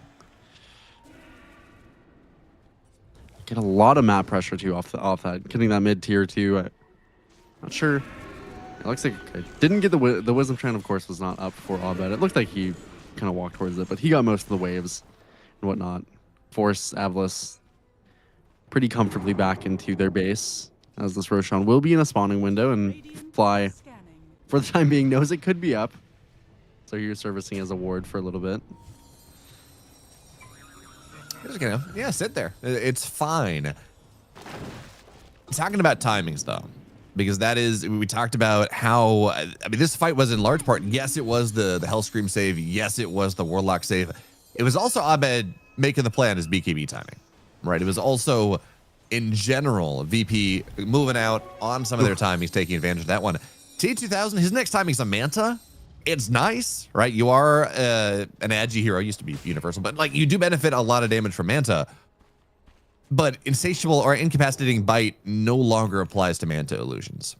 So this T2000 Brood that would get an insane damage in from getting Manta. Now it's just another Dispel. Now it's a little bit more damage, but really does not give you that crazy timing that we sometimes want to see out of these 27-minute carry windows. So it's going to be interesting to see how much they're going to be able to get done with it. I mean, it might just be, look, I need another way to deal with these silences, but yeah, it's like the butterfly. It really does feel like this Brood is going to have to get to the butterfly before it really starts to cause problems. Yeah, it's a bit tough for T2000. I'm not sure exactly what I would build on the Brood here. A lot of damage coming out and a lot of annoying stuns to deal with. I think getting rid of, being able to potentially dodge some of the stuns, being able to get rid of the Fatal Bonds, as you mentioned, the silences, all very nice. Dual Raise is going to immediately break this Pokemon. Yeah, right on top of Tomato. Pops Ooh, the that BKB, is though. Yeah, well really timed, and now good silence on to Void Spirit. But Tomato, you mentioned it, that's an early BKB. Kept him safe from the initial go, but now that's not something that he has available for himself. So too is the Exorcism as Ryota goes, finds Fly, but great silence comes in from Ahmed. Arena on top of 3, the Rock trying to interrupt, trying to make sure that this is going to go good for VP, and the Tusk will fall, but he buys back straight on into this one, and now Dual Raise, his BKB is going to be over soon. It tries to go TP on out of here, no stuns available. He's out. But Ryota did die as well. Tusk bought back, and this should be the Aegis for VP. Yeah, it's going to be a little annoying to take, though. No Dragon Form, no Daedalus yet for Tomato. It will Scream. Yeah, looks like with that buyback, not many cooldowns to speak of for Avalis. Pretty hard to contest, and they're on a ward. Ooh, wait a minute. Yeah, if they find the Spider, it's absolutely going to be a Roche for VP, and they find it. They're going to go get Dual Raise as well. He's silenced up. Yes, they do have the damage. 2 more cores fall, and you said, it might be difficult. Roche is going to scream. They don't have these big cooldowns. But without the Spider, without this Void Spirit, nothing's going to stop him. Oh, wait.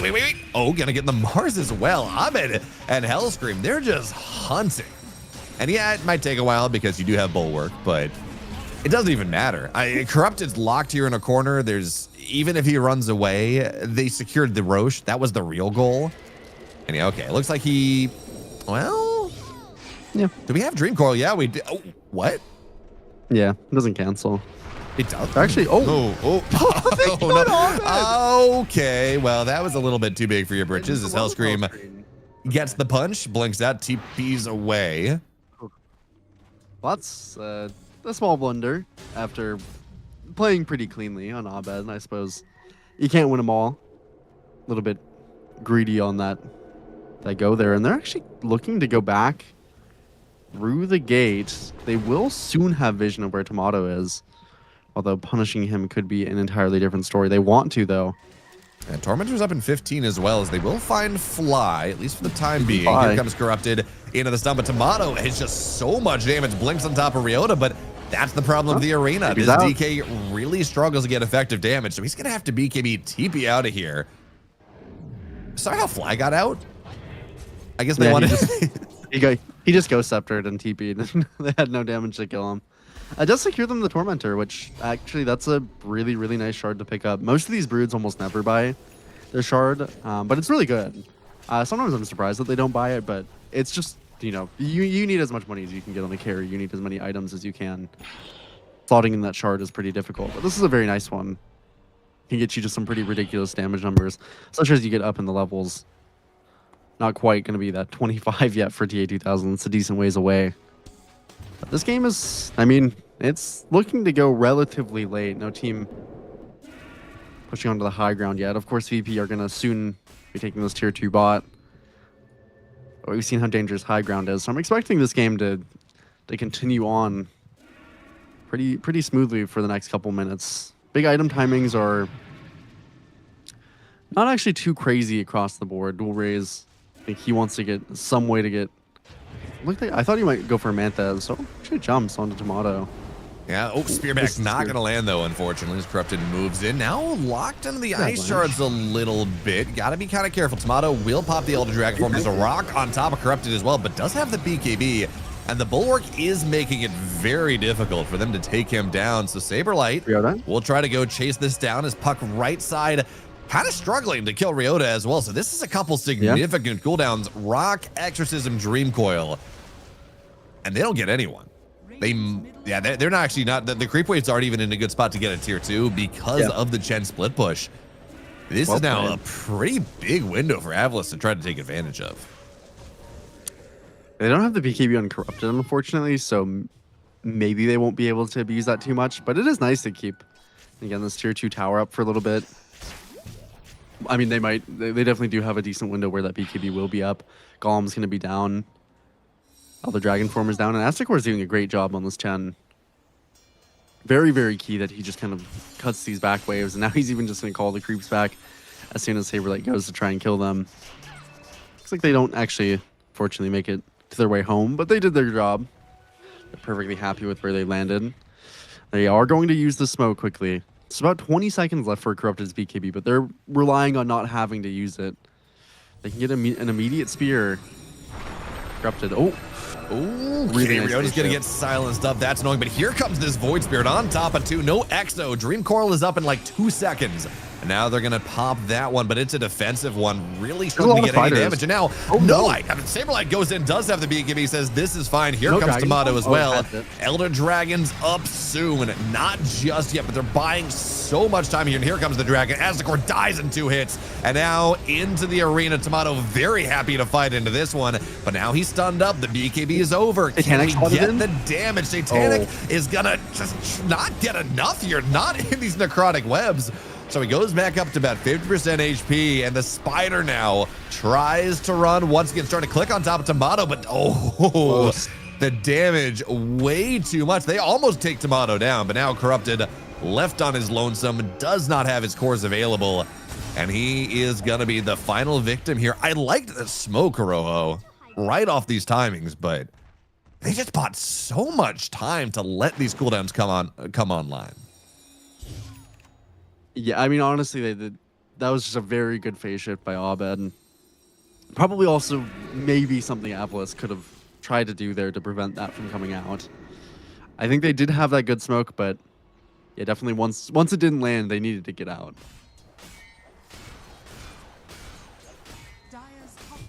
Yeah, you had... Man, this game is really, really, really back and forth. Both teams feels like making just enough mistakes for the other team to punish. This is also, I mean, I was going to mention this earlier. Dual Race did buy a Kaya Yasha, which I find very interesting on the Void. I mean, obviously it feels nice to have, but not one that I would have necessarily expected him to go towards. Yeah, either you go and you get yourself a Manta for just the double silences, the purge on the fatal bonds, you get an Octarine, you get Witch Blood. Like it feels like, I'm with you. It feels like there are potentially some better items.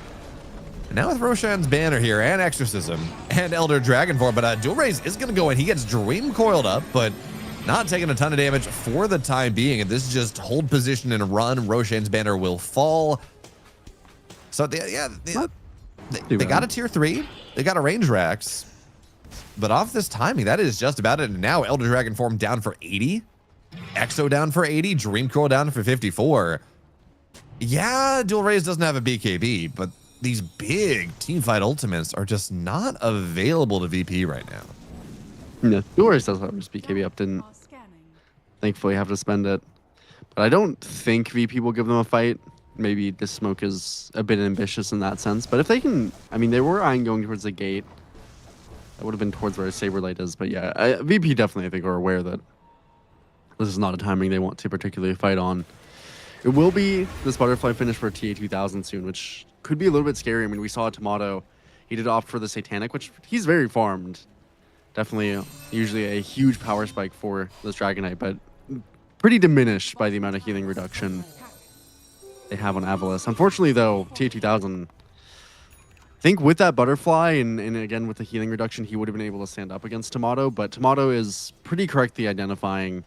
He's just going to go straight away into an MKB, and he pretty much has it. He's going to sell his treads, not hold on to those for too long. Get that immediate MKB. So he has the MKB as soon as TA2000 has the butterfly, for all intents and purposes. Yeah, it so is pretty much, rock to the scissors there. Had to think about, okay, what counters Yeah. what counters rock here? Or what does rock counter? Very, very important questions. There is, by the way, double catapult wave, bottom side, and okay, yeah, Abed's gonna be there in time. It almost takes, wait, is he gonna get the tier 2? One more shot? Nah, needs 2. But even still, tier 2 bottom just about falls really just from the Spider Chen split push, which is very nice. And now Death Prophet does have Shivas, does have their shard as well. So that means a little bit more control in these team fights, never going to go awry. And even, okay, even though this Butterfly Rojo is countered by the MKB somewhat, it is still a pretty significant damage amp, right? The additional attack speed, the additional flat damage with Insatiable Hunger. Yeah, it's not going to keep you safe, but it does go quite a way in just into making the Spider hit really hard. Yeah, no, it's definitely a good damage amp. T2000 is on this cliff. Yeah, he's going to break the smoke. Shivas is going to see him. He's got to be careful. no. Pops the BKB, but he's punched up. He is dead. You know, it doesn't matter how much damage you have if you die in one stun, and that's exactly what happened. So not only is he dead, he's got no buyback. He bought out for this butterfly on the idea that it was going to help him take a fight. But the entire team smoked on his high ground and said, yeah, no, it's going to kill you. Have fun with that one. Yeah, I mean this Tusk level 10 is pretty nasty. The extra three quarters of a second on the Walrus Punch through those BKBs can really catch you off guard. T2000 just thought he was potentially going to live, of course. That MKB from Tomato said otherwise. And now, yeah, giving the same thing that's happened pretty much all game, giving back just enough for the enemy team to take a significant portion of your map. Ryota would love to look for something, but they just can't with T2000. They are lacking any form of damage realistically. Durays would love to get an E-Blade, something to try and supplement that. But realistically, it's too far away from it, too difficult to do in the time being. And now VP doing the same thing as previous. Got a whole bunch of the map. 2 sets of rocks for themselves, and now Hellscream will service as a ward for this Roshan. Sitting here and wait, and no reason not to. They should be pretty comfortable to prepare for a fight here. Abed has a Shiva's, a gem. Very survivable on this puck with some very good damage. BKB on Hellscream available as well. So have everything available to fight on VP. Should be significantly stronger than Avalos in terms of fighting power. But Avalos is all 5, so you can't go roast right away. But it'd be at least a little respectful in that regard. All 5, but maybe they got something into the shop, but no smokes on their supports. So if they do want to contest this, it is going to have to be naked and afraid into the darkness, which is not a position that you want to be in, but they are holding a high ground as Abed gets himself a bit of a regen rune. That's going to be nice for him in this upcoming fight. And we're all just postured. Roche going bottom. That's why we're all sitting here. Do we have any smokes on VP? That's the question. We don't. So it's smokeless. No smoking room on both sides.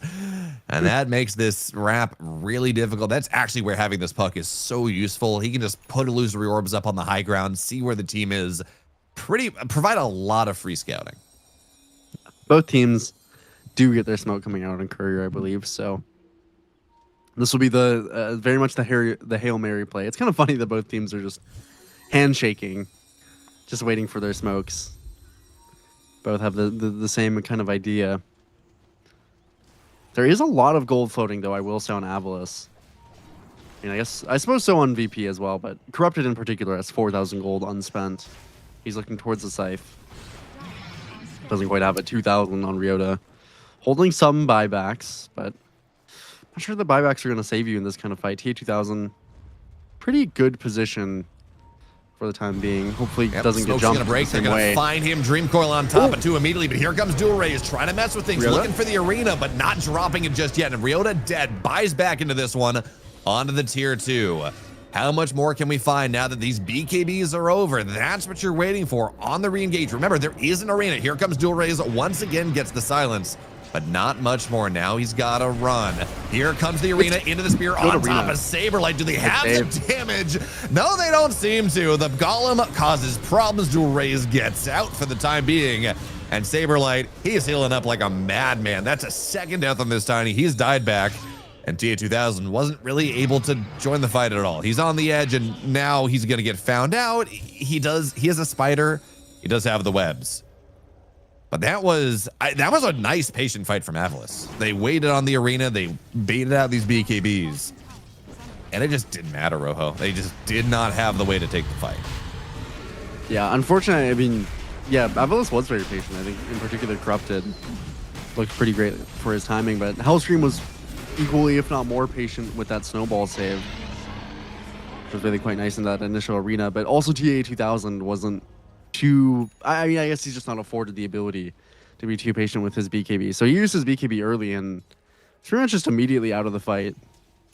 Not really able to take much of a position on TA2000 with just the one BKB. And it's been a pretty tough spider game for TA2000. 1-6 and 10. Does have decent net worth to speak of.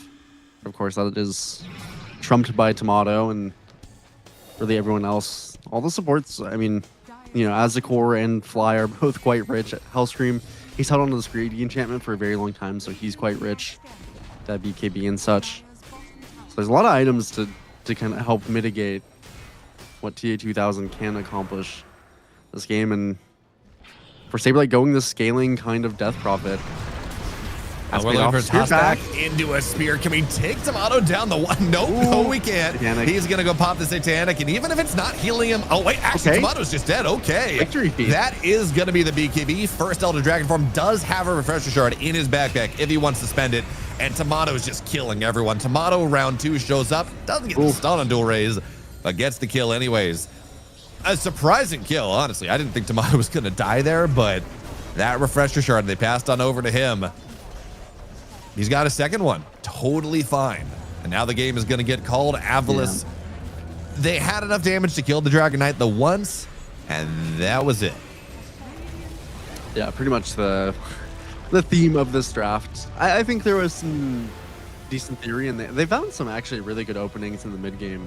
Maybe some that the VP shouldn't have given to them, but in particular, I mean, we saw yesterday, again, mentioned most of this draft is what Avalis played against as Inner Circle yesterday, and there's definitely some awkwardness between it. Corrupted in particular, I think. You do kind of expect more out of him, just in general from what we saw yesterday. He had a really, really solid performance, and it's not like his Mars game was bad, but he just, you know, sometimes it's a Mars, and you really aren't enabled in that same kind of way. Didn't get that blink for super late. Aztecor didn't absolutely demolish the lane as Chen, which meant that TA2000 didn't have an incredible time. Means that he wasn't able to go through the gate, commit some extra damage, help connect with Ryota and Dual Rays. And yeah, again, ultimately just a draft that is very technical to execute in comparison, I think, to Virtus Pro having pretty much just their 5 comfort picks across the board. Very, very stock standard for them, and for good reason. I mean, heroes with pretty innately good synergy. Not too many issues between them, really. Yeah, just not enough damage, honestly. Not really enough to pair with his Void Spirit. He needs someone to play with. Tiny is more control, but it's not the damage you're looking for. So now the question, does Avalis, are they going to pull another Inner Circle draft out of the hat in game number 2? At least, 60% of it. These are the questions we ask ourselves as we go to a break, and in about 8 minutes, we might just have the answer.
Welcome back to Dream League Division 2, as we had a bit of a game, even for a while, but Avalis eventually it fell apart. We talked about before the break about how, Chen Tiny with a Void Spirit, really no one to play through. It is a struggle to get these kills early, to have this playmaking.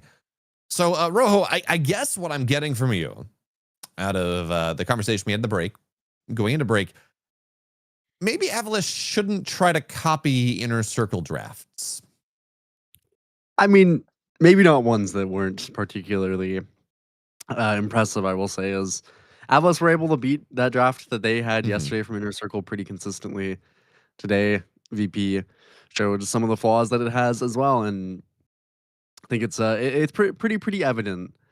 I think maybe they could have alleviated some of that with getting Ryota, maybe just giving him his Bat Rider, giving him something with a little more damage. But in general, I just think it's a little bit too much awkwardness, and not only do you kind of build that awkward draft for yourself, you give Tomato a very nice Dragonite game to be this tanky position 1, which he plays quite a bit of. But you also, you did also kind of just give Virtus Pro really all of their stock standard heroes. Saberlight ended up on Death Prophet, which is a little bit strange in the patch, all things considered, but is a hero that he plays a ton, so definitely not weird for him. And then across the board for VP, I think it's just, signature hero after signature hero. Of course, you can't ban out all of those, but I do think that, of course, Virtus Pro would look at that draft and feel very comfortable, very confident. Probably something they've scrimmed on a million times, something they've played a million times. Just a very easy draft for them to follow through, especially in comparison to that very high execution draft that really requires you to win through lanes. And if you don't do really well in those lanes, and you also go for this kind of Broodmother Gambit, you just lose too much of your map to really enable TA2000 to even have a particularly good game. Yeah, I think the other way to take a look at this, yes, it's important to enable TA2000 to have a good game. I don't like these 4P1, 4P1.5 style of games we've been seeing. We saw that from Inner Circle with the PA yesterday. We're seeing Avalis do it today.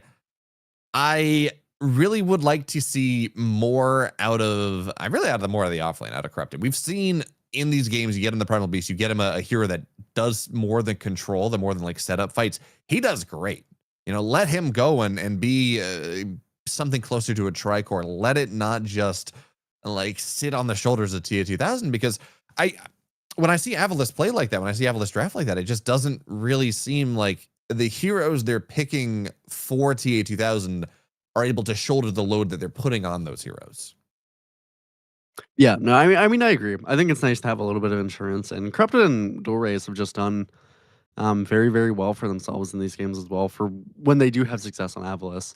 So I feel like it makes sense to try and enable them as well, just as much as TA2000. In particular, we saw Corrupted run over the game on his Primal, Dual Rays run over the game on his Invoker. His Invoker was stellar. So I think that, obviously giving him this Void Spirit, he played well on Void Spirit. Corrupted played fine on Mars in the late game, but you're not necessarily setting them up for the type of game that they are really, really going to pop off. Especially, if you're picking Tiny Mars into what's going to be a Warlock +1 lane that you have not yet seen on that 18, it's a pretty scary prospect. So heading into this Game 2 draft, I hope that Avalis get themselves something a little bit more cohesive. Again, as we just kind of talked about, maybe try to get rid of some of that classic Virtus Pro style, but in general, yeah, I think just building some more synergy in their draft and potentially looking to enable Corrupted and Dual Rays more is a very, very good start, I think. Yeah, for now, Viper. I love these bans from BP. It's just like, we're not going to give you the nonsense. No Viper, no Huskar, no Razor. You got to have a honest game. You got to beat us honestly. And I don't blame them. These three heroes they're great at throwing a wrench into things. It's like the fourth would be Meepo, the fifth would be Brood, and Meepo is not particularly great in this patch. It has been nerfed significantly and just beat the Brood. So, yeah, Avalis, you're down a map of this series, and you have to do it honestly. That's a statement of confidence from VP. Yeah, definitely something that could kind of bite them. So I don't necessarily hate it. Of course, get rid of the puck for Avalis. I think that is quite reasonable. Abed had a great game on it. some moments that weren't perfect, but overall, phase shifts were very clean. Every time he got initiated on, always getting good dream coils. It's Abed, exactly what you expect. He'll look back towards his left track, his Storm, moving forward in the draft. So here's what I was going to say. We finally have an answer. Do you ban Jakiro. Largo or do you ban Jakiro? But Interesting. Okay. Yeah, this was the Ember is another one Abed plays. Yeah, they really like giving Abed the first pick here and then making sure Hellscream has a great matchup, making sure that Fly has a later in the draft kind of game-breaking support. I mean, Ember is a really good hero. I think it is probably first phaseable, but I do think it's interesting that they are prioritizing Abed's heroes so significantly when it's not like he has the smallest hero pool. You know, he can play any of the spirits pretty well. We're just going to counter with a Storm Spirit here. But it is surprising that they're putting so much priority on Abed in this first phase. Yeah, I mean, Abed has typically been first phased for a lot of his career. So it's not something that I think he particularly minds, but yeah, it is interesting. I mean, he definitely has more ability to hold his kind of picks, I think. They sometimes do hold his picks a little bit longer. This series around, no need to, I suppose, is what they believe. Same goes for Avalis. I think it would have been reasonable to pick up a Jakiro, or even, again, Shadow Demon, Bat Rider, anything they typically would go towards an Avalis as a response to the Ember, but instead they just want that mid matchup straight away. Not going for anything cheesy either, so just a Storm Spirit, clear and honest. Virtus Pro banned out the Huskar and whatnot, so I suppose that maybe set themselves up a little bit for that Ember, of course, just to be a tiny bit safe in terms of getting cheese in that mid lane. But Dual Raze seemingly has no kind of intention of doing so. I mean, you could have gone for a Dazzle. That's a thing. It's not a good mid lane hero right now, but it does beat up Ember Spirit before level 6. So, there is that. For now, though, Gyro's gone. Wind Ranger's gone. Just really trying to pinch this carry pool of Tia 2000. He is now... There can be an argument to be made that every single hero that VP has banned is a carry ban. Now, of course, Huskar would be more likely to be in the mid lane, but they are just saying, hey, look, TA 2000, you picked the Brood last game, wasn't great. We're going to try to pinch your hero pool. We're going to try to make you make a suboptimal play, and we already felt good against your good hero. So we're just really trying to take you out of this draft. Yeah, it's an interesting decision. I think that banning for TA 2000 is not an insane concept, but they didn't ban out Beast, which is a little interesting to me. So that still is something available in the draft. They wanted to pick it up, but I suppose this is a decent one to prioritize for themselves as well. The Underlord is very, very good against Ember. Has pretty good ability to connect to the Storm throughout the game. Takes away from Saberlight. So I'm not offended by the Underlord. Again, still Beastmaster up in the pool, but maybe that looks a little less good for Virtus Pro. So now they have to kind of think about what hero they want for Tomato into the Underlord. Maybe not actually the easiest pick either, considering that there is a ton of carries banned out, and in some ways that is biting them a little bit. I mean, they don't have something like a Gyro to try and be aggressive with that magic damage in Underlord, but they do, and they still have Jakiro, at least, I think could be nice maybe for Fly. I mean, still also has his Warlock and whatnot. So he's got decent supports into the Underlord. I'm just curious what Tomato would it be looking at here. How about a Phoenix for Fly? That is a very classic hero of his. Underlord doesn't hit Egg massively well. Storm kind of can. But we're just going to go, okay. I do like Clinks, just as a matter of fact. A little bit worried about the pit, but otherwise, it is a hero that can just harass Underlord out of lane, especially with this Jakiro added on top. Yeah, it's I don't know. I don't know if it's my favorite, picking up the Clinks on this phase. In theory, this already seems like a somewhat tough game for me, and they do have the opportunity to pick up some other heroes to kind of mess with it. The Shadow Shaman's an interesting one. It's not particularly good at trading into either of these heroes by any means, with how short range it is. But Ryota does love his Shadow Shaman, and so forth. It's quite nice to have that extra little layer of lockdown as the game progresses forward. So not necessarily a lane pick, which Ryota did not go towards last game either. But should be, I mean, it'll survive and be particularly obnoxious. I'm sure eventually walk towards mid, look to cause some chaos there. Probably pick up another support here for Avos, just gonna Aztec his hero, whatever he may want that to be. I think you could try to just supplement a little bit of damage from them, pick up that Warlock for yourself. If Aztec wants to, for whatever reason, play like a Tusk 5 or something that maybe has a little bit more emphasis on going in, I wouldn't hate that. It's really up to him. I'm not sure that I'm seeing a carry yet. Okay. Well, and there's a Phoenix. I talked about how we talked about. It seems like a decent Phoenix game for VP.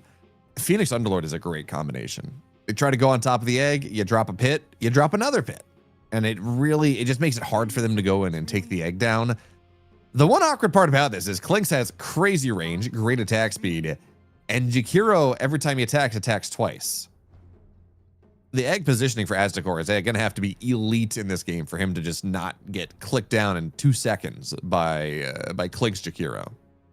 Yeah, Ember also quite annoying for Phoenix in terms of getting on the hero. So getting that egg positioning is going to be hard. Maybe that means that Aztecor will just play more for the Sunray, which I could see being a decent outlet as well. Phoenix with the hotspot can do pretty significant early game damage with that Sunray, and yeah, I think almost definitely going to go into it if you're playing into the Tidehunter. Be pretty significant damage, although this is, for Virtus Pro, they do have a pretty, again, normal draft for the players that they have. Tidehunter for Saberlight is not too strange. I will say, overall, it's a pretty good Tidehunter game. They lack a pretty considerable amount of damage, maybe outside of Sunray. And a lot of things to purge, of course. Good game, a really, really, really good game to have a pipe for Saberlight. Be uninteractable for the first, kind of early to mid game that we see these Tides often do. That being said, there is hex breaks in the game. So if you push far enough into the game and there's relatively, it's relatively even, the Shadow Shaman can be a pretty significant thorn for that Tidehunter. It's again pretty far in the game that you do get that hex breaks at that level 15. But that is, it's something to think about, I think, for sure. Yeah. The pipe is just the problem. You can go, even just the ability to ravage on top of the Phoenix is really nice. The anchor, the shard makes Stormspear's life really difficult. And even more than that, pipe is awesome. The Ags is so good on Tidehunter right now with all the gush talents, especially with the Klinks. Klinks already does crazy minus armor, and now the entire team, or the vast majority of the team, is taking minus 10 armor off the top. They're all slowed. These team fights, Underlord is going to have his work cut out for him keeping his team safe, because even with a Crimson, this is Klinks is going to shred some heroes. Yep, definitely I do think the value of the Crimson is pretty high, as at least that one boon for Avalis. They do have some good ways to jump the Klinks and whatnot, so I'm feeling I think fine about the prospects of both drafts. Definitely this last pick going to determine a pretty huge amount. Just another support here for Hellscream, which they've been very frequently picking up the Shadow Demon for Hellscream, so it's kind of interesting it's been so ignored so far in these 2 games. I guess just not feeling it today or deciding against it for the time being. Maybe he'll pick it up on the 23 here. It would be fine. Maybe there's no reason not to pick up a Tiny or a Tusk to have a little extra initiation. I think could be okay. Some level of playmaking couldn't hurt too much. It doesn't look to me as a great SD game. You're zipped on top of, gated on top of. Phoenix is annoying for you in some ways. It is nice to be able to have that save, but yeah, I'd like to see. Tiny's unbanned. Tiny's great here, right? You have the long range stun versus Storm Spirit. You can break Icarus dive. Oh, I love this. Not even for the ultimate, just the Phantom on top of this Storm Spirit and the Phoenix makes life so difficult. Phoenix Icarus dives. You get the Phantom on top of the Phoenix. Phoenix comes right back. 10 seconds remaining. It's a good lane with Tide as well. Definitely the ultimate. It has almost no synergy this game between them, but it is nice for the root onto Storm. Can have some decent utility in the lane. Silence, as you mentioned, is very strong, so I don't mind it. I don't know if I think it's necessarily better than other heroes he could have picked up, but I mean, he'll stack, I suppose, and hopefully get himself a decent early set of levels for that Phantom to be really, really obnoxious. So I guess I've just not seen much Grimstroke. I'm a bit surprised he'd go towards it. Now for TA2000, I mean, a lot of his heroes are banned out. In fact, even an Omni Knight was banned out. And it's, I mean, all things considered, a pretty decent Sven game. If the hero was maybe also a little bit better, I'd be a bit more excited about the prospect of it. If this was Sven of some patches ago, would be a very, very good Sven game. This time around, I think there's definitely you don't quite have the damage to instantly burst people. So once you get, I mean, you do need a BKB in this game, and if you can't get towards, or if your BKB is low or misused at all, definitely gonna get kited and melted still pretty quickly by this Clinks. I think this is definitely a double-edged matchup. Clinks Sven, it's really just whoever catches who. Yeah, my big question is when/if does TA2000 buy the shard? Because yes, this is a carry Sven. Yes, your job is to get as much damage as possible, as fast as possible. Make sure that you are just uninteractable and you get a couple kills. But this shard is so important to the team, making Warcry undispellable. Not that we have a ton of dispels right now, but you can buy them. And just giving that armor aura to the entire team into this Clinks Tidehunter. It is, I don't want to see it bought as quickly as possible because you do need Echo Saber, Blink, BKB, Daedalus. But whenever you can fit that into the build, I think it is very important that TA2000 picks it up. It'd be nice. It'd be very nice to have that little extra armor for sure. Anything to help against the Clinks, it's gonna be pretty meaningful. Although I mean, I think that maybe the ideal plan against Clinks here is probably not to survive against the hero, but just straight up kill him off. There's no saves to speak of for BP this time around, and in that game one, what was really pivotal was the saves coming out from Hellscream's Tusk here. So is only going to have potentially that Inkswell Dispel, and past that, it's really just relying on the stuns to be layered. So really looking towards TA2K's kind of later portion of the game. I do think important for sure, TA2000 gets off to a decent start in the lane, as always. I think more so as Sven probably in these kind of patches. But he needs to, I think, have a...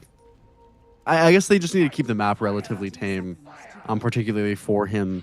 Because this early game would, I mean, he can't do anything for the first probably 15, 20 minutes on the Sven. It should be near impossible to connect to moves, and if moves are ever connected onto him, say, with Abed's Spirit Vessel and Inkswell with the Phantom's Embrace, those kind of things I think are just far too obnoxious for Sven. So TA2000 definitely won't be impacting, I think, this game too much for that early to mid game. Goraze is, I think, dead. Yeah, he's dead. Yeah, they do get 3 bounty rooms, but that is nice. But it also is going to give Ember. Oh, so apparently Fly. It's going to give Ember first blood, but Fly ticks him down. Abed tips his support. He says, "Hey man, what the hell?"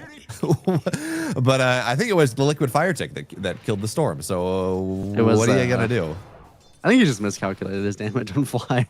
He thought that he could hit him and not kill him, but Shakira's too broken, turns out. So a little miscalculation there.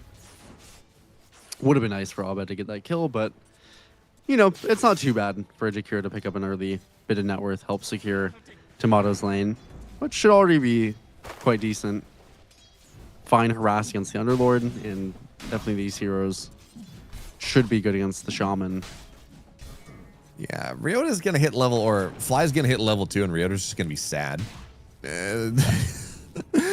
Foul play doesn't do anything there. You just get burned down, you die. There's no save, there's no sneaky survival that might otherwise happen. So, and Fly getting first blood means he's gonna get to level 2 just a little bit faster, which is pretty nice. So for now, just lane shenanigans. Of course, Ryota and Corrupted have zero desire to do this, honestly. I struggle to think of a stronger lane matchup than Clinks Jakiro. It is just very sad for this position 3 and 4. Yeah, it's pretty gross. At least you do have some range on these heroes, so I think it can be somewhat manageable, at least for so far this first level. Interestingly, I did want to point out that Aztecor, he did go for the Dying Light this game. Suppose just really wants to secure TA 2000 this lane, which I don't actually mind too much. I mean, Dying Light is so strong in lane and is pretty good against the Tide for that first couple levels.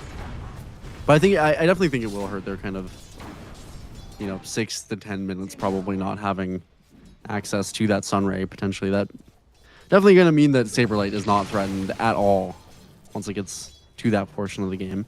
But again, I think, if you really want to secure the lane, maybe get a little bit of extra gold on the Phoenix as well throughout the duration of the game. It probably isn't too tough. I mean, he'll get some value out of the Dying Light, I suppose, when he takes most of his HP like that. Yeah, I think it's important, though, that as the core understands that when it's called Dying Light, doesn't mean you're supposed to die. It just means that you do extra damage. Like, just we don't need some nominative determinism here. You're just, because the name says you're dying doesn't mean you actually have to die. It's fine. And on the top side, I mean, look at how Tomato's positioning. He's between the wave and both Ryota and Corrupted. He understands just how strong he is. It's just obnoxious. And now at the level 3 timing, or the 3-minute timing, they're gonna try to contest this. And yeah, Firestorm is annoying, but Corrupted will die. And so too should Ryota. He's going to try to chase down Fly, looking for the chicken fingers. Ryota, high ground miss.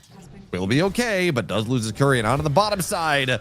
Well, Scream will be able to go get the Phoenix. Now, he should die in response here. So both off lanes.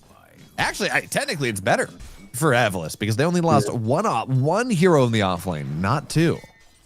Well, in theory. Corrupted loses a lot of his wave, and Ryota TP's the base. So it's somewhat similar, but I do think that I wouldn't necessarily... I wouldn't want this as much for VP to be dying in the off lane. I think definitely a little bit less expected in that early part. Corrupted is, is as it does. Some decent damage on the Fly. Abed. I'd be a little careful. No bottle charges as well, but yeah, he's gonna be Grimstroke's actually defending him. Is top side. Jakiro does die, which is not supposed to happen. By the way, this lane is supposed to kill, and now there's the Shackle healing him up. Oh, Tomato, gotta be careful. There's the Hex, but okay, he does have 1 charges. He will be okay, but any kills in this lane for Corrupted and Ryota, they're gold. They're worth more than gold. This is not supposed to be a lane where they can do pretty much anything. It's now bottom side as Decor. Icarus dive not up for 9, but the Fire Spirits means that Saberlight just can't hit him. So now Saberlight in a lot of trouble here. Gushes as Decor. 1 more hit. At least they will trade. Oh, he had the Icarus dive. That's okay. Although T2000, I almost wonder if he could have gotten that kill. Probably not. But he's doing, he's doing pretty well. Not necessarily in CS for TA2000, but getting those kills gave him a ton of gold. And speaking of CS, by the way, Dual Race has been putting the work on Abed. There's no 2 ways about it. Storm Spirit is simply putting the work in. 32 and 9. And 9 denies on Dual Race. So having a pretty good matchup so far. Abed is going for the max chains, so it's not like he's necessarily the strongest laning Ember Spirit. Still a very nice start for Dual Rays. Going to get into that 6 right before the 6-minute runes come up. Because Hellscream's actually coming in. Yeah, that's a great move with the Phantom. But yeah, Dual Rays is level 6. Actually looks to turn some damage around a little bit. Unfortunate. Is this matchup, by the way, this Ember into Storm, is this supposed to go this hard for the Storm Spirit? Because actually, Tomato top side, big rotation in. That is... Yeah, this is so Clink's in this lane, very strong with the Jakiro. It's a lot of damage. But Pit into something is so good for this Clink's. It's a nice job. I just stole the rune with Sleight of Fist. Well, he still got it. Unk still got it. So the kids would say, I believe, is Dual Rays actually in. Dual Rays is dead. Yeah, 100%. Wait, 99%. He's going to try to dodge. Abed Haste Rune, though. He's fine. Turns that steal into an immediate kill.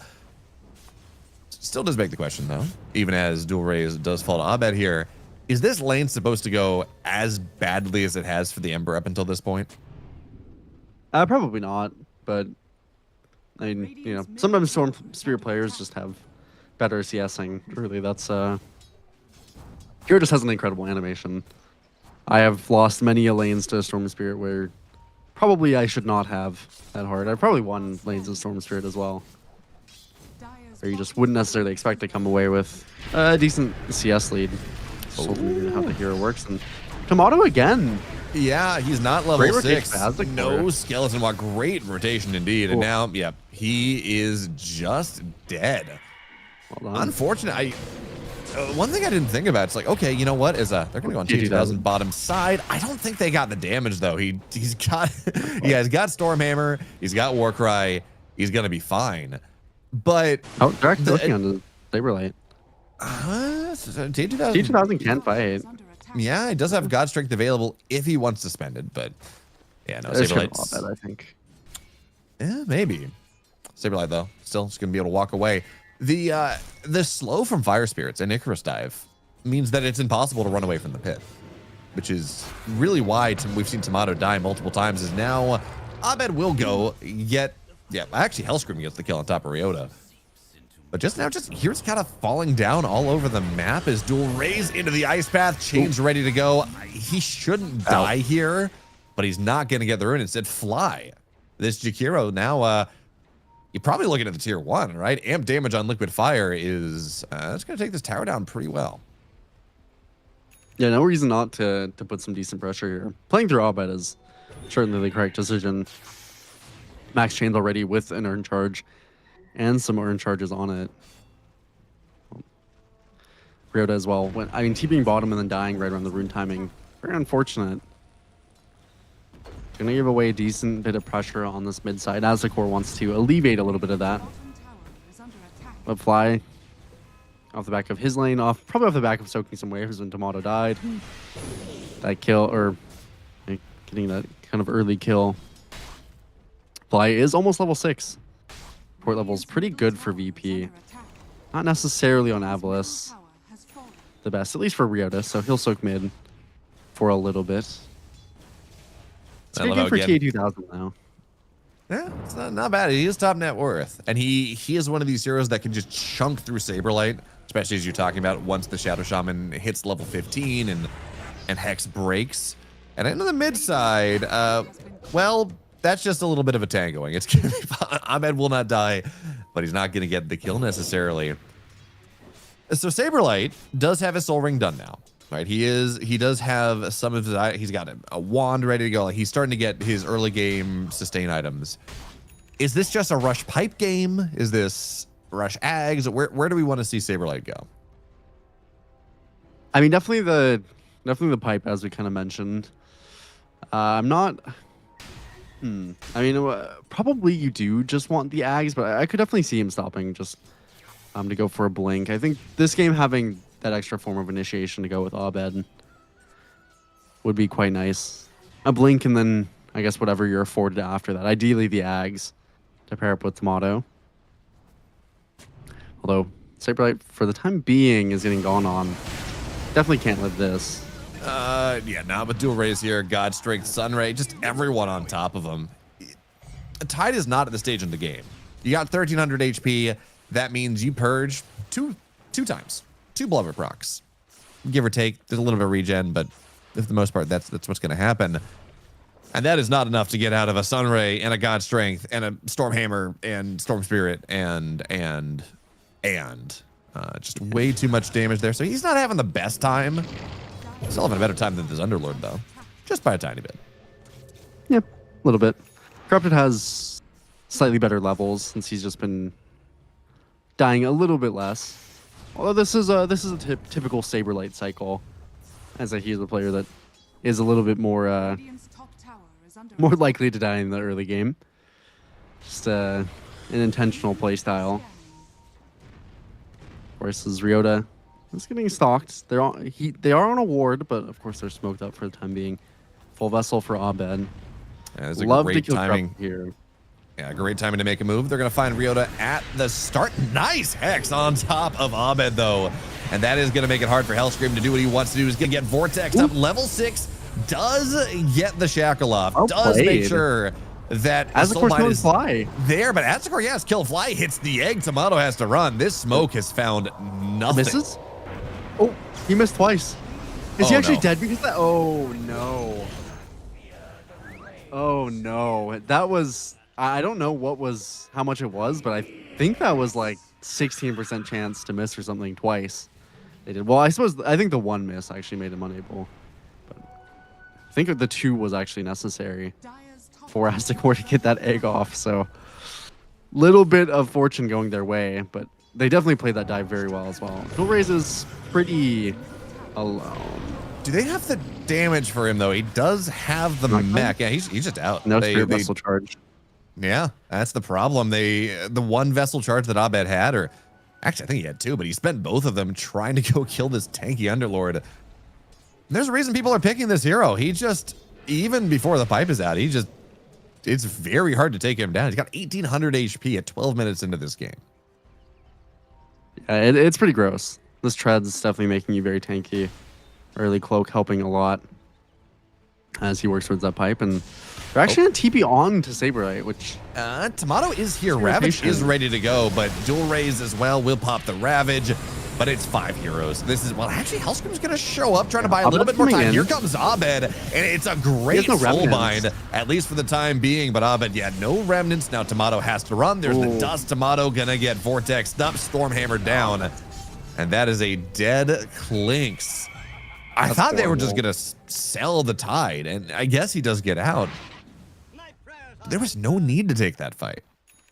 No, Saberlight is probably, I would say it's probably unnecessary for him to be in that position, although I am a bit surprised they ought to go on him as Corrupted almost dies to fly, which I'm glad that's a thing.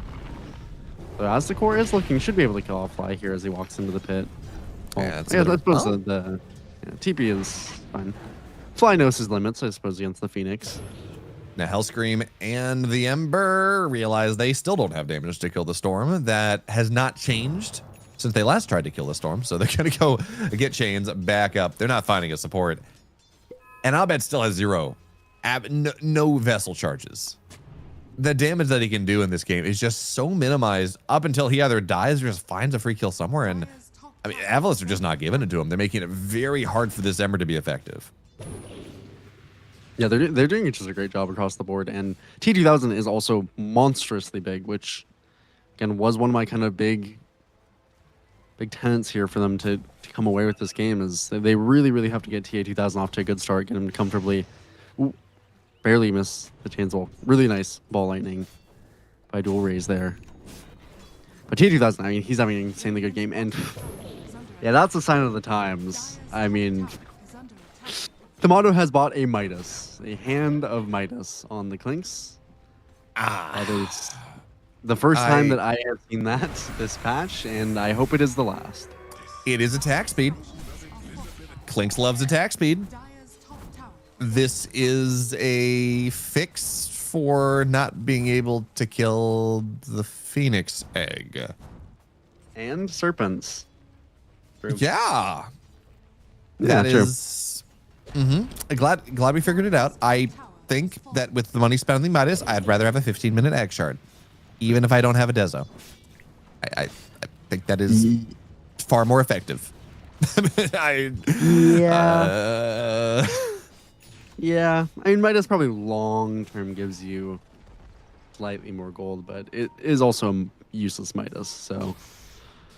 Yeah, I don't know. This is a tough one, a recession indicator for sure. For Tomato. They do have the pipe on Saberlight, so they can finally kind of play through him. But that being said, still no vessel charges, so their damage is pretty mediocre. They're playing with a Grimstroke.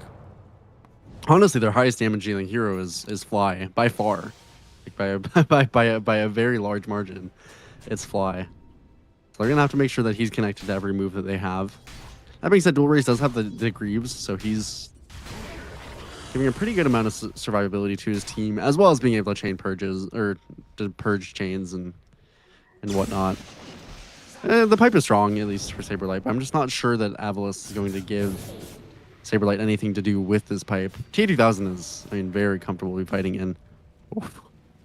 D'Amato, right. he had to be a little bit careful.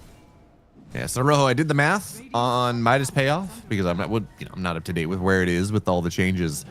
On a 90-second charge restore, it takes 20 minutes, right around there, for a Midas to go and pay for itself. Where if we get to past 40 minutes, yeah, Tomato's gonna be happy, but I mean, other than that, Well, I feel like I think it takes about like 10 minutes because you can sell it, I think. okay, but well, it's it's ignoring the cost of selling it, yeah. Yeah, it's not good. I mean, it is certainly not good. Tomato is very much on the struggle bus, taking a full ride here. T2000 is the exact opposite as Jeff Bezos, and okay, well, they'll find their one.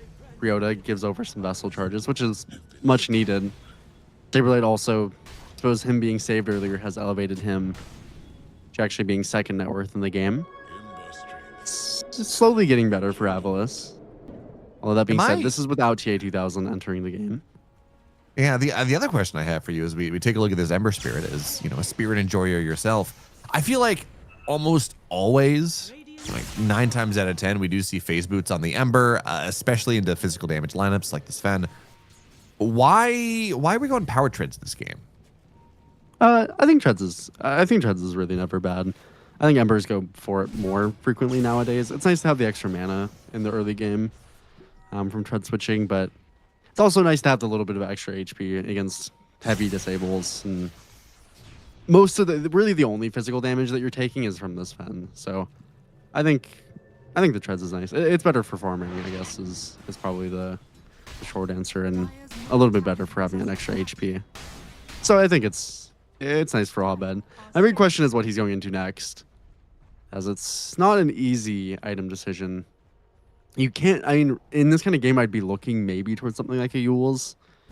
And yeah, I think this makes sense what he's queued up. He's queued up an Ag straight up, and well, actually he just buys a Veil for Shiva's, which is quite interesting.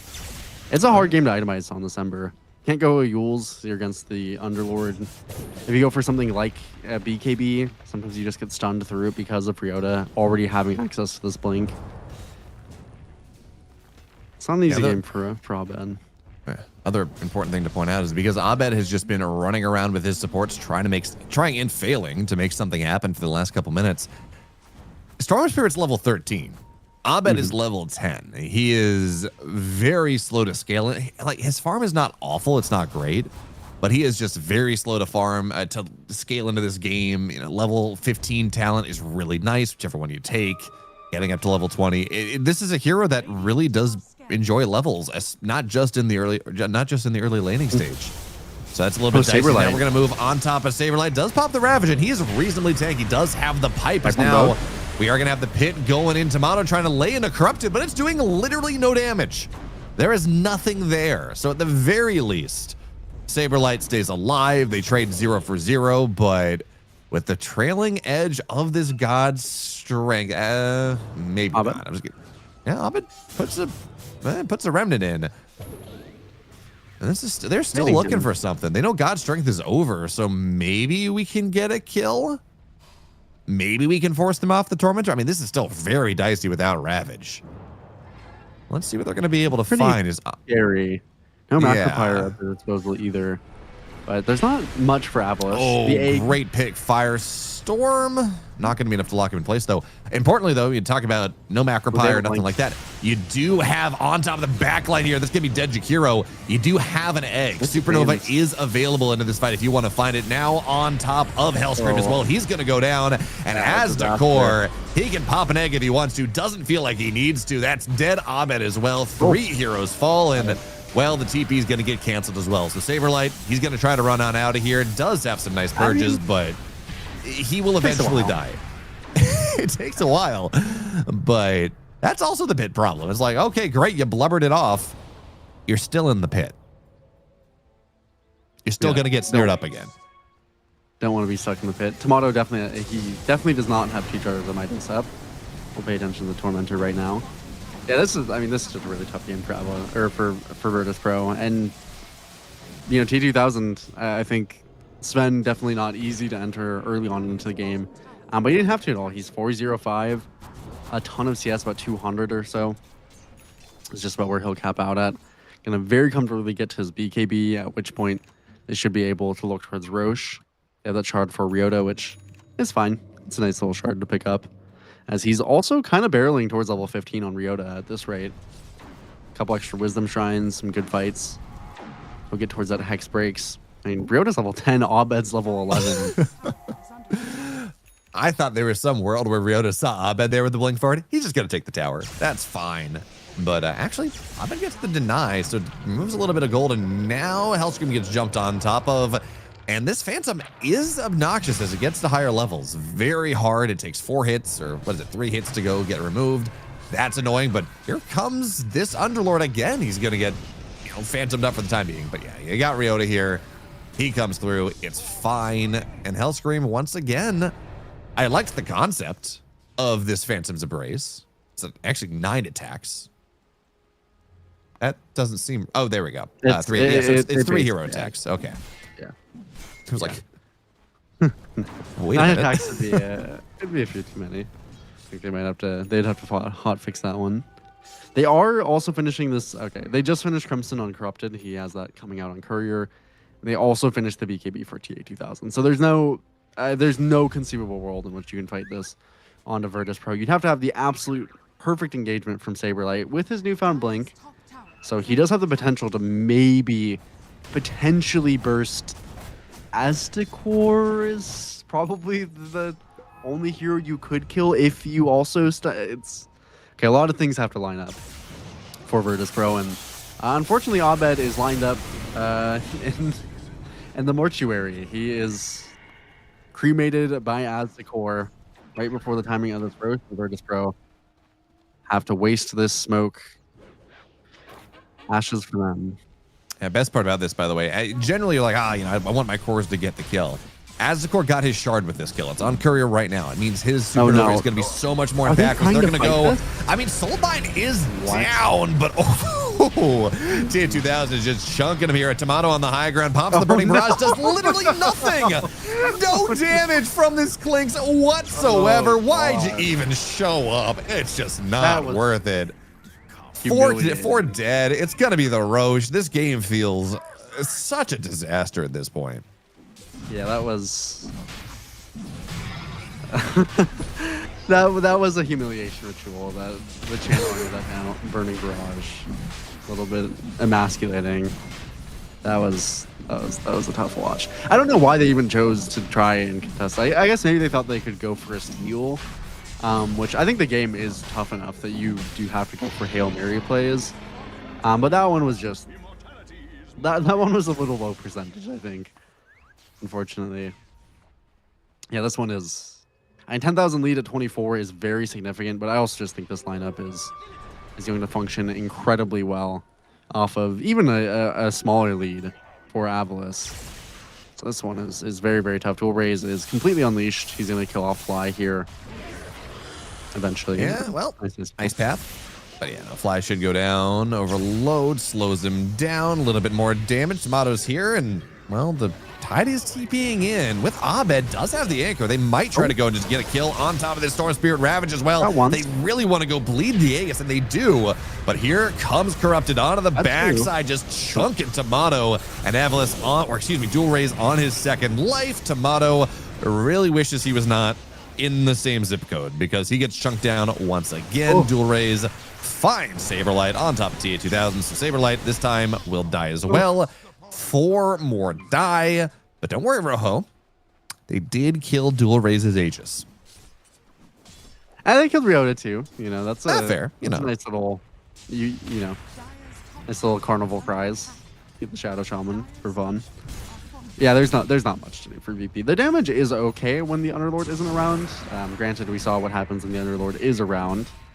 Abed finishes as Shivas, but again, that's not necessarily a defensive option that's going to prevent you from being full-length shackled, hit by multiple pits, jumped by Dual Raise, killed off in a God Strength, brutalized through and through. when is the Underlord not around? He does have this. Oh, goodbye, Fly. Well, nice job there from Ryota. Yeah, this Underlord hero happens to have a global spell that brings him around, makes him move faster, makes him take less damage. Oh, and yeah, in about 2,500 gold, it's gonna pit you it's gonna root you as well. So, when is Corrupted not part of these fights? For 3.5 seconds while he's channeling the portal. Fair. Can we? Which I mean, can we- is enough. I mean, Tomato was able to kill off Dual Rays once in that time. That being said, yeah, that was I mean, he wouldn't have been that far or that late if Dual Rays didn't have an Aegis. Brutal. Savage. Yep. Certainly, all things wrecked this game. Yeah. Playmaking for Virtus Pro is just again quite limited. And yeah, Abed, he's looking towards the BKB. It's a sad life for the Ember. T2000 is 400 gold from Betaless, 27 minutes. Not a bad timing. Of course, everyone is cracked, right? You got the BKB done on Storm Spirit now, 9 seconds. Phoenix is thinking about getting a Holy Locket, but more importantly, we're looking at an Ags after that. So even with in the 3.5 seconds it takes for the Underlord to channel in, show up, you have an egg save. That's going to be really obnoxious. This Hellscream is going to get found out once again. Unfortunately, the Circlet pushes Dual Rays away, and that would theoretically mean but that's a better target. Okay, goodbye. They're going to get the Ember Spirit. I was going to say, you know, the Circlet pushed this Storm Spirit away. It means he's not going to get stunned. Should mean he dies, but Dual Rays is like, yeah, you know, why would I kill this Grimstroke? There's an Ember right there. That is way more tasty. Yeah, and now Abed's life is going to be complete hell against this Ags on Corrupted. Definitely, I mean, Underlord just very strong in general, as we've talked about. These auras feel so good on the hero. But this Ags on the hero gets genuinely ridiculous. They're looking at they're not killing him. They But cannot. what if? Consider. I think maybe with Fly here, if they chain everything perfectly, I think they can kill him. He They're gonna does. try. There's going to be the Ravage. They're going They to did try not. to. They did He's not. taking a lot of damage with the Macropyre. This is still not a dead Underlord. Please kill him, please. They will get him, but now here comes T2000. No God Strength, though. Not for the time Protection? being. Okay. And with the Soulbind, Tomato All gets right. out of here. That is a massive kill. Yeah, they were a little bit late, and also for some reason, Corruption didn't. He wanted to place the Firestorm instead of the Pit of Malice immediately, which I thought was a bit strange. I think honestly they could have gotten a lot. Either, I mean, in any sense, Corrupted messed up a little bit, but also Hellscream immediately popped his Inkswell before Saberlight jumped in. It's you know, it's tough, but they did get a kill. That matters quite a lot. Underlord unfortunately will be able to join the fray once again in about 30 seconds. So it's a bit of a consolation prize.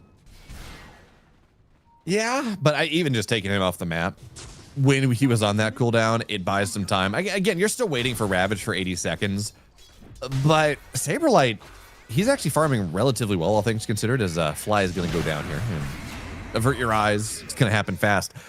But he is now only about 900 gold away from his Ags. And he's not that far away from level 20 as well if he does decide to go for the Gush Armor Talon. He's pretty close to applying -10 armor to the entire team. And with Tomato, with his skeletons going, with this Burning Army, with the Desolator, hold on a second. Here comes the Underlord. Who is inside with them? Here comes Dual Rays, but they're gonna miss. And that's now a cooldown, 82 seconds, where you don't have this global presence of the Underlord. That's actually really nice, especially because this Tidehunter gets out as well. So in the last minute, VP have gotten a really good kill, and they've dodged a couple very important goes from Amphalis. Yeah, nice overall for them. Although I will say, Ryota just finished his BKB and is level 15. So this Shadow Shaman is going to have a lot to say, I think, with Virtus Pro surviving and moving across the map. Tomato did finish his BKB, and he's farming pretty decently, similar net worth. What's that to the Midas? Storm Spirit. Yeah, the Midas all is about- just paid for itself. He's going to show on the wave. His team's smoking away from him, which is if they get the storm, I don't know. Storm's got a shield rune. The storm is not going to die in the time, even as they are pinging him out. They would love to get this kill. They're going to pop the Ravage onto him immediately into the Inkswell, trying to take him down. Ice Path as well. And they actually, they get him. That's a big kill. And the gem. What is that? 1,600 gold and the gem. Yeah, that is a massive, massive deal. It's still an 18,000 net worth deficit, but they should be able to go and get rid of all the wards on, actually not a lot of wards on their side of the map, but getting these staggered death timers, that actually, it buys them a lot of time, and Clinks is getting stronger. I mean, the Midas, we're at 32 minutes. He's 4 minutes from payoff if he doesn't sell it. We are starting to get to the point where the Clinks can take these fights where he is starting to go get rewarded for his extreme greed 18 minutes ago. Yeah, I mean, the 17K net worth is not as bad as you the know. 15K was 10 minutes ago or so. So they've recovered it nicely on VP. I mean, the best they possibly really could hope for as Saberlight is, as you mentioned, slowly approaching that level 20.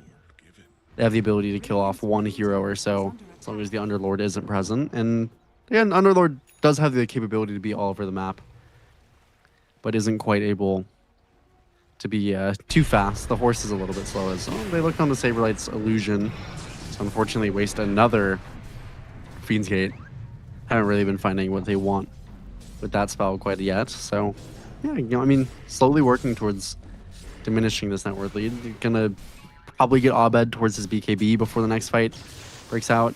Shouldn't allow him to actually play the fights. They haven't really utilized Ryota's BKB or dual raises yet too significantly. Some silver linings. I'm not trying to say that this is all of a sudden it's a good game state for VP, but they are making the right moves. And Clinks is one item away from doing a crap ton of damage.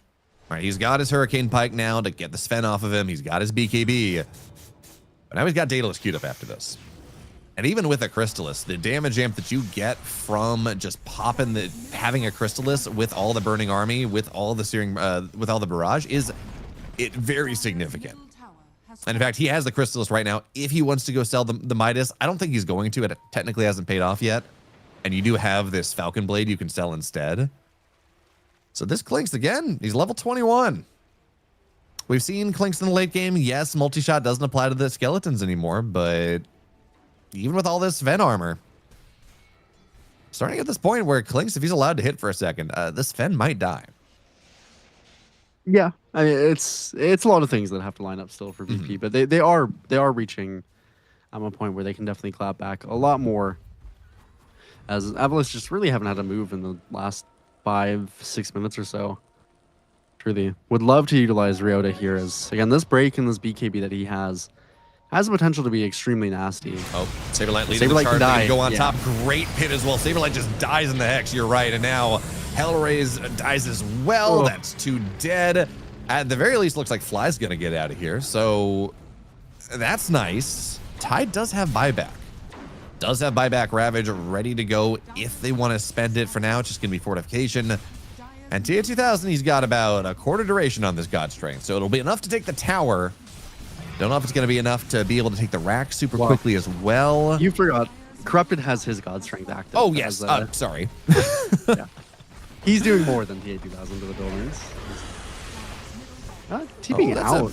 an interesting Corrupted. TP here. This is a great instantly opportunity. What the die. hell is happening? That's a buyback, and it is worth doing. Here comes the Tide onto the Ravage Tia2000. He's just dead. What in the world was that TP from Corrupted? I will never understand. Now, unfortunately, Abed does not have the shard, so he's not going to get resets there on his Fire Remnant, struggling to chase. But Corrupted just sold his carry. That was insanity. And now Tomato onto the high ground. Here's Saberlight as well. Are they going to be able to find anything more? Scan gets they're gonna dropped look. onto the pit. They know they're there. Now dual raise. Well, okay, Tidehunter's going to get hexed up, broken up. It's not going to last long enough. Ryota dies so quickly. There we go. Even with the foul play. And now here comes Tomato laying into this Storm Spirit with the Soul Bind. Do we have the damage to take him down? No, not quite. But even still, Tomato playing on the edge of this. Looking for a little bit more. Now there's the Gush on top of Corrupted. He just melts. Nothing to do here. Oh my god, why did Corrupted do that? I'm cringing so hard. Roche is on the deck. They're They gonna can- get it. I mean, wait, I mean, insanely fast. This is I'm flabbergasted. one of the decisions of all time. Certainly, I have no clue what Corrupted was thinking. Maybe I really I cannot explain it to you. The best thing I could possibly ever guess is some form of misclick. They didn't cancel it, so he must have lost track of his hero. Something crazy. Thought he had pit or thought that he had gate when he didn't. That was extremely strange. Mono gets an Aegis in his hands, and he will finish off this Daedalus. No question about it. As yes, he's also close to that 25, highest level in the game now. Well, about tied with TA2000, same net worth as Dual Rays. They're still in a good position, Avalos. Ultimately 16K, but they gave back as much as they humanly could have in that fumble. Yeah, and yeah, you got a Phoenix, and that is a scary late game, although he's moving on to an Eon disc now and not looking at the Ags. And yeah, Storm scales really level well at 25, and Sven gets an additional 50% damage at level 25 if he wants it. Plus 1 second Stormhammer is also fantastic, but I think this is a lineup that scales a lot better for VP. Double Ravage with the Refresher. It looks like Saberlight's going for a Hex. Abed's going to get his Ags eventually, and that just totally changes the hero.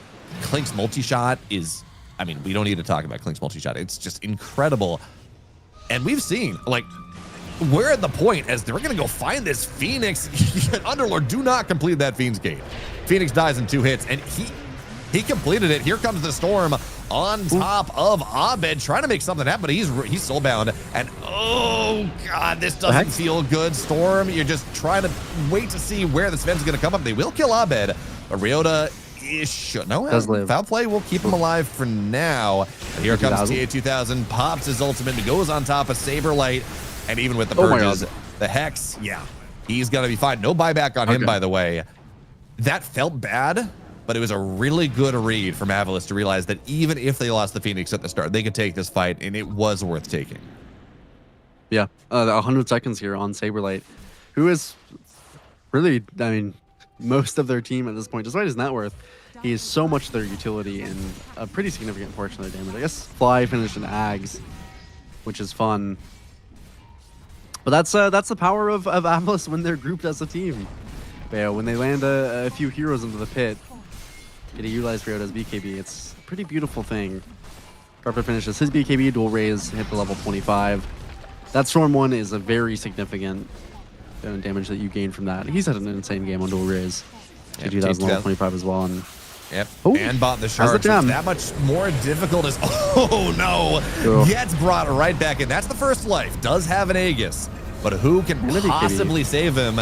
Tomato will go pop the BKB for now. This Macrofire is burning. It is causing some problems, and we're going to look at the fight breakdown and realize that Fly did a lot of damage. Ice Path on top of Corrupted, but with no BKB, no Aegis, Tomato just doesn't feel like he can get close to these fights. He really needs the Ravage. He really needs Abed opening things up, and without that, it just, the moment he shows himself, he gets dove on top of, and there is very little he can do to keep himself safe. Yeah, it's quite tough. K2000. Oh, that is a dead Fly immediately. But okay, this is a lot of damage from the gun. It matters. Okay, never mind. Level 25. That is the damage that you need from this Sven. 50% extra, and the game immediately ends. So it turns out Corrupted's not going to get punished for TPing out in the face of his enemies and leaving his carry out to dry. Does take a couple more mistakes. Just a couple more for VP to come back into that game. Yeah, I mean, Avalos had ultimately a pretty clean game up until the blips and a couple of interesting decisions that they made. So we're just proud of their moment, but yeah, ultimately this Avalos draft just looked really strong through and through. They had a very nice set of they had a very nice early game. Saberlight died a few too many times. I think that was awkward. This Grimstroke pick, I think we can probably solidly say did not pay off by any means. So Avalos just ended up with a nice little draft for themselves. Some heroes they're very comfortable with, this Shadow Shaman and the Underlord. You know, I think this is a hero probably worth in this third game valuing on that first phase. I mean, we've been seeing the trade of mids in these first two, but this Underlord, even even when some things go awry, is still ultimately, I think, just a little bit too strong at just enabling everything thing that can happen. Of course, dual raise in TA 2000, were outputting most of the damage and everything, but Underlord just facilitates ridiculous map play. Yeah, you had Underlord on the side of Avalis, and you had Budget Underlord on the side of EP. Big tanky Watermelon still gets aura items, but I would much rather have the Underlord in just about any situation. Even just like you get percentage damage, the control, we've talked about it at length. It's just a really good hero. So we're now going to take about an 8-minute break, let these players figure out exactly what they want to do. What I'm hearing from you is, yeah, just pick or ban the Underlord. Don't let Avalis get it. It facilitates so much. We're now going to have to see if that's something that Virtus Pro, the same conclusion they come to, as we're going to go to a break. And when we're back, Game 3. We got the mother of all parties, and it's about to go down. Yeah. Yes, we're having a celebration. We're gonna rock the entire nation. It's a win-win situation, so gotta lay it down.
Whoa, girl, shake that body.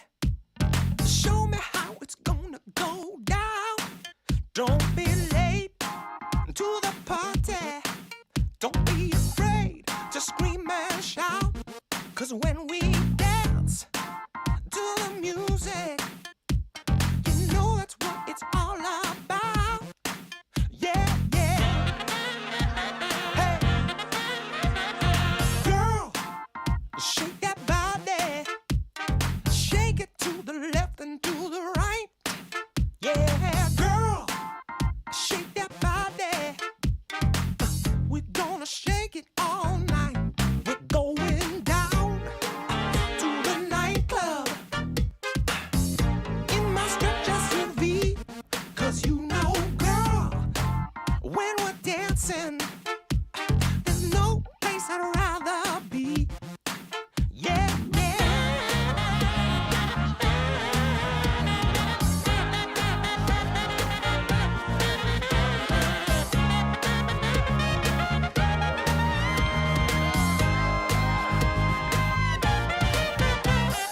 Girl, shake that body. Ooh, girl, shake that body. Yeah. Ooh, ooh, ooh, don't be late to the party. Don't be afraid to scream and shout. 'Cause when we dance, dance to the music, we're gonna know what it's all about. Hey, hey, girl, shake that body. Ooh, girl, shake that body. Oh, girl.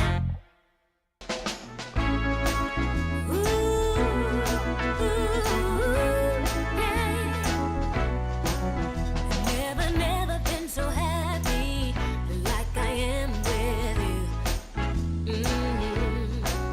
You make me feel so good that I can't believe it's true. Yeah, yeah. I have to pinch myself once every day. Since I heard you say, baby, baby, wanna give you all of my love, give you all of my love, yeah, yeah. You know I feel so lucky just spending time with you, yeah, yeah. Your love shines through me with everything you do. I have to tell myself once every day. I really did hear you say. Since I heard you say, baby, baby, wanna give you all of my love, give you all of my love, yeah. Baby, baby, I wanna give you all of my love, give you all of my love, yeah, yeah. Ooh, yeah, yeah. Ooh,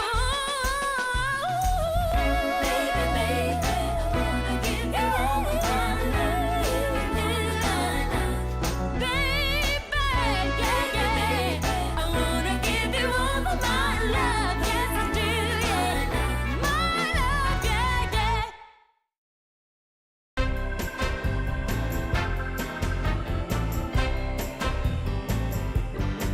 Well, there's this girl that I like, but I know that she's wrong for me. But as hard as I try, you know I can't seem to break free. Well, I don't know what I'm thinking of, but I can't get her out of my mind. When she walks in the room, I take one look at her, and all I wanna do is make her mine. But you know that you don't go messing around with a girl like that, a girl like that. You know she's. Welcome back to game 3 here between VP and Avalis as Rojo, letting Underlord through the pool, not picking it for yourself. That just seems to be a mistake right now. Yeah, I agree. I think for Virtus Pro, it makes sense to reasonably priority it the same way that they have been.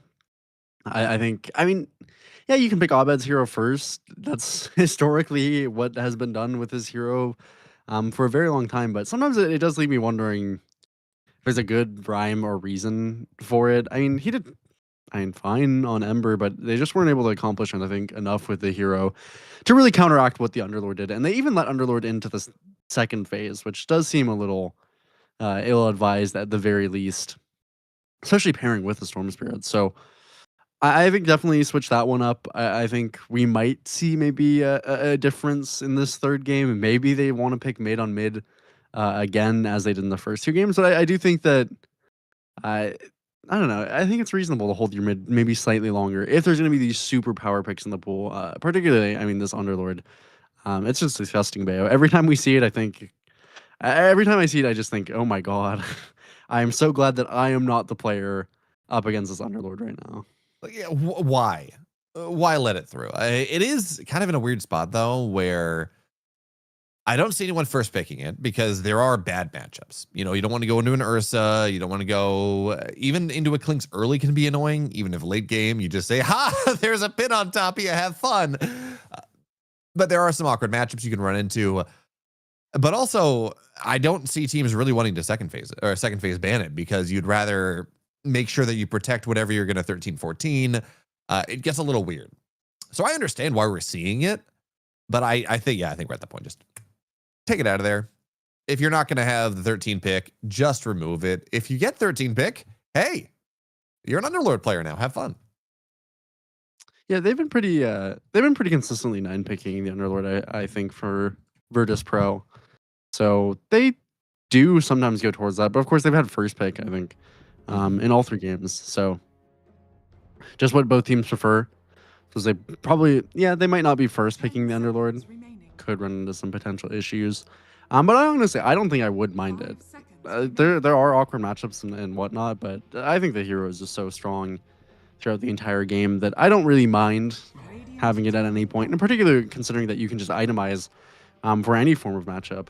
You can go the Crimson first if you want. You can go the Pipe first if you want. And I have seen some Underlords just opt towards going something along the lines of Treads, Soul Ring, or just straight Arcane Boots into an Ags.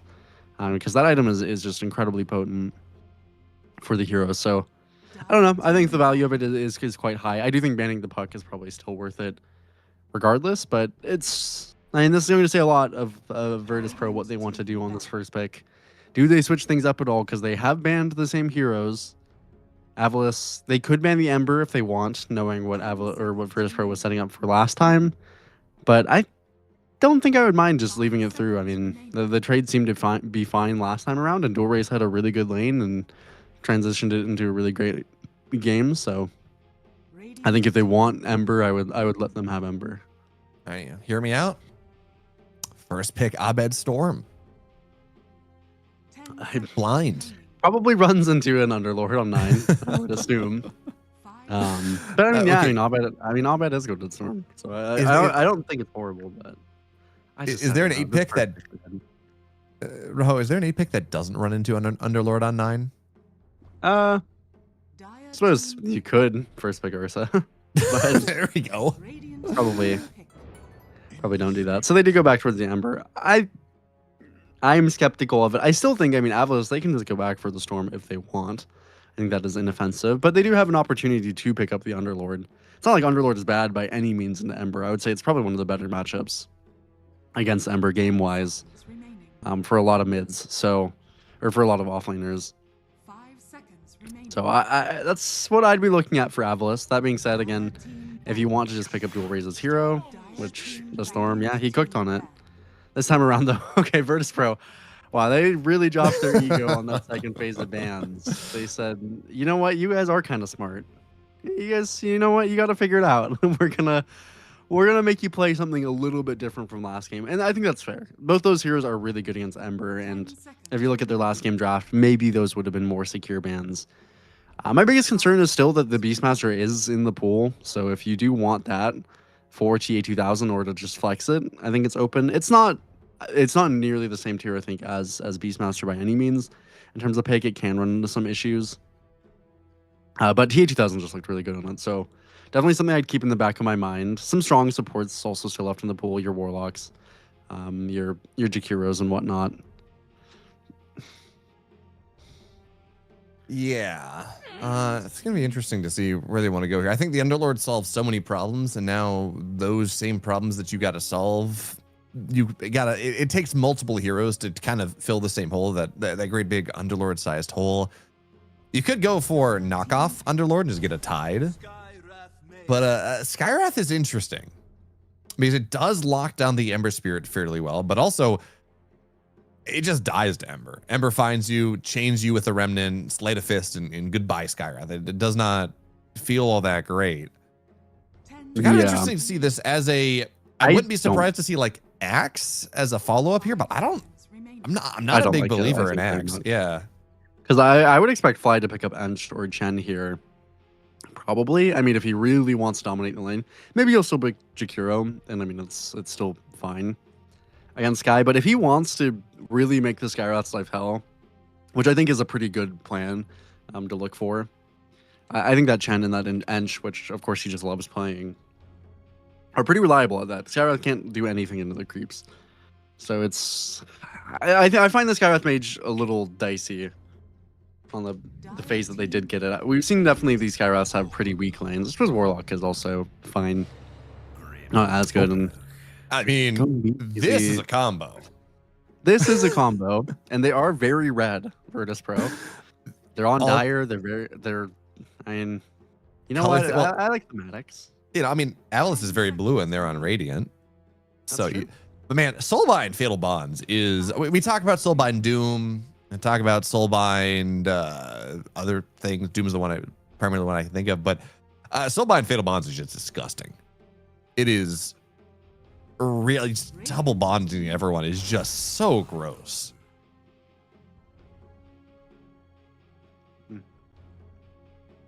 Yeah, it's a really potent combo. I mean, definitely. I mean, maybe arguably the best spell for the Grimstroke. Doom is great, but it's much harder to apply, especially early on. They do have a potential to pick a Doom if they wanted. It would be red, but they do pick the Tide. I mean, Tide of course doesn't care too much about the Fatal Bonds, which is nice, but isn't great against the Phantom's Embrace. So that's at least one upside of this matchup. That being said, they do now have a combo with the Grimstroke. I think it makes more sense here than it probably did in the last game for Hellscream, but I'm still a little bit skeptical of it. I just did not see it have as much impact in the previous game as I was hoping for. I'll have to see if Hellscream makes any adaptations that does make that different this game. Of course, having a spell to actually utilize is a nice start, but they weren't really lashing very much in the previous game to begin with. Now, what does Tomato want in this game? I mean, he could honestly play Clinks if he wanted. I think it's probably just as fine as it was in the previous game. Maybe better than it was in the previous game.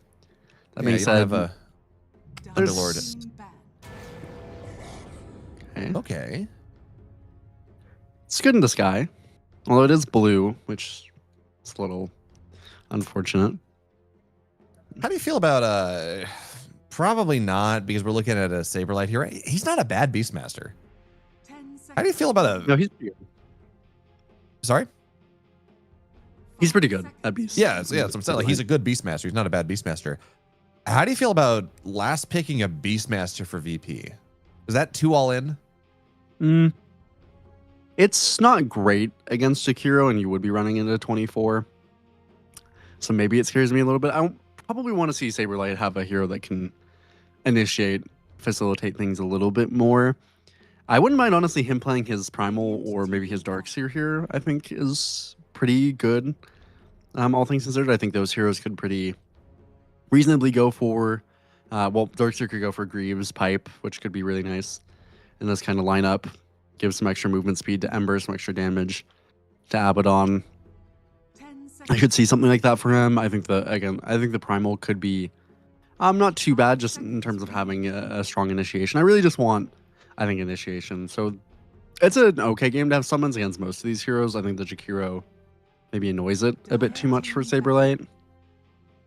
Brewmaster also would have been, I think, a pretty solid one. He's got a decent, amount of picks left here. Even just the Mars would be, serviceable. It also would be red. Just putting it out there. Yeah, I'm in my head, I'm trying to think of offlaners that kind of fill what you need, this initiator or a builder out of VP, that also work well with Soulbind.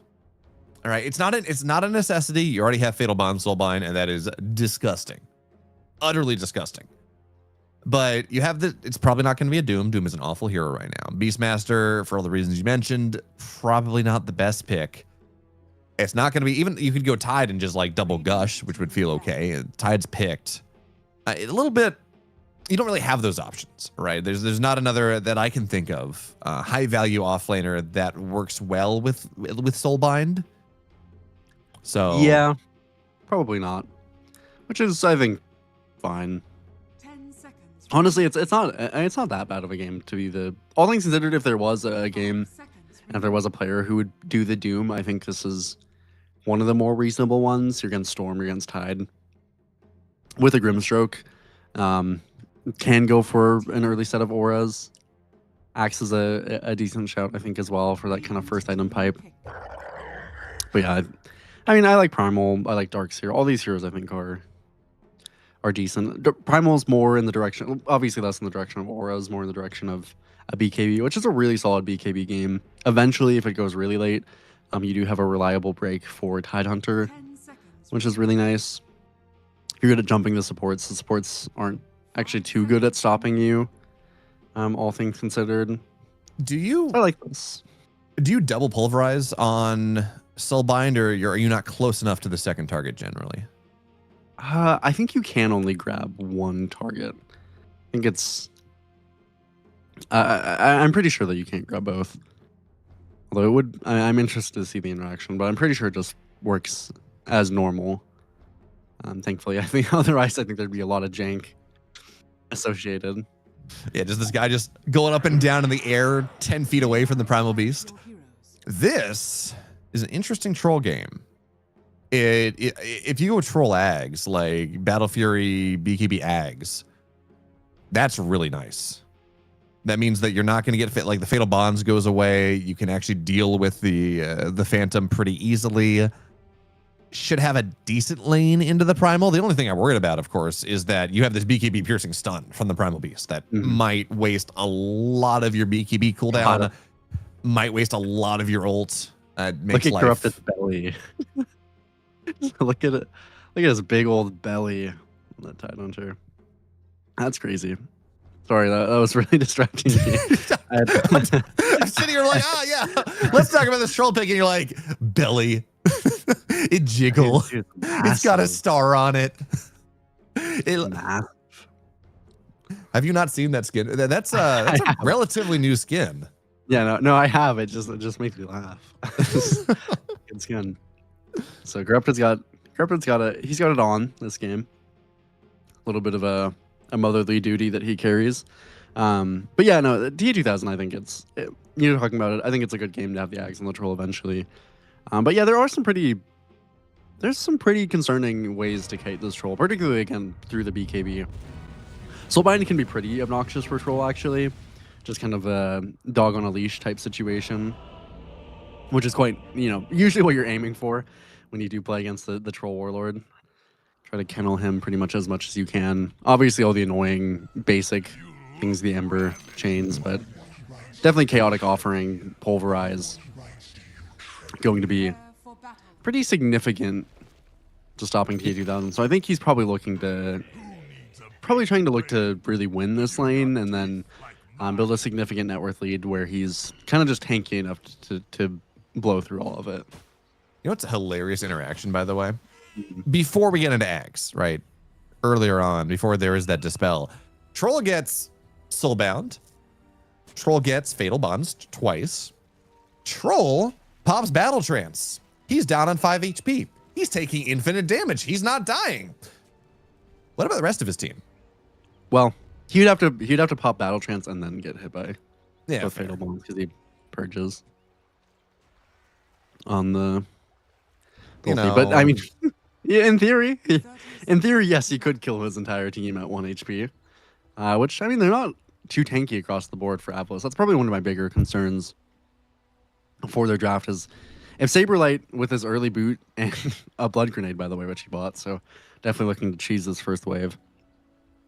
If Saberlight is able to connect, I think, to these early engagements, if you're able to kind of utilize Hellscream and this Inkswell interaction, then probably you can get a decent situation for yourself to get some early kills, set yourself up well. Saberlight is cheesing the first wave, although TA2000, he was a little bit smarter. He's gonna get he's 3 gonna get- denies now. Oh no, that's a blood grenade. That's investment, and he's- now. Oh, he's under tower. Oh my god! Saberlight. Oh my god! Oh, Saberlight, are you selling yourself? Are you? Yep, he's just.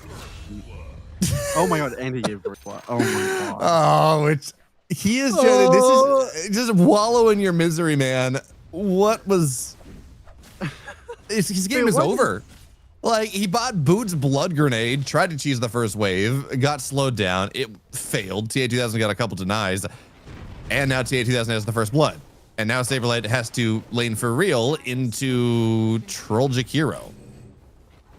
He immediately strikes us to the second wave in theory. Although he's Yeah, only- but okay. Well, he doesn't get to do this any more than one more time because he just dies. Yeah. What is it with offlane players? Bayo has maybe you have a better insight than I do on that. This Sometimes- series, they've been Sometimes your lane is just so miserable where you're like, I gotta drag this wave or die trying, and I'm gonna get chased down by a Jakiro, and it's awful.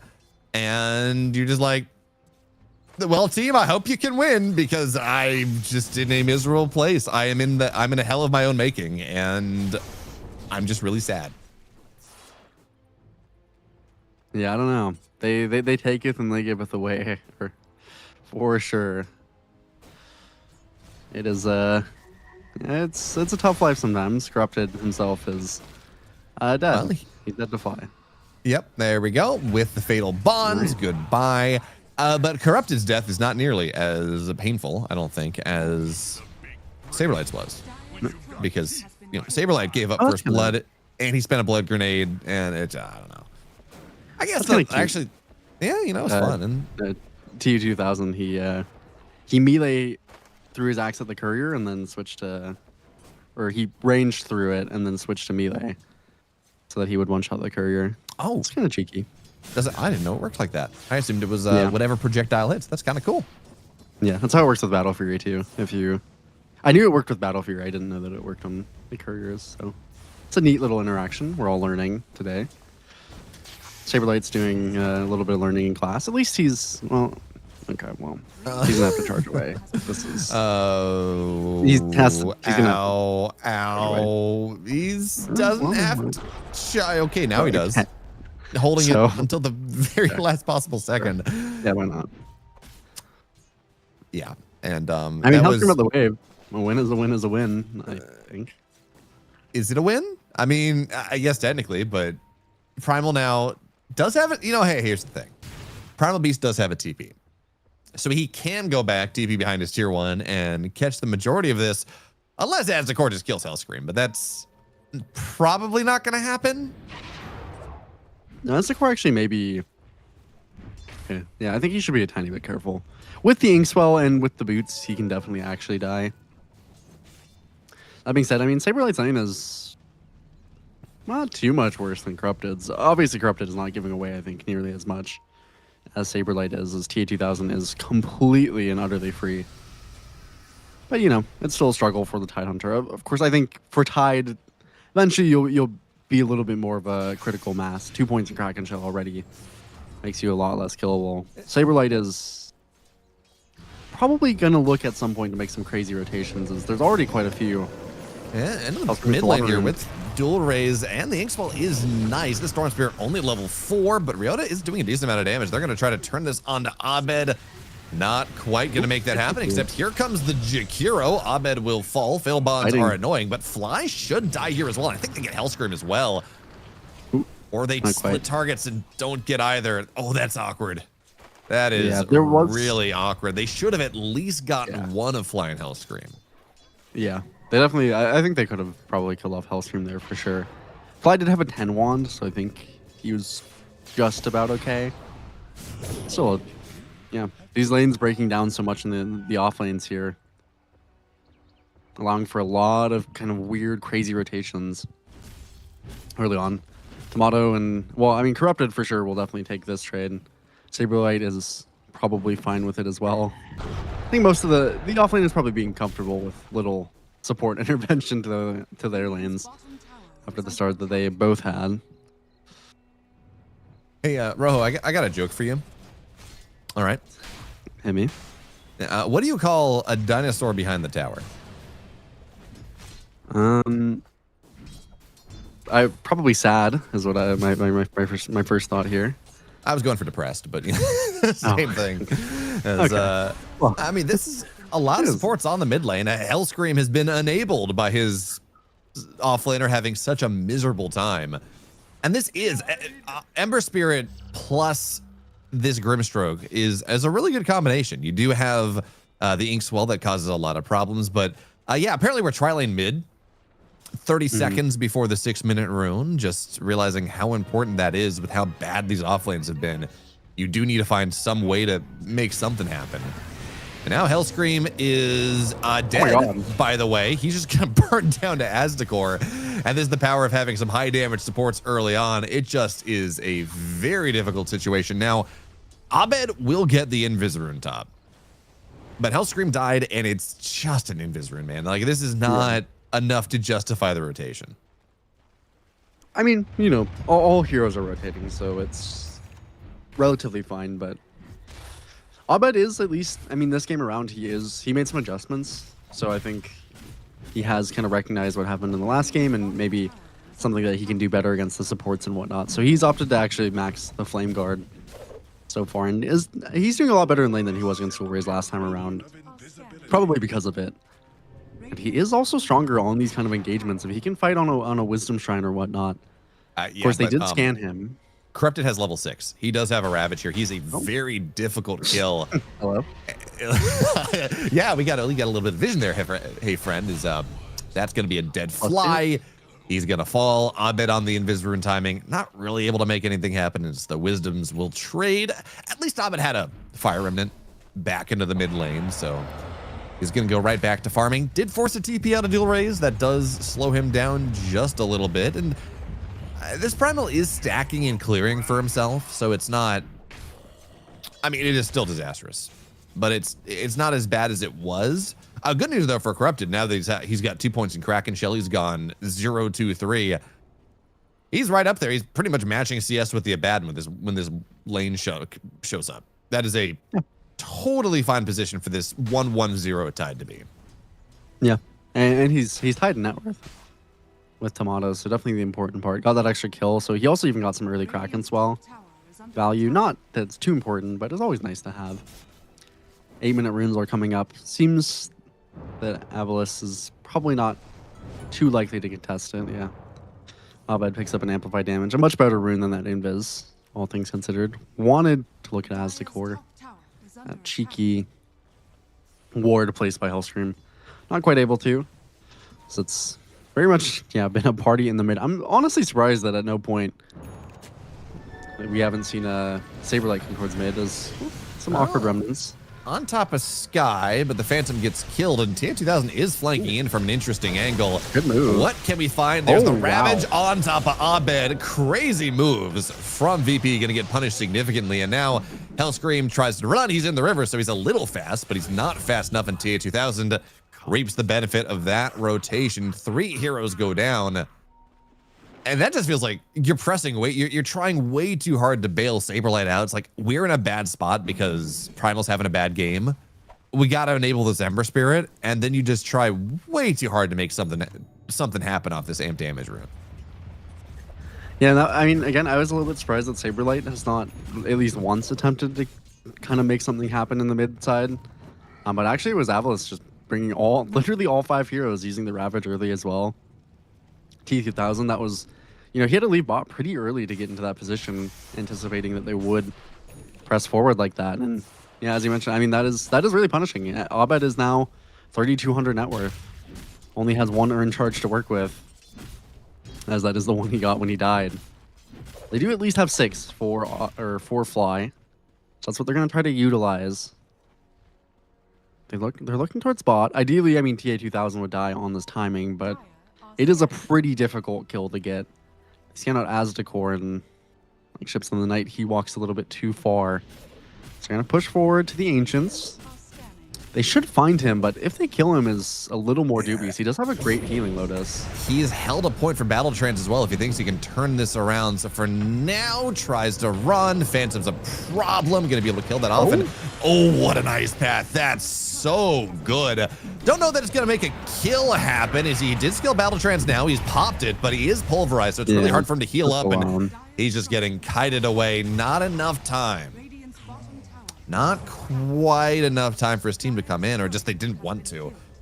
A little surprised. I mean, that was pretty heavy commitment, kited pretty much to the tier 2, and the ice path was good. But, you know, no Ravage, Storm Spirit pressing mid tower.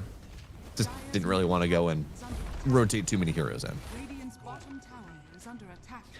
Yeah, I mean, honestly, he played that pretty well in TA2000. Very patient to try and live as long as possible, but the team had just no intent on helping him as they're looking towards dual raise. That silence, no Ravage. Does have a haste rune though, and now Abed just has to get the hell on out of here. TP mid actually from Saberlight. Does have pulverize ready to go if he wants it, but I mean, you're not going to pulverize Corrupted. He just blubbers that off. It's fine. But this is just an attempt to keep the mid lane tier 1 alive, and they will do so. And this is nice. This is giving Saberlight some room to go farm back into this. Saberlight's had an awful game, Rojo. Like, truly awful. Just from level 1. He's actually up on Abed in terms of net worth. Yeah. I mean, Abed is... I mean, we've kind of seen this from his first pick, Ember, and from him in general, is really trying to make things happen. Trying to play through the supports, enable the team. Usually does end up with him on a little bit lower net worth. Unfortunately, has also meant that Hellscream, without too many successful rotations overall, is just about to hit level 5. So pretty far from that level 6 or from the combo with the Fatal Bonds. It's a little bit unfortunate. We've seen these support levels be extremely punishing. I suppose Aztecor also only level 5, roughly. So perhaps that is at least their kind of saving grace there. Ryota is level 6. Quite nice. Maybe they'll pair that up soon with Corrupted. Which, you know, Saberlight has come back into the game decently. At least better than where Abed is. But Corrupted overall, I mean, on this Tidehunter, he's just having a good game. He's a higher level than Tomato. And just barely above a net worth as well. Kind of, yeah, I mean, pretty close, all things considered, to this pipe. And it's all magical damage from VP. Their physical damage is... I mean, it's non-existent. It is only when Tomato gets some pretty significant levels. And honestly, I mean, he's not even going to show up to these fights for a pretty long time. Yeah, talking about timings, this was like a pre-12 minute Battle Fury from TA2000. It would have been like an 11 minute if he hadn't died the once. And he's just rushing straight Ags after this, which I really do like. Yeah. The amount of purges that you have in this game, getting rid of Fatal Bonds, that's great. Removing Flame Guard, goodbye. There is so much stuff that just to get off you and get off the enemy that massively reduces their ability to fight. That it makes so much sense. And especially it's like, yeah, why would I rush a BKB here? I'm going to get pulverized. I'm going to get rocked. BKB doesn't do anything for me. But getting this Ags kind of makes TA2000 unfightable unless they layer all their lockdowns just perfectly. Yeah, I mean, it's really good, this game. I'm most concerned probably about getting hit by the Pulverize or the Phantom's Embrace. And well, I'm going to find him for now, but he's relatively tanky, all things considered. And with Corrupted showing up, that's just a backup that's not necessarily worth really doing too much. That being said, this is buying a bunch of time for Tomato topside. He is totally left alone at this point. He's not that far away from his Radiance. It's going to be like 1450 or 1430 or so. He's really not that far away. And anytime you can just force TA2000 to not hit creeps with as much of a timing lead as he has, I mean, it matters because once the Radiance is out, this Abaddon is going to have his time. As he TPs into the mid lane, they're really trying to pop the borrowed time. Healing Word, Shadow Word is good, and look at that coming in from Saberlight. Even still, the heal is good. Dual raise, not quite going to be able to zip out of here, and that was the Ravage is Corrupted. He's going to have to run. Good He change. will eventually. Does have Kraken Shell. Pops that one. Looks for the blubber. They're just not bothering it. They're like, this is fine. We're going to kill the supports. That's a Skywrath that is much easier to kill. Corrupted, actually, yeah, he'll die to the magic damage as well. So 3 dead. Very surprised. I thought at most they get the storm, but they just keep diving. I mean, the damage that came out from the Fatal Bonds in particular was absolutely insane. Between the Saberlight and the Fatal Bonds, and it looks like most of the damage did come from Tomato ultimately, but pretty evenly split across the team. Again, a lot of magic damage in this early game, and Corrupted had just not quite finished his pipe. T2000 had left to the other side of the map. Just didn't have everyone connected the same way VP did, and that does lead Saberlight to his blink. And he's not nearly as high net worth as a lot of the other people in the game, but he's, I think, still happy with where he is. In terms of being a primal player, you get pretty used to being down on net worth and playing with kind of the bare minimum. Having levels is good enough, and this blink. Very nice to have in tow. Tomato finishes Radiance as well. So unfortunately, they don't have yet quite the net worth to match where TA2000 is, but across the board, they are actually just about even with Avalis, and they are going to increase their farm speed pretty Awkward timing. Oh no, Saberlight misses the misses the charge. I was gonna say that's not awkward timing. Dual Rays had his Greaves on Courier, and I think he lives in the last fight if he's got Greaves. He can purge off the Fatal Bonds. He's fine. But unfortunately, Saberlight blinks in, misses the onslaught, not able to find Dual Rays, and now Greaves are done. That is the amount of dispels they're going to be able to go and just chain onto Avalis is going to start to be a real problem for VP. Yeah, this is, I mean, this is a little bit worrying slightly for their damage in terms of the pipe, and soon this Axe for TA2000. So landing those moves is pretty crucial. Have that Greaves, of course, available on Dual Rays as well. TA2000, here comes Saberlight with the Inkswell and the Pulverize. He's just going to be chain He's pretty stunning for tanky. forever. Oh, But the Ice Path, good yeah, Ice Path. especially with his eggs, he is very tanky. And Mystic Flare says, yeah, no, that's not a legal move. TA2000 doesn't go below a half HP. He is totally fine, and now his eggs is done. It's on Courier, right on the mid lane tier 2. And now we talked about he was our difficult kill already, surprisingly difficult kill. Now he's got this axe, and that is just making life even worse. Yeah, again, they have some ways to mitigate the Ags, particularly in the Phantom's Embrace and in the Pulverize.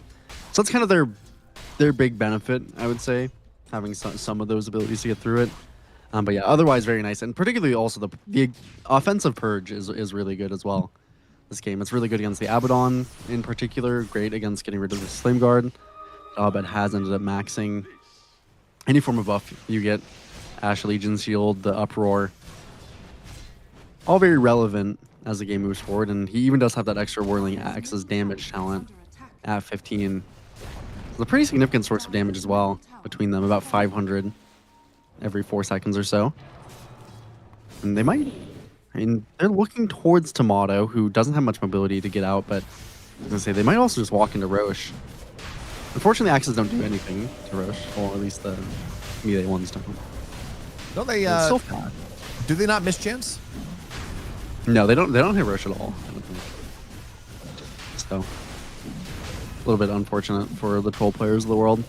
But ultimately, the hero's so great at doing Roche. Yeah, takes it really fast. Is click on it. No, they do. I was able to see the debuff. No, I didn't see them. I don't think they do. But either way, it's probably not too relevant when they have this much damage. No, I choose to believe you anyways. It's fine. Is now Smoke Up running straight. I love these like north-south smokes that you sometimes see. It's like, okay, they know we're top. Let's take advantage of this and try to take a fight bottom on the Aegis, on this Ags, on everything else we got. What are they going to find? For now, TA2000 breaks the smoke, is going to try to go kill the Golem, and just, it's dead. Did he get 3 gold from that? I assume he got the standard 100 or so gold bounty, but it looked like it just said 3, which is kind of wild. That being said, the smoke will defend the tier 2. Not actually going to get any kills, but T2000 is, again, this is the farming Aegis. He's going to get a Manta soon. He's very happy to just sit here and hit creeps and oppress the map. Yeah, interestingly as well, T2000. I kind of like this. Again, you went not a very good BKB thing, B game. I mean, it's fine to have the BKB for sure, in terms of just having that magic resistance, but it's not stopping many disables ultimately. So he's just going for a Manta, just another form of purge, which I do like against the Phantom's Embrace in particular.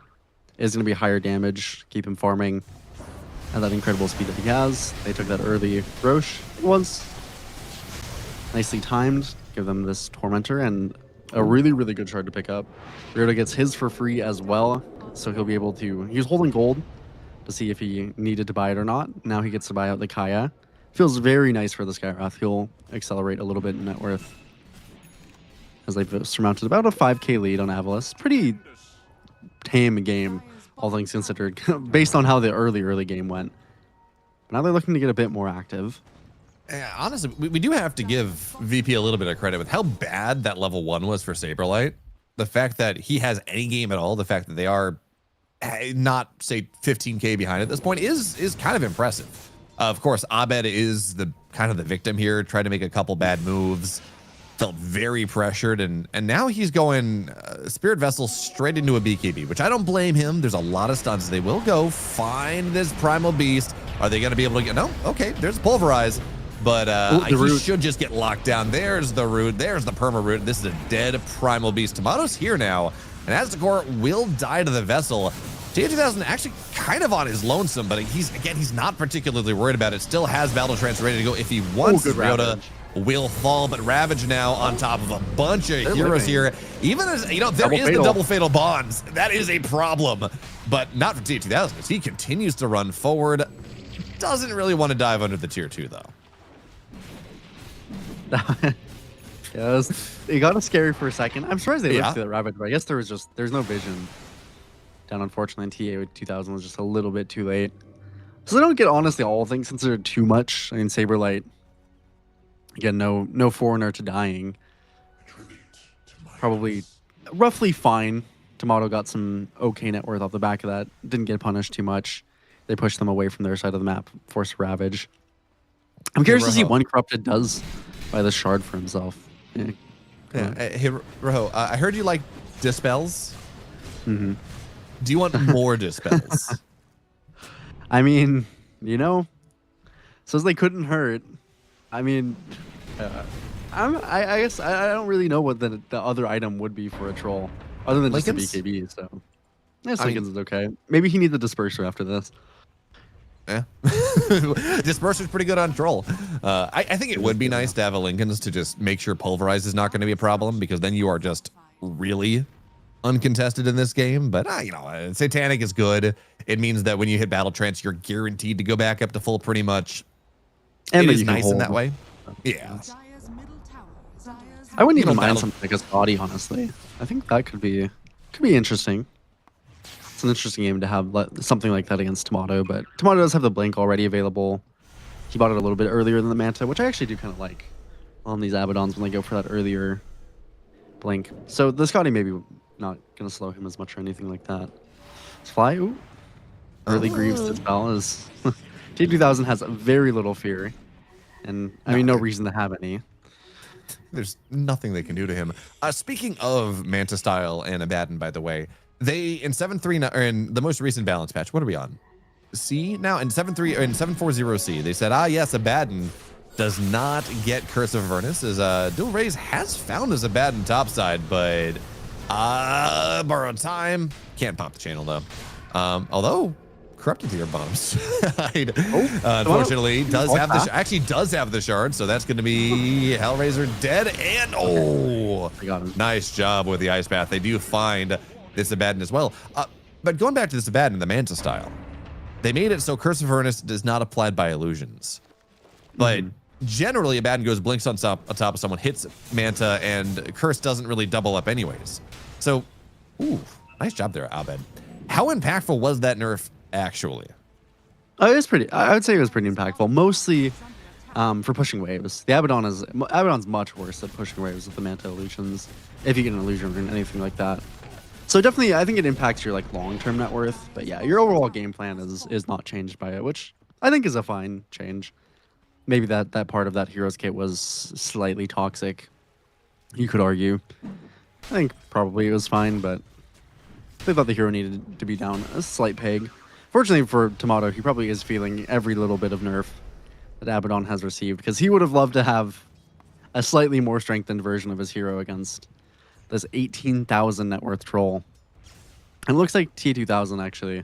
He is just opting for the BKB, which I think I do like slightly more than the Satanic, mostly just because there's the healing reduction from the Withering Mist coming out, and definitely it's I think nice just to have the potential for a BKB mitigate most of their damage. You're really not going to die through a pipe, a BKB, plus all the items he built up. So the Satanic feels maybe slightly overkill. Silver Edge is next after that, which could be, I mean, in theory, he hasn't yet, of course, bought it. Could be a pretty nice pickup for him. Somehow find a way to kill off Tomato before that ulti pops. So now there's a smoke and kind of a weird posturing. All things considered, from the side of VP, they're all topside around a Tormentor that doesn't exist.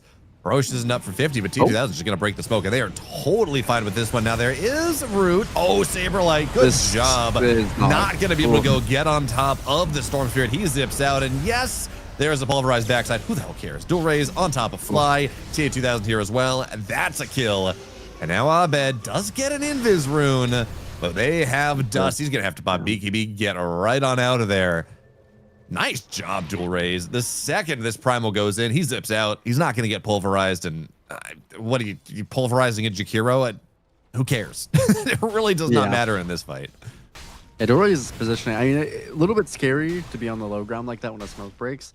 But he's a Greaves Lincoln Storm.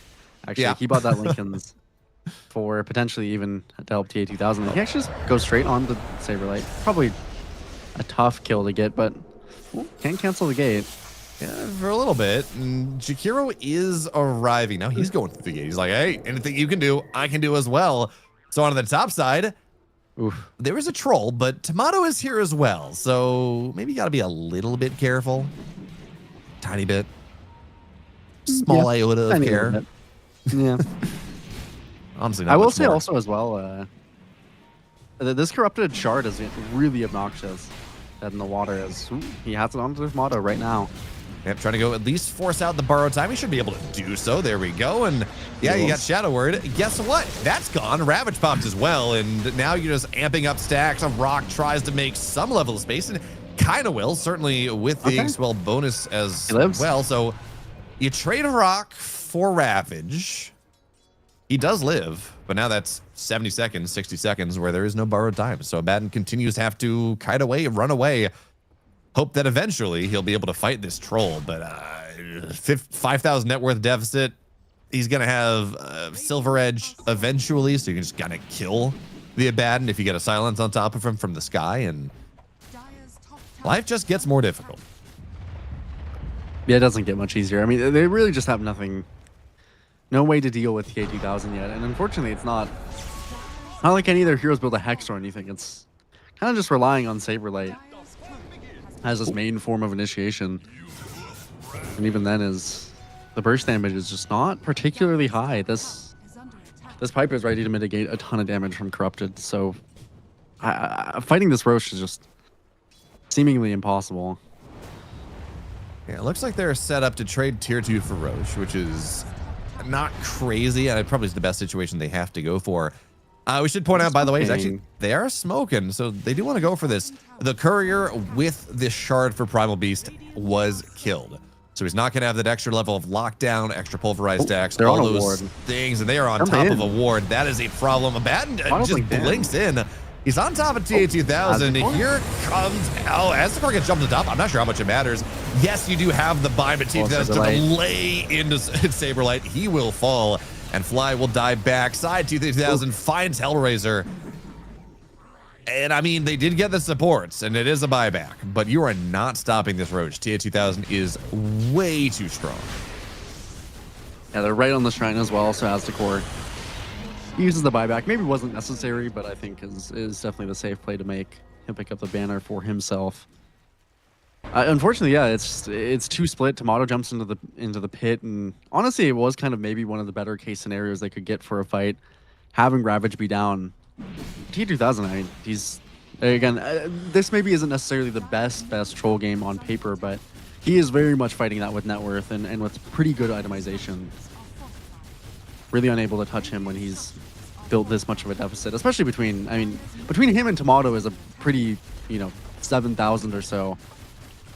Pretty ridiculous amount to come in a carry matchup. But the next highest net worth after Tomato is 12k on Abed, which is most of that is a Spirit Vessel and a BKB, of course. None of it really impacting this troll. It's a nice draft that Avalos have gotten for themselves, and they're not being or they weren't punished at all in that early game.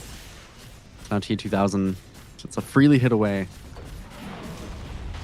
Yep, not really a lot they can do to him. Ice Path covering him is now Tomato moves in, but he's dead in the water, and they're just gonna go lay into him. Does have borrowed time and will be fine for now, but he's just got to get out. When borrowed time is down, he can't even just get close to this team because he's gonna get blown up. So full interacts now dead. Roshan's banner has done its job, and now with a 17,000 net worth deficit. Hey, just a second ago, the Shadow Blade was delivered. TA2000. He's got the Silver Edge now too. Although this hurts me a little bit, Rojo. He's sitting there right next to the secret shop. He sent his courier over to the other secret shop to get the Demon Edge. And now it's kind of going right over Saberlight. Not that it truly matters. The Saberlight's going to get found out. Does have an arcane rune, but he is slow. He is dead. So, no problems. But I mean, TA2000 could have been like 2% more efficient on that one. Come on. Well, in either sense, he ends up catching up to Saberlight there. Saberlight definitely just having a very tough game. Oh, Hellstream. Oh my god.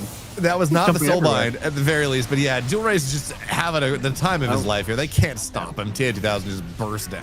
Yeah, this game's over. This game's been over for a while now. This is a troll that is 7,000 gold above the enemy carry, 12,000 gold above the Ember. This is just not particularly.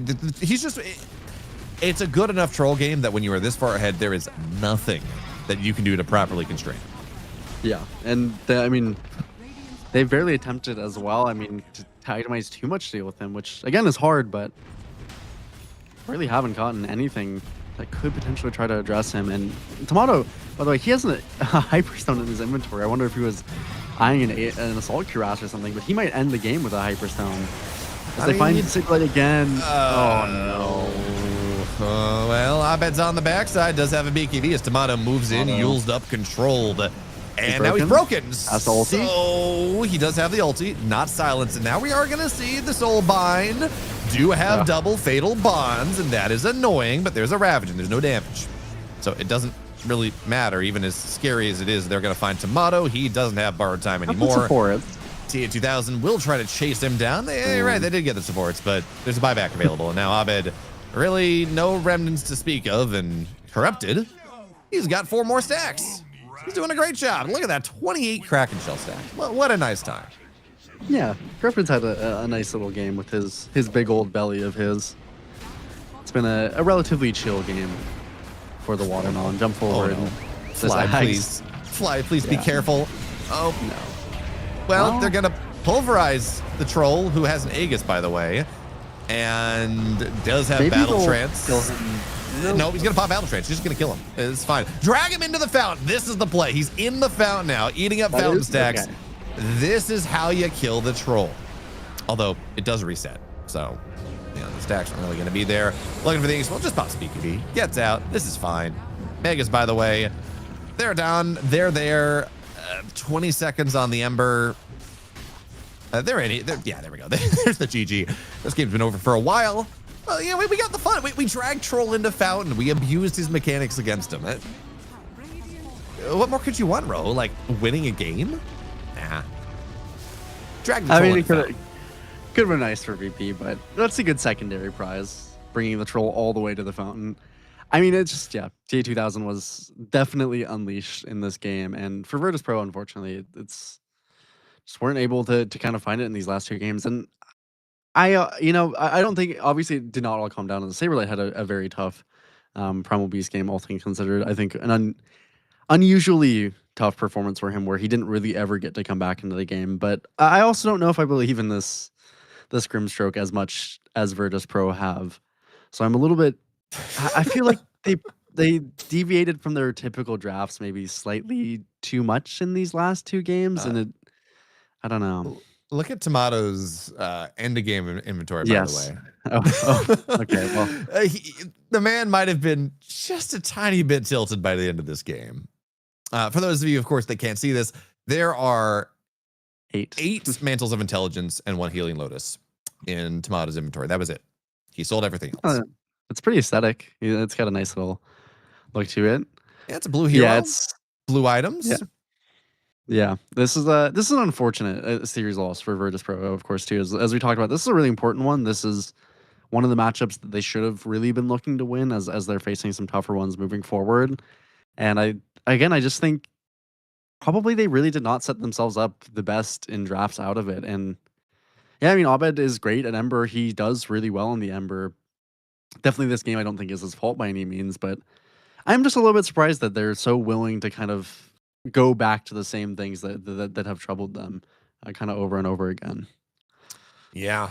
And making matters worse here, we're talking about where VP is. VP is now 2-2. All right, they did lose this game. They're 6-4 in map score overall.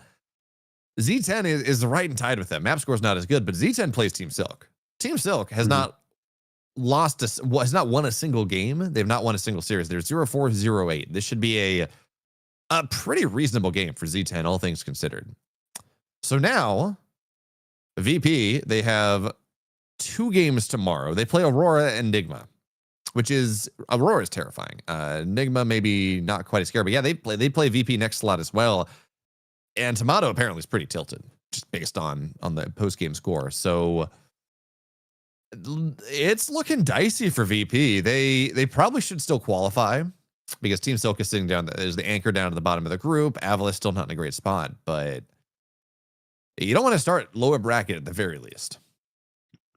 Yeah, I mean, again, I think they definitely made some mistakes that are ones that they have to fix by the time they place their next series. Because Enigma Galaxy, again, I think facing up into them, Enigma Galaxy, they can switch up a lot on the day depending, but overall, I think should be a pretty similar opponent to Avalos. And if they're really playing well, I think are probably a tier above even at times. So for Virtus Pro, I think these small issues and errors that you're making, and well, some of them even not so small, especially in terms of draft and stuff, I think you really should cover, I think, by the time you're playing tomorrow.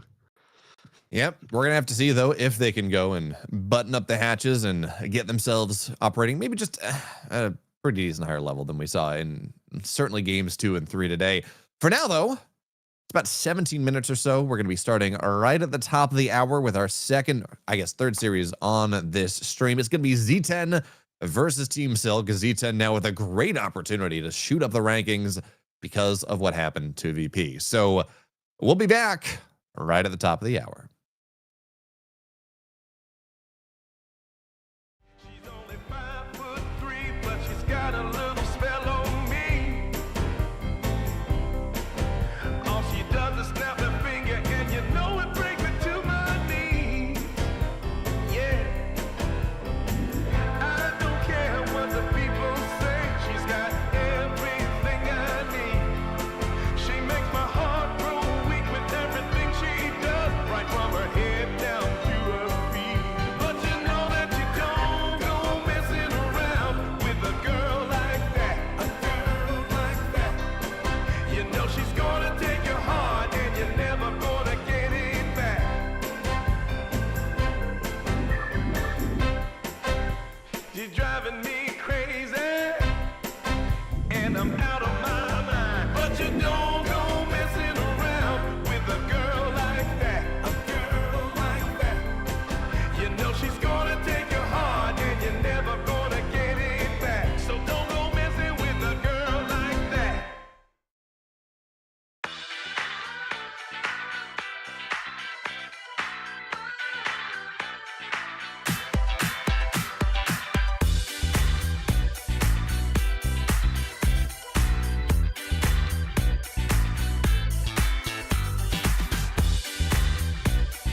Oh, welcome back to our final series of the day here on Dream League Division 2, at least on this stream.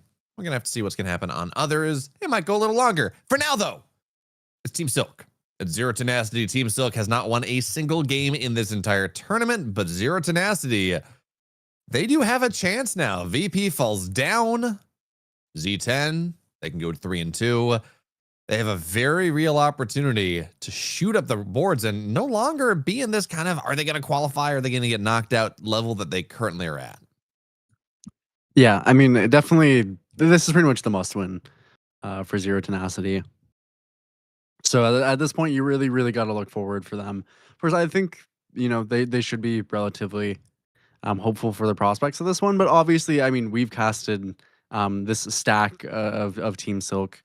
Or at least, mostly Team Silk under different names and whatnot, Rottweilers and otherwise. And I do think that they're capable of, maybe taking a series off you if you're lazy by any means. So Zero Tenacity definitely they still have to be on their feet, I think. Definitely one that, again, as we saw, Virtus Pro in that last series, they were really supposed to, try their hardest to win that one. Of course, they did try their hardest, but unfortunately just fell a little bit short. Same definitely goes for Zero Tenacity here. Definitely no dancing around. I think no silly business. If this is kind of the must do, obviously for both teams, but for Team Silk, it's a very upward battle, unfortunately, for them. But if they want to start it, then it's got to be somewhere. That is true, and I think you and I have both been very impressed with Wonder Kid or James. Yeah. It depends on what team he's playing for, what name he's going under, but it's the same guy, James or Wonder Kid. He is very good on these go-in mid laners, these spirits. He's got a great invoker. He was one of the first people I saw starting to go this kind of like Meteor Hammer Exort invoker, which is kind of cool. But it really is the question of A, whether Dodd's going to get off to a good start, and B, because when they added Coach Stabile to the stack, removed Dodd, all of a sudden those playmaking problems went away. So it might be, I don't know who's making these plays, but Team Silk has a tremendous ability to just get tunnel vision when the big scaly man walks across the field or goes up in a pit or shows up in a pit. And doesn't matter how far ahead they are, doesn't matter how far behind they are, they feel the magnetic pull of the pit. They try to fight it. They take a bad fight. The game swings. It goes bad. So I don't know where they are on having solved that one because, well, that was a problem when we were taking a look at them in the ESL qualifiers, Rojo. Yeah, and I think it could be something that they could be punishing for them moving forward. Absolutely. Is, just making sure that you have the ability to make plays, make sure that your draft is conducive to that. These kind of things they have struggled with kind of intimately before. And as you mentioned, making the correct timings and the correct decisions. In this kind of patch, if you mess those things up even very slightly, it can be extremely, extremely punishing. So definitely Team Silk, I think. Those are things that they have to work very hard to fix, and unfortunately, they don't have very much time to in this kind of Dream League format. Each day, they got to take it step by step, face into whatever team they're going into. But overall, Zero Tenacity, I think, should have probably a considerable advantage on that front of just being able to bring their team together in a little bit more of a cohesive manner for objectives and whatnot. Yeah, and speaking of being able to make plays around these objectives, I put a lot of credit on Desire for that. He is this player that was playing for, was it Night Rain? Something like that. All of a sudden, they made a great run in Dream League a couple seasons ago, and it was in large part based on Desire's ability as a position 4. His ability to go in. There was on Earthshaker at that point, but I think he's not there yet, right? He still has room. He still has to develop a little bit, but especially in a team like this, you got Moose, who's a veteran for a while. You got Nefert, who's been around for a while. It is kind of this nice cauldron to develop Desire a little bit more, to make sure that he goes and makes the proper plays and starts to do what he want, like what we know he can do on occasion. Yeah, definitely. Desire is a player to watch out, to be certain for. I mean, in the past, he was honestly one of my favorite position 4s. I think he still has like capability to live up to that level, but his Earth Spirit was one of one that was very inspiring to me as a growing Dota player. Even though I was more of a mid Earth Spirit player, he is so good at the position 4. Unfortunately, Earth Spirit is not the best hero by any means right now, so not sure that we'll see that from him. But he has been playing a ton of these enabling playmaking heroes. Mostly the Dark Willow, I think he's been playing a lot of Dark Willow, I believe. 4-0 Tenacity throughout these games. Some, I think maybe Rubik. Probably he's capable of doing something like the Largo, so he's got a lot under his belt. But I do like specifically when he can be a strong initiator and just kind of facilitate fights. Yeah, I very much agree on this one. Although, Rojo, what are you telling me? That Earth Spirit losing 6 damage at level 1 is not enough of a buff to make him viable as a mid lane Earth as a mid lane hero? Is what? It's crazy talk. Yeah, they tried. I mean, I do think the supportive aspect of Earth Spirit is honestly really nice. I think in the changes they made, if you can manage to get your farm, which is really really hard, or get through lane, which is really really hard, then the pull on Magnetic Grip is really really nice against allies. But that being said, I just don't think the Heroes Kit makes up for it enough. Unfortunately, I would love to see Desire play the Earth Spirit, as kind of mentioned. But it's not much in the cards these days. Although I still, if he does end up playing a Tusk, a Tiny, some initiating, playmaking support, I'll feel pretty satisfied, I think, with that.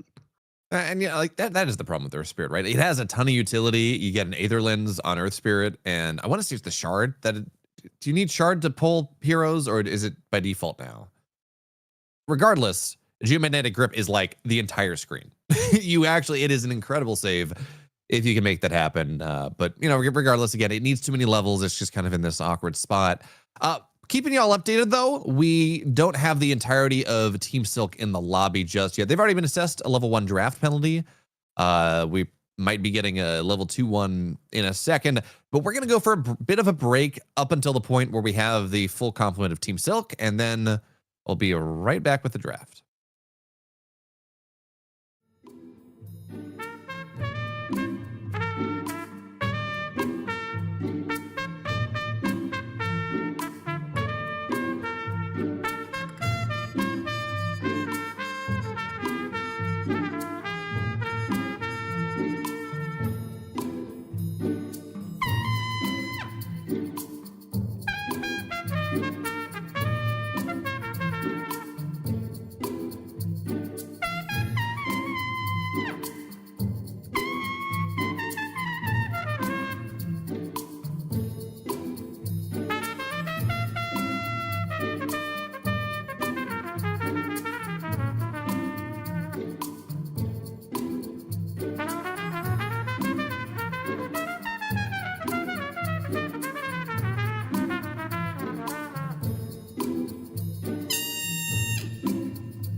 Welcome back. We have all players required now for Team Silk. We're ready to go. The coin flip has happened. The draft is going to be loading in just a second.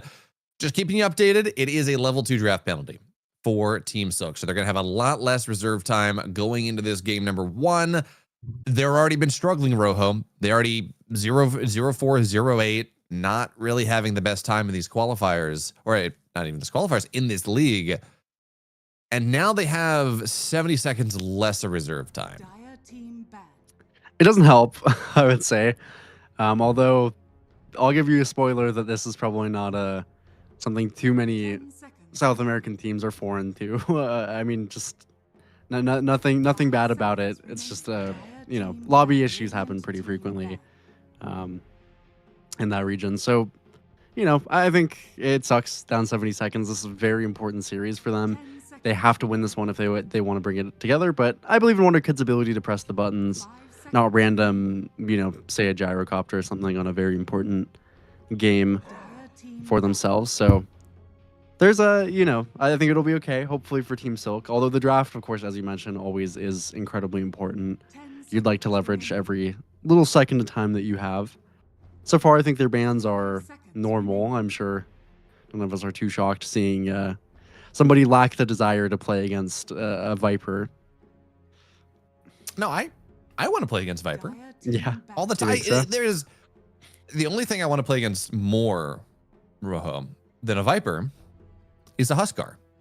Like, those are my 2 favorite heroes of the laning. What are you talking about? Yeah, as a Have mid you laner, played those Dota in the are last really up there for me. It's a little bit funny. This is like the small thing, but I play in League of Lads or whatever, and just for fun league mostly. For it's like once a week, whatever, blah blah blah.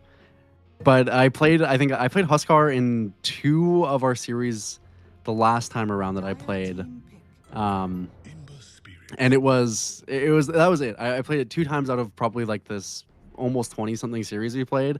And every time after that second time I played it, even though I'm pretty sure I only won 1 of those games and I didn't even do that well, it was banned the rest of the time. Like almost universally, it was banned on first or second phase every single series that we played. And I don't even like playing Huskar that much.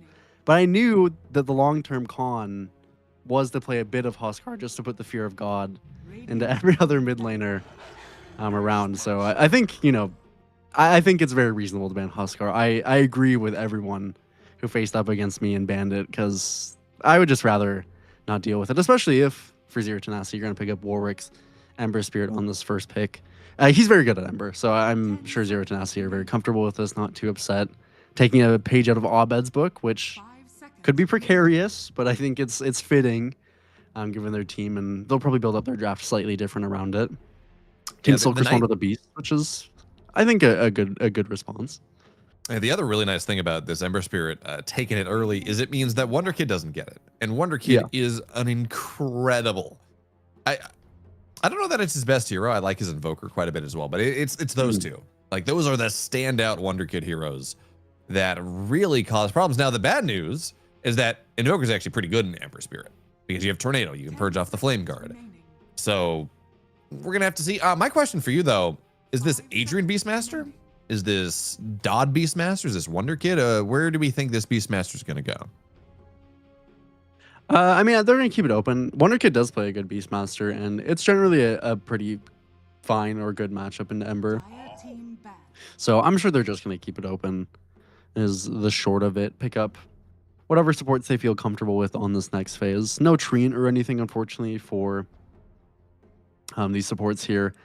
Maybe because they are playing with Yannick and Michael here, so could go towards really any set of decent playmaking supports on Michael. I know he loves his hoodwinks and just being a little rat. The Snapfires maybe aren't as good in recent patches, but something he's good at doing, and I think having a nice little playmaking support should fit nicely with the Beastmaster and whatever role it does go towards.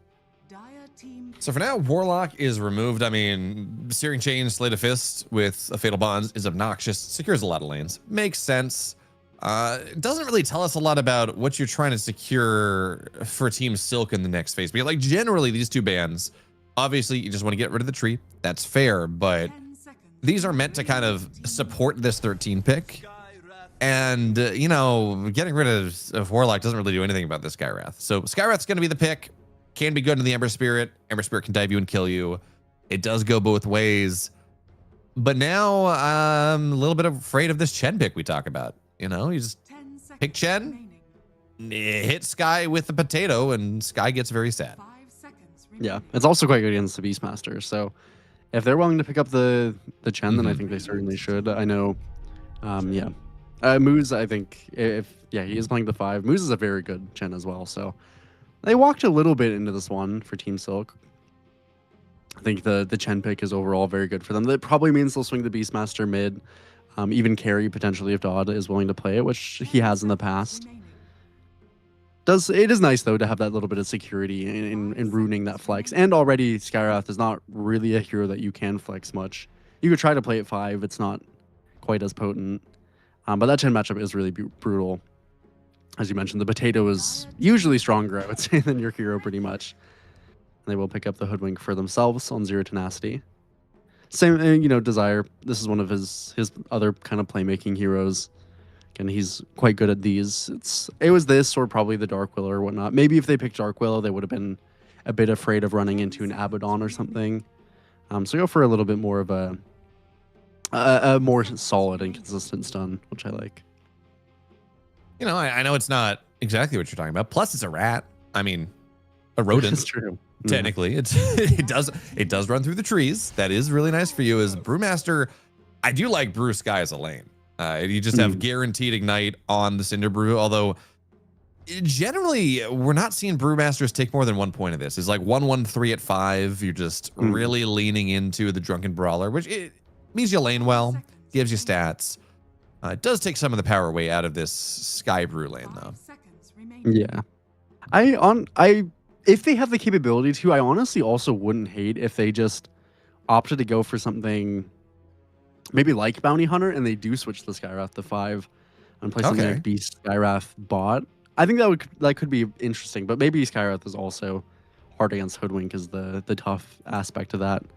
Or maybe you just pick something with the intention of leaving this Brewmaster kind of alone in the off lane. So Tiny is picked up as a potential, I guess, flex for doing whatever those needs are. But yeah, I do think definitely when you have this Chen Skywrath thing, I would like to see teams kind of attempt to do a little bit more shenanigans, especially with something, again, like the Brew, which should be really self-sufficient against the Chen. Max that Drunken Brawler. And they will pick up the Abaddon for 0 Tenacity themselves. They're maybe thinking it could be something Team Silk went for. Now that they have Brewmaster, Skywrath, and even the Beast, Abaddon is very solid. We saw some of the potential pitfalls that the current version of Abaddon has when we were watching kind of Tomato, but there's a lot more issues in that game other than his hero, and I think it's perfectly good at supporting the rest of the cast. Should have a good lane with Chen. I think particularly like Abaddon with Spirits, anything, Puck, any kind of mobile mid laner, I think it's really nice to pair with those as a really aggressive kind of tempo option. And, you know, it's good at countering Beastmaster Roar for most of the game there. So, actually, I got 2 questions for you. First of all, how many times does Mist Coil, do you think, get cast in a regular game? Because you do level it eventually. You know, you run out of stats to level in place of it. It might be less than 10. It might be 0 to 10, if you like that one. Yeah, there we go. Tenacity, yeah. 0. Yeah. Rojo, it's my job to make the bad jokes. Please stay in your lane. Yeah, Mist Coil is not. I honestly think Mist Coil is not that bad. I was experimenting for a little while with this new facet on Abaddon. Extremely mixed results. So I would not recommend the Malignant Mist to the average player or to a professional player. But it's a fun facet. I will say the little extra damage that you get plus doing the attack. Particularly, it's kind of like you're rolling a little bit of like a slot machine to see if you get to level 25 for that 350 AoE Mist Coil, because then that talent is genuinely, or that facet is genuinely obscenely broken. Like the AoE with the Malignant Mist is ridiculous. It's a really good combo, but it is a 25, so it's, yeah, I would again, it's rolling a slot machine a little bit, unfortunately, and Plus you you also also- lose the quickening. Yeah, I was like, plus you also miss out if you do get to 25, you miss out on more than doubling your attack speed with Curse of Avernus. So, you know, Well, there is that. I promise you. It's also okay. I was also going phylactery. This was in phylactery was Okay, the okay. thing. Jacob Malignant missed phylactery. It was let me cook a little bit. How many times did you bash someone with Malignant Mist? I don't know if I ever went basher. It's more of a, you go Conda and Blink and stuff. So probably I did not bash many people with it, unfortunately. But maybe I bashed them emotionally by killing them with a pretty bad facet. Anyway, it's bad. Abaddon will not be going it and should be much better off for building just normal items in this game. Although, it would be nice maybe to have some form of break against the Brewmaster, but they do have the Hoodwink in tow. Now they just need a strong offlaner for Zero Tenacity. Underlord, of course, is gone. Tidehunter is gone. Maybe you're fine playing something like a Centaur. I think any initiation is definitely necessary here. Probably a more semi-reliable one. Yeah, you could flex Abba to offlane and pick like a Sven. Oh, well, it's not initiation, which I don't like. I will be frank. But it is relatively a good Bristle game. It does pair nicely with Abaddon Chen. So I don't hate it. It should also be good if this is presumably going to be a Beastmaster carry, which I think it certainly could be, and we pick up a support here for Team Silk. But they can't really start fights with anything but the Ember, and okay, well, I'm curious to see who locks that in. Conceptually, this is a really good carry Slark game. Yeah, it's a really good carry Slark game. Really good into Bristleback. It is really good into Abaddon. It locks down Ember Spirit. You can purge off the chains.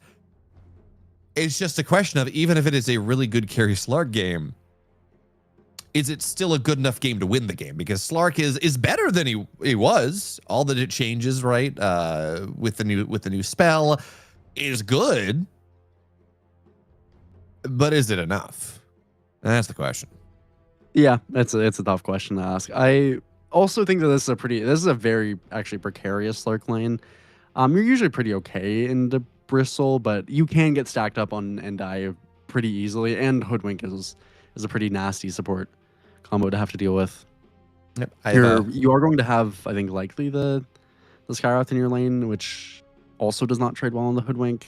So that's my biggest concern. But if you get, if Dodd, who is by the way, he is a very good Slark player. He plays a lot of this hero. If he gets past 30 minutes, then honestly, he probably does just cook this one through and through. Yep, I have played both sides of the Bristleback Slark lane matchup, and I have been cooked by both sides of this matchup. Yeah. That may be a bit of a skill issue. We're not going to talk about that. But it is also, you're right, this can be precarious. It really will rely on how much of this Michael Skywrath is going to be able to cause issues for Hoodwink. Because if Slark just kind of gets clicked from afar and gets quills built up, as you said, he's going to have a rough time. But if Sky can zone Hoodwink, then Slark can go and build up some of his own stacks on the Bristleback and get his extra regen with the new Saltwater Shiv and be kind of fine. Yeah, it is one of those where just depends on the first couple levels. The support matchup definitely does matter a lot. I think probably Desire will have a pretty good field day on the Hoodwink there. But yeah, Dodd definitely, he's probably played this matchup more than I would say Nefrit has, by all means. He was very comfortable picking it, and Dodd is, again, he is a Slark player through and through. He loves this hero. I would say that Team Silk ultimately have given themselves a pretty good opportunity to at least take this game, or to take a game in this DreamLeague based on the drafts. I do like, Z10, they have incredible tempo. It's a pretty good Chen game. Moose should have a field day on the support. Do some pretty good impact throughout the early game. And there's a good chance that Z10 do run the game over with some net worth that they built up through that early game. But man, their lineup, to me, it just feels like it kind of doesn't do anything past like 25, 30 minutes. If it does not have that net worth to play off of, it's Warwick making things happen the best that he possibly can. Of course, not always the easiest on Ember to solo facilitate those. And of course, Desire, I think, is going to have to be a real beast on the Hoodwink. He's gonna need to be landing all of his bushwhacks. He's going to have to win the lane, particularly against Dodd. He's going to have to use that as much as possible. What I will say is I feel like we have these games where we look at the Abaddon and we're like, I don't really like this Abaddon, and then it has a free lane and rolls over everyone before it even matters. So not a guarantee that that's going to happen in this game. But we do see that happen. Is now, 2 for 2. Nothing super crazy here. And I'm actually really curious to see where Dodd goes in terms of his skill build. Because we do have new saltwater. Yeah, he already skilled. The bounce actually skilled level 1 is... I guess it's not that crazy because you do get Essence Shift for free. And it gives you a little mobility. It gives you an opportunity to lock down Desire if you get on top of him. But my question is, she's just going to leap under tower. Yeah. My question is, how soon does he level up Saltwater Shiv and how many times? Because it has been, at first, it was like the 1-point wonder. It was buffed quite a bit in 7.40 B and C. And especially, it might be worth taking a couple more points of. I don't know. I genuinely never see Slark games. Yeah, I don't know. I mean, I think probably your max putting 2 points in it. If you're really, really intent on kind of trying to sustain through the lane and maybe even win. That's, I would say, the most you'd put in. Definitely the least you'd put in, I think, is 0 in a really ideal start game, honestly. Just as your other 2 spells are so good and getting the extra essence stacks on Pounce is very nice to have. Fortunately for now, the lane is not in a great spot for Dodd. I think this should, again, through and through be a pretty significant struggle for the Slark in this early portion. He's getting him down a little bit. Bushwhack. Oh, he's dead. Good bushwhack. Dodd under tower, dead by Desire. That's kind of surprising as well. If you look at what he's got, his items, and you look at what he's got queued up. He's got a stick. You obviously need a stick in a bristle game, but he's going like treads before his wand. And in this, I mean, it's a bristle hoodwink lane. You'd think that you'd be getting 20 stacks just like for free. Yeah, I think maybe he just assumes that he'll have to use the magic stick pretty consistently. So I think it's fine. The only real benefit you get from the magic wand is the capability to hold more charges, which is nice. Dodd does level up the Saltwater Shiv. I think probably a necessity since this lane is going to be so difficult. Desire got that first blood. He'll utilize it for a full wand himself and an extra blood grenade. So this lane is it's going to be a little bit tough. That being said, Wonder Kid, we said he is kind of the player to watch out for. If you are going to win a series here for Team Silk, Wonder Kid is definitely going to be probably one of the big playmakers of that. He is currently 11-8 against Warwick. So he's he's doing very well. And that's usually Beastmaster starts to get pretty tough for Ember around level 3 because you get 2 points in Boar, but he's just been CSing better. This is the reality sometimes of the Beastmaster matchups. And we've definitely seen some mid Beastmasters in recent days just absolutely pop off. Insane games, killing everyone, 12-minute ags, and just having a great time. So that is a possibility. Certainly Wonder Kid having this good of a lane. I mean, Ember is just on the high ground looking for blocks, just does not want to address this whatsoever. So now 15 for 12 versus 11 for 2. It's bad. It's going to be really rough. Wonder Kid's going to hit 6 before the Ember, so a single support rotation means this Ember should just die. That becomes problematic. Now, other lanes, Brewmaster is not having the best time into this Abaddon. I mean, he's a melee hero versus an Abaddon and a Chen. Good luck with that one. That's not going to be all that fun. But Warwick. Wonder Kid wants to dive him. One more stick chart or one more axes would be probably enough. He's looking for it, but not quite. It does force moves back. Scary. Meanwhile, Skywrath might just die here. One more click. There we go. I'm actually, talking about this top side, I'm really surprised that we don't see Nefrit as Desire. Should die here to Dodd. There we go. For toss, Jenna gets the kill, but he got a stack. I'm actually really surprised we're not seeing point and viscous nasal goo on this bristle. I know it is not generally the build, but they did buff it in 7.40, effectively gave it the same stats that you had on the green facet. And, you know, stacking up a couple goo stacks on a Skywrath when you have a Hoodwink is just, the sky is just going to fall over. Like, it is a very powerful tool. Is now going on top of this bristleback. He's, even though he's losing 5 stacks, he's still reasonably tanky. So, not much of a kill there as Dream dies. Will be fine. Aphotic Shields is more than enough. So, let's see. Taking stock of things now. Bristleback's having a great time. Abaddon's having a great time. Ember's Really suffering. great time. That's pretty much the story so far. Really suffering on Ember. Loses having to play a little bit of Desire. shaping up for the mid lane. Desire also dies on the top side, so good rotation by Yannick. I think definitely important that he just leaves Adrian to his lonesome. He can find a couple kills while doing it as well. It was really nice for the Tiny. So Yannick, nice early moves. The good news is that, I mean, Bristle is having a good time, but Dot actually has managed to just about keep up in his net worth. Despite that kind of early couple mess ups there. Now has the lane mostly to himself while Nefrit goes and farms these off camps. Michael is going to rotate to that bot side. Well, Dream is really low, actually. I don't think that Michael can get this kill. Maybe he'll just walk towards mid instead for the 6 minute. 6 minute definitely important. I mean, Wonder Kid is level 6, so it's a bit difficult. They can test him here, but they're still going to at least get this top side secured. I mean, are you sure? He's going to run at Booze. And, rune's going to be bottom. It is a regen rune.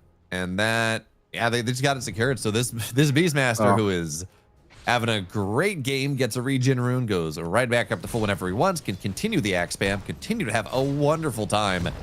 This Ember's only level 5. It's 5.25. He is not allowed to get remotely close to this lane because he's just going to get roared. And now, luckily, no supports are around, so it's not just roar and die. But yeah, Warwick can't do anything until 6.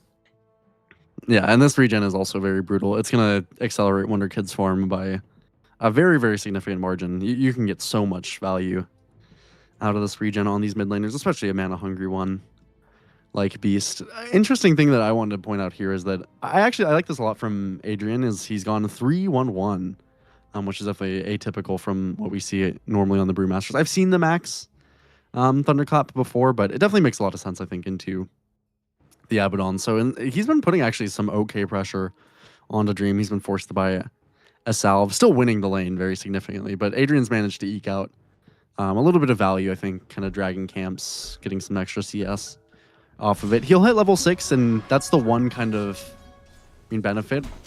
Obviously, Brewmaster, of course, we talk about being just incredibly strong, but once you get that ultimate, Brewmaster really, really pops off, and it's a great game for the Brewmaster ult.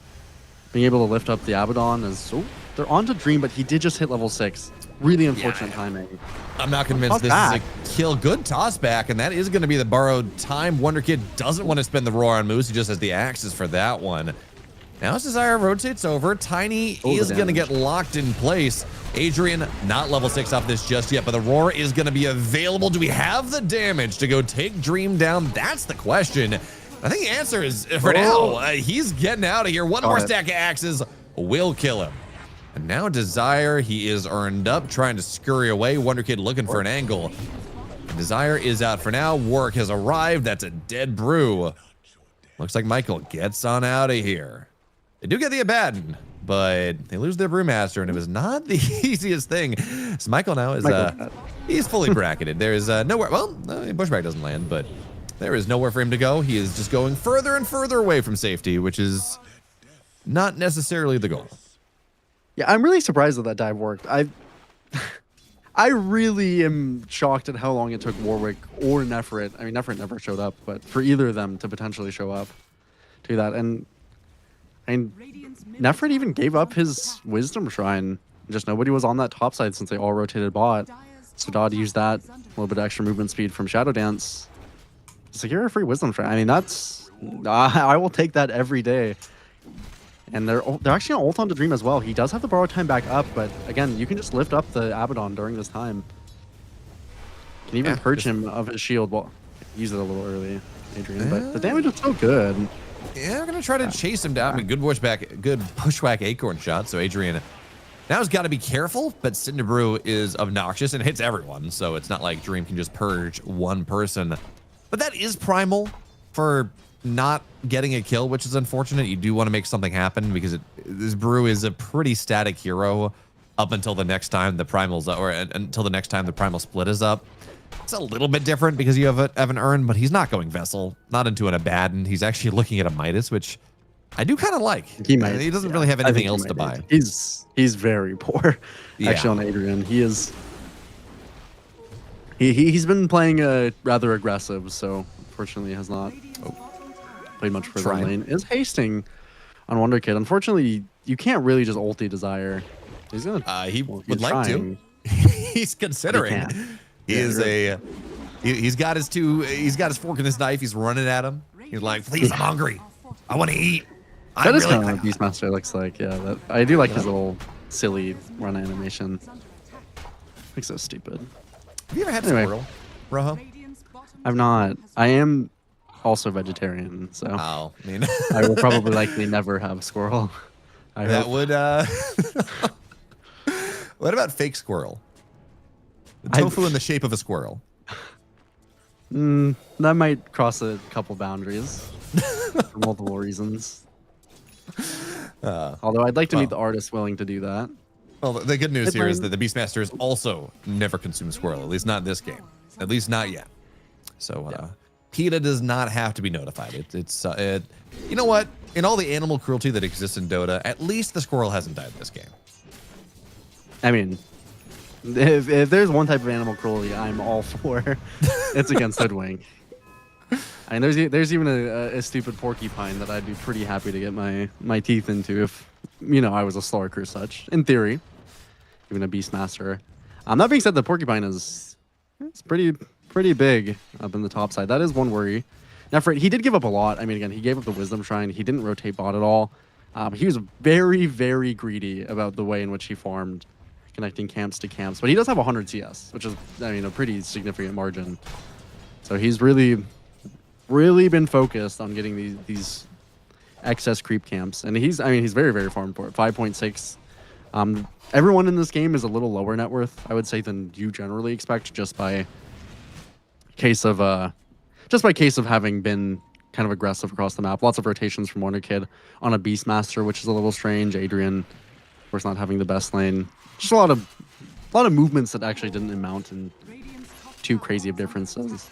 Dot, he does finish up his Diffusal, which is a nice little pickup here. It's not going to kill Nefrit, I think, by most means without multiple heroes around, but it does do enough at least to probably pressure Nefrit, make sure that he doesn't want to show up, stack a couple quills on you like he has been.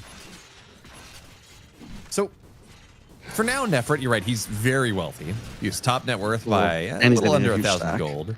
And a huge stack. It's going to make life even worse. But he's gotten Blade Mail. He's looking at Pipe behind this. I like Blade Mail just because it prevents someone from hitting you. No one wants to hit you while you're Blade Mailed. But this doesn't really strike me as there's not a lot of random damage. I'd say it's pretty good. I mean, definitely it's not, I would say, the best pipe game I've ever seen in my life. But most of your damage is going to be coming from Bags Beastmaster. And particularly the Sky Wrath for a good portion of this game. I think it's reasonable. Okay. I see that. I was like, the Blade Mail first before the Pipe just feels a little weird. Yeah, I think it's probably mostly to accelerate farming, and also it does prevent Dodd from stacking up on you, right? If you want something like the straight Pipe, maybe Dodd would feel comfortable once he built this Diffusal to run up on you, get some extra stacks. As Michael, was it caught by the bushwhack? Yeah, he's dead. That is another thing. You go. It does counteract the lifesteal from from the Skywrath. So Mystic Flare does not get him back up at all because the Blade Mail just says, "Oh, hi, have fun." Yeah, so thankfully that does help as well. Yeah. Yeah, Shield of Scion is actually pretty good against Blade Mail. I think that's part of the resurgence of Skywrath in some sense. It's pretty nice to be able to. If you drop the Mystic Flare, you actually go about even in HP, just because you proc the magic barrier so much. But that being said, if you go even in HP, still not very productive against Nefrit on the Bristleback. So he's having a great time. This is, again, I think roughly expected for the Z10 outcome of the game, a little or decently ahead on their cores. My biggest worry is definitely kind of committing Warwick here and finding ways to get him in the game, shutting down Wonder Kid, being able to ever really kill the Slark. They're ahead, and I think they are going to get some more map presence coming up, but they're not ahead by an extremely significant margin. I mean, even Yannick is about about 700 gold or so from finishing off his Blink with an Arcane Boots. That's a farm tiny, a very farm tiny on Yannick. And we've been, I think, pretty thoroughly impressed with him throughout a lot of the qualifiers that we've watched. Well, it might be a less farm tiny pretty soon, as he already has popped the Avalanche. Does have Toss available, but with the Vessel and the Viscous Goo, he's going to try to hide in the pit. No, it's not allowed. Warpath means that Nephrit does stupid damage. Yeah, here's my follow-up question for you, bro. We talk about the Seal to Scion and the magic lifesteal. There we go, spell lifesteal. Where on the rankings of names of innates does Ruin and Restoration land? It's pretty good. Yeah, that is pretty good. It's thematic, gives me themes, makes me want to clap like I'm in an old-timey movie theater. I like it. I like Ruin and Restoration. I mean, there's some pretty, whatever ones, right? You know, Beastmaster's rugged. I guess he's rugged, yeah. Suppose so. But yeah, it's not inspiring. Ruin and Restoration is it's a nice little theme for Skyrath. I like, in general, I do like some of the naming conventions in Dota. I think Valve is quite typically good at building up their little bits of lore and theme. Curse of Avernus, like that's pretty tough, Just makes you feel powerful. Yeah. Mistwood's Wayfarer makes me think I'm in Lord of the Rings. Yeah, that is true. That is a good one, yeah. That's up there for sure. Or you could have Prickly. Yeah, it is Prickly, It is Prickly. This is a great kill on top of Slark if they can find it, but is able to get the Shadow Dance off at the very end. Nice job there, waiting for Dark Pact to go off, so it wasn't going to purge the Vessel. And I mean, Warg almost got it. And okay, wait. This I definitely have to point out. Nothing more important to me in this moment. Warwick has a Midas queued up. I'm extremely curious to see if he does finish this. I don't think this is necessary.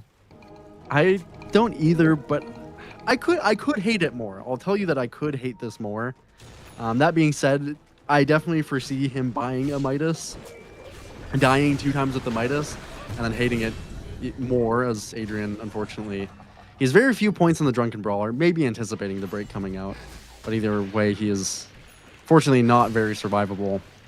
And now with this Pipe and this Radiance in tow, Nephrit and Dream, even with Moose almost mech finished, well, a little bit of ways, but level 8 on the Chen, they're just going to group up, take a couple objectives. They might even look towards Roche relatively early. Really nice to take this away from a Beastmaster lineup. And unfortunately, they're just not quite ready to fight at that capacity on Team Silk. Not by any means. They can try and connect Adrian, and they very well might.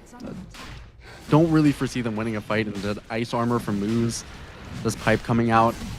That's going to take pretty much perfect execution by Adrian on this split. Purging everything, lifting people, and okay, pick off onto Desire is actually a really good start. Just a little bit too far up trying to get a D-Ward.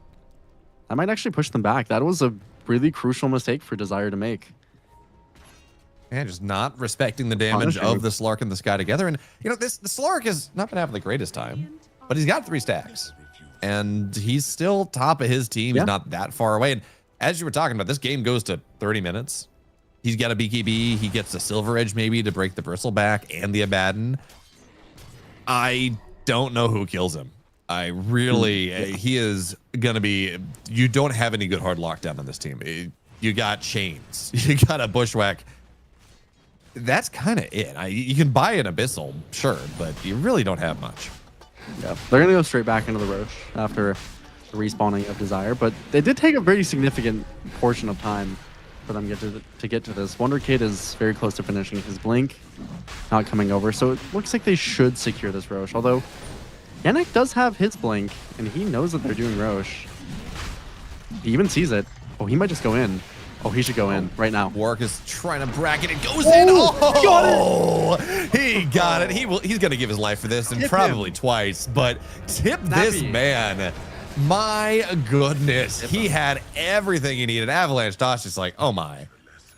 That is a death that is a death you give 11 times out of 10. You are just like you framed that one. That is exactly.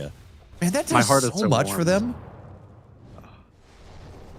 It brought a tear to my eye. Yeah, like, he is a very, very good Tiny player. Again, we've seen him have some very good performances, and he's capable of making those kind of mix-up plays. Sealing an Aegis right underneath your feet is a perfectly good one. This is actually a good smoke, though. Although Warwick misses. I mean, it's kind of awkward. Adrian does have Primal Split if they want to take the fight, but seems like actually just backing out. Don't want to Yeah. get run at. So now Adrian, in a bit of a pickle, is going to go get, dodges the bushwhack and will pop Primal Split. Sure. This is the second Primal Split used in this game where it really isn't to any benefit. Oh, Michael. Tried to TP out, and there's no stuns, but unfortunately he has no HP to work with. As it's actually Dodd and Nefrit. Or Dodd actually, wait, onto Nefrit, no damage, but you do have to be careful because, yeah, sure, he's got no mana, but he's still a bristleback with, well, only 1,400 HP. He's got 20 stacks stolen off him as Genic will eventually die to Warwick here. There we go. Hey, you know what? The Slark's got 17 stacks. It's going to help him farm up a little bit. Yeah, as they rapidly decay Well, with you the know, change to Ascent Shift. But that's okay. It was a nice look. I do think it was a nice little attempt. Unfortunately, the supports are not too survivable in this game, so that's making Team Silk's life a bit more difficult. But again, I mean, it's only 1k lead. They stole that Aegis right from under their nose with Yannick. Dodd now has finished his Ags, which is a very significant timing for the Slark. Looking towards that Shard next. And this is, I would say this is still a good position overall for Silk, at least in terms of putting themselves in a position that they can ultimately look to win this game as it goes on later. Of course, there's no way they can really fight the Torment or anything like that.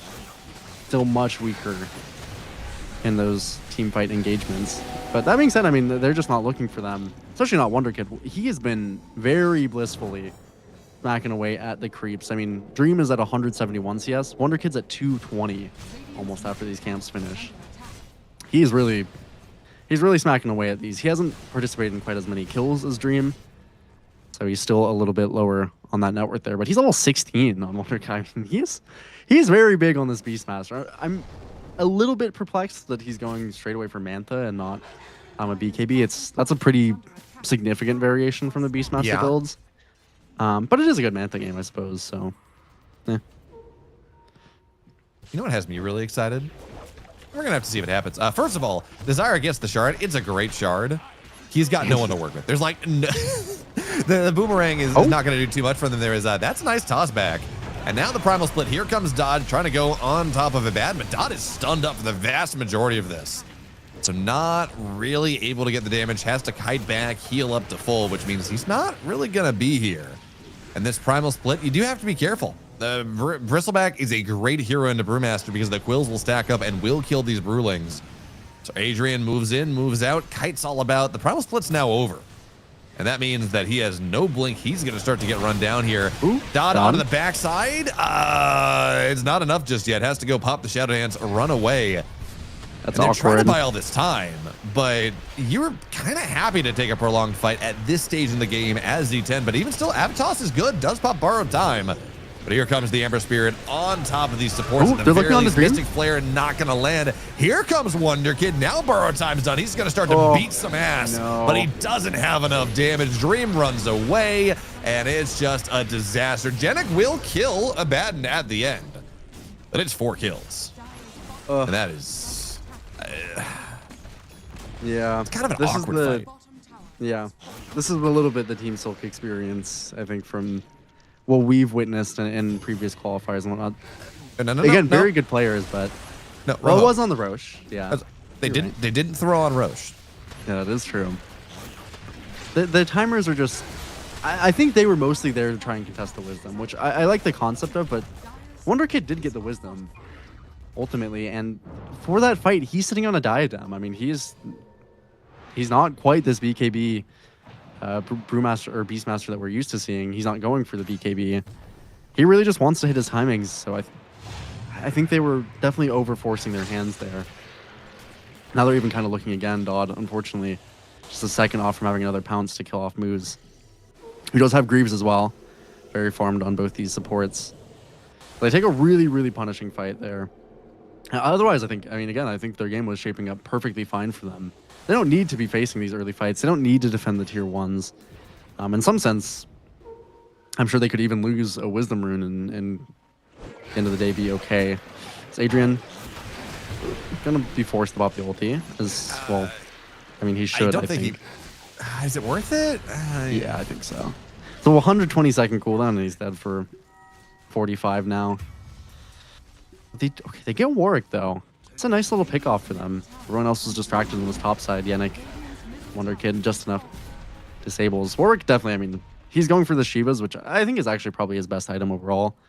But he is not strong against these disables. Needs a little bit of the help of Dream to get by in these types of fights. So nice. I mean, honestly, all things considered, perfectly worth it.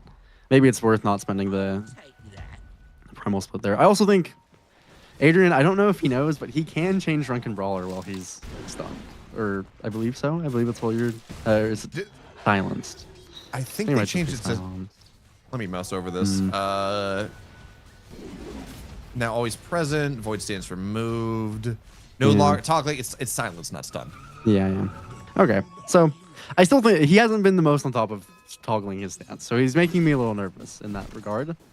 But, you know, ultimately, I suppose that is nitpicky. They are kind of looking at this top side. Well, at least they're getting this Desire. He does have the Orchid. I do like this buy from him. Maybe this kind of validates Wonder Kid's Manta slightly more. Having that early purge is going to be nice, but it's going to be very good against Dodd. In particular, this is their best form of CC is the Orchid on their position 4. So a fun little pickup for him. I know you mentioned it earlier. Could definitely have some very, very high impact pickoffs. Oh, great. Another primal split. Yeah. It's going to really... Sometimes it's a struggle. Be impactful. It's helping him farm some camps, Roho. That is... It's going to help him get to level 18, level 4 Brewlings. Does have a Midas, I got my thumb so. up. My thumb is up. Based on our estimations, his Midas should be paying off sometime soon, or at least paying for itself. And Nick, unfortunately, has a Yules, which is nice, but mostly just to buy a little bit of time. Get Warwick closer to that Shiva's is kind of actually looking at Wonder Kid. He does get his blink canceled. Yeah, he is absolutely a target. They're going to pop the roar, and Pipes just says, yeah, goodbye, Mystic Flare. But it does buy enough time. Wonder Kid is going to be able to build enough space where the quills don't hit him. He can blink on out of here. But now with no Tiny for 25, no Primal Split, and no Roar, and no Mystic Flare, this is a tier 2 push that is, they're not going to stop it. Not with this massive Bristleback, not with this massive Abaddon. And now the question is, do you try to go for more? Of course, they don't have an Aegis. Roshan is in the pit, but they're just going to go high ground. They say, look, we got 5 seconds before Tiny can toss us back. We can at least get some damage done here. I think it's a smart look. Although without the pipe, I would be a little bit worried here about these tossbacks. They're still looking to push onto the racks, though, so they clearly are not. And it's definitely, he's looking for the opportunity. Nefrit is a very difficult target to toss back.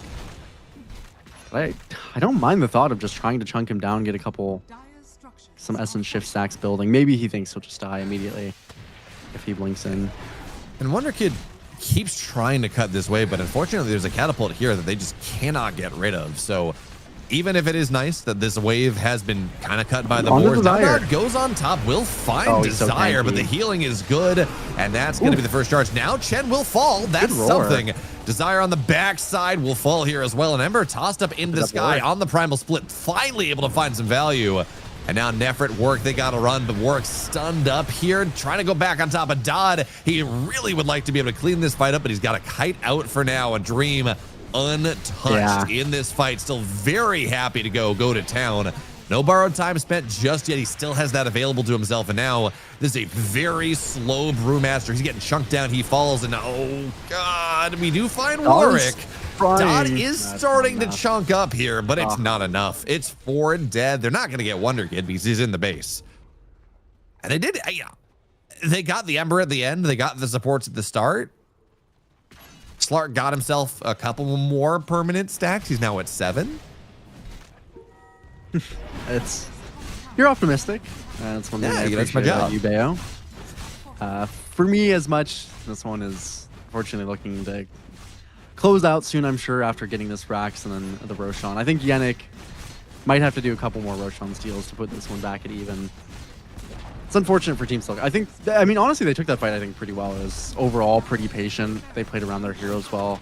I think, you know, if Sark maybe has a working facet, something along the lines, just a little bit extra to play around, maybe he can really cook in that fight. But unfortunately, just not quite enough net worth, not enough resources as a hero to really come away in that fight. And as well, this is, I mean, the Bristle definitely doesn't help them, you know, play, make, whatever. But again, if you build up this significant of a lead, especially with a Chen, an Abaddon, what have you, you can't play on this tempo, you can't play with these auras. Fortunately, just a lot of damage coming out from the Bristle onto the Slark over the duration of a fight. Not a hero that you can either stack up on with this Blade Mail as well. So Yannick, this time around, no Roshan for him. You know what's really fun is that Dot is going to show up here. We do have a sentry, so Dot has to be very careful. But what is kind of fun is Warwick actually takes the Aegis there. Wait, actually, hold that thought, because the fight is potentially breaking out. Warwick goes in, doesn't land the chains just yet, but oh no, Dodd misses the pounce. Now Warwick, he's in. There's going to be another primal split. This is Warwick that probably dies the once. Good purge as well, but Warwick will be fine. Backside, Desire dies. That was a dieback on him. And Dodd is still here. Shadow Dance healing him right back up as Warwick tries to go take Genic down. So Genic will fall. Michael should die as well, but Dodd is starting to go build up the stacks here with Wonder Kid. Moose dies. And Dodd, you do have an Invis Rune. You do have a Shadow Blade.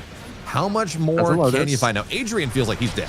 He's got a bunch of heroes beating on top of him. But here comes Dodd. Starting to do a little bit more. Avalanche is good. And Dodd, he's got to get out once again. Shadow Dance not available. Depth Shroud on cooldown for 37 seconds. And it looks like, yeah, Genic will fall at the end of this. So we're starting to see rumors of Slark doing things. Yeah. But he's just not there yet. And he is kind of looking. He might get his Aegis off of Warwick, although Dream is quickly by. Has a Bloodthorn as well. Does have Depth Shroud that makes it, he can't really get hit. And by the way, there's a Miscoil. He cast a Miscoil to keep his friend alive. It was, in fact, if you're counting it, that's 1. So now Dodd hitting into Dream here, and here's Nefrit as well. Dodd does not have the Shadow, the Silver Edge just yet, but he's very close as Nefrit buys Lincoln's in his face.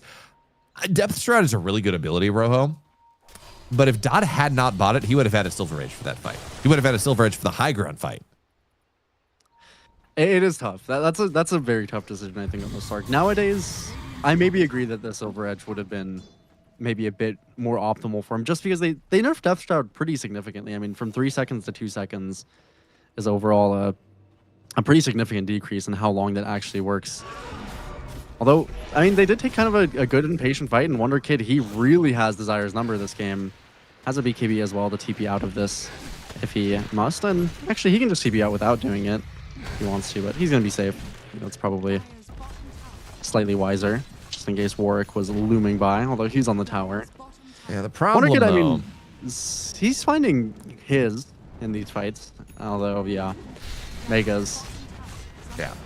No BKB, no Roar available, so this Beastmaster is not fighting with the full kit. God has an amp damage. Yeah, that matters. But it looks like they're just going to run away for now, not really letting Dodd chase them. And Dodd does have a Silver Edge now. I don't know that that's enough necessarily, but it is a significant damage boost. It gives them something to actually deal with Nefrit. Or really whoever it is. I mean, the fixed 200 move speed, regardless of who you're hitting, is incredibly impactful. So if there ever was a time, I mean, Roar is up.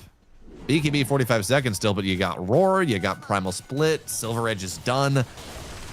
I'm actually really surprised they're not looking harder for a fight. Even down 10K, like, I don't know of a better timing to try to make something happen.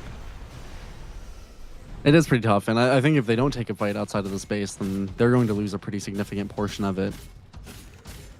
Look up from about half of Z10. Moose, by the way, has a Solar Crest, a Holy Locket, and Guardian Greaves. Getting through this is I mean, it feels nigh impossible. This is why, yeah, I think taking that fight before they're on the high ground. God moves in straight on top. Jumping immediately. Tries to take him down. They can't stun him in time. He's going to be able to get his ultimate off. And now no Wonder BKB. Kid is, he's not super valuable. He will be able to get BKB. 20% HP remaining. He has to TP on out of here, but he doesn't die. That's true. Yeah, it's bad. Adrian had to pop the Primal Split for that. Really no value. Warwick, nice job there. Dodges the stone. And Don has just never been allowed. They haven't given him enough time. Slark is not online yet, and everyone else is dying. They're just holding him back, ignoring him. He does not have the damage, does not have the control, and now Megas, they're done. We're looking at the tier 4s. And what exactly is Slark supposed to do here? I understand that this is a good Slark game, theoretically, right? Oh, great. Into the Bristleback, it's a good lane. Abaddon as well. Unfortunately, it just seems that Slark is just not a good enough hero right now. Oh, goodbye, Slark. That's going to be the last death. This game is over. Moose types GG. But yeah, the idea of Slark is really cool, Rojo. But if this wasn't a game a Slark could win. I mean, honestly, I really feel like Team Silk did put themselves in a good position in terms of draft and everything else. I think it unfortunately went a little bit too tough for the supports and for Adrian, and really around that timing of kind of the Wisdom Rune when they took that awkward fight, it is when things I think went super downhill, because the game was going pretty steady for the side of Team Silk. I mean, Wonder Kid, he still had a great Beastmaster performance in a game like this. He's 6-1-4. Which is a testament to how strong of a player he is and how good of a game he had. And Dodd was doing pretty decently on the net worth as well. They just kind of, it's Team Silk. It wasn't around the Roche this time around, but there are these timers that they choose to take fights that I think are not ones they are likely to win. And that just wasn't the path to victory from them. And I think past that fight, things just got very, very difficult. So it's unfortunate to be down a game like that when I think you were in a position to at least contest that game pretty evenly. Yeah. So I guess we broaden it. And we don't just say, "Hey Z10, please don't throw," or not Z10. Hey, whatever stack, Team Silk, Rottweilers, please don't throw around the Roche Pit. Just don't throw around objectives in general. You know, don't feel so pressed to take fights that you're not in a good position for. I guess that is the logic. But for now, we got about 8 minutes. When we're back, it's going to be game 2. Z10 really wanted 2-0 this. It puts them in really good position to have a good spot going into the playoffs.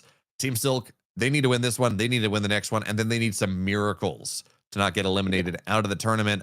We're going to find out which one is more likely right after the break.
Welcome back to what might be the last game here of Dream League Division 2 for today here on this stream. Of course, we might get game 3. That'd be really nice. And the good news, if you are a fan of Team Silk, as they have yet to win a single map here in the tournament, is that they don't have a draft penalty this time. Rojo, they showed up on time. We were there. Maybe they don't last pick a Slark. Honestly, I don't even think the draft was the problem. Yeah. As much as I'm talking about, the draft penalty, that really was not the problem. It was just a very disconnected set of plays from 15 to 20 minutes that sunk them. Yeah, really that. And I mean, they're taking a fight with Wonder Kid having a diadem. It's a little hard to believe that he would have taken part in that without kind of that little bit of pressure to do so. So unfortunately, that is again the Team Silk experience. I think again mechanically very, very good players. I think they have the capability to bring together, get these good drafts, take some great fights, do some amazing solo plays like Yannick did in that game to steal away the Aegis and whatever else he can. But unfortunately, just in this kind of meta, in this kind of patch, especially against the draft that 0-10 had built up, if you're going to play against something like that in that draft, then you have to be very clean and concise about when you choose to take fights. And one single one can, swing that your win percentage chance by 20-30%. It can be brutal. It can be very brutal, especially again with the kind of dynamic that their drafts had.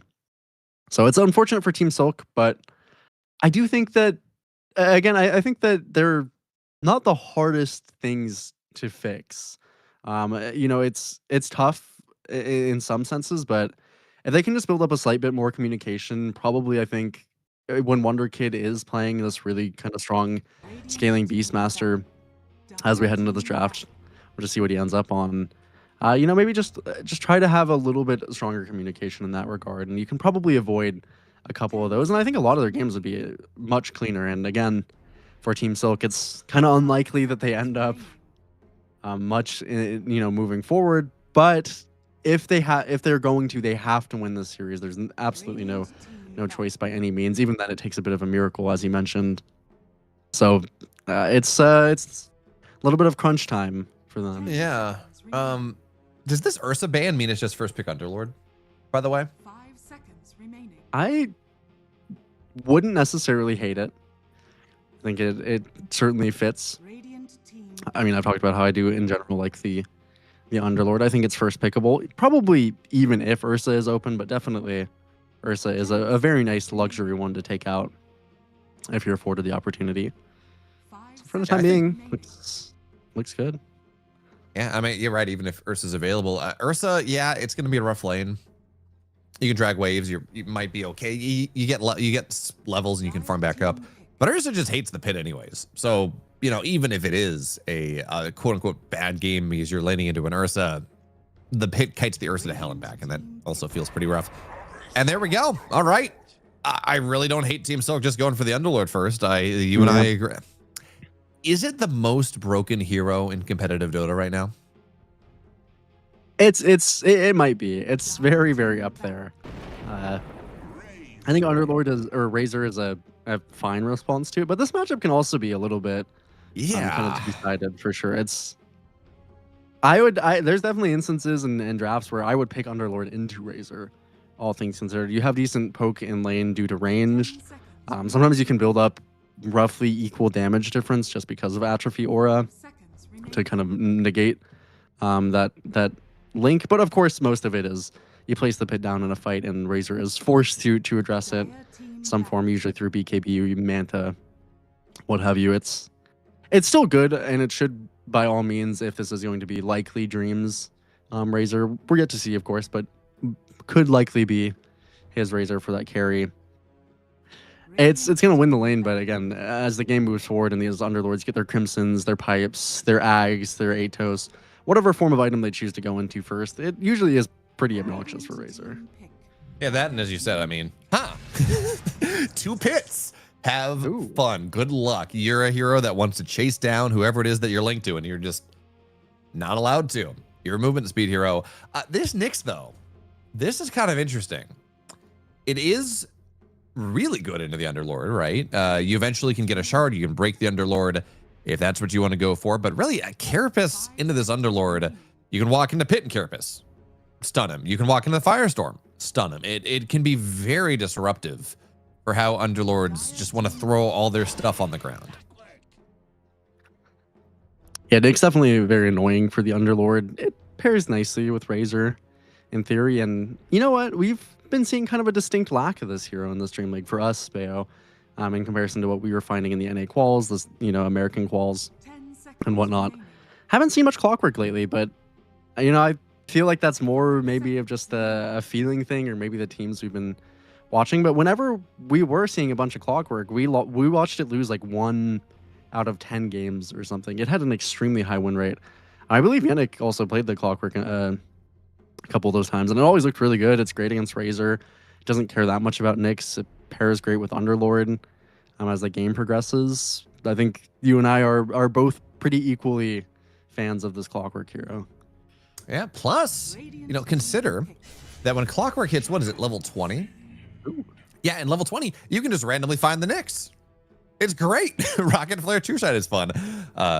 Obviously, that's not what you're picking the hero.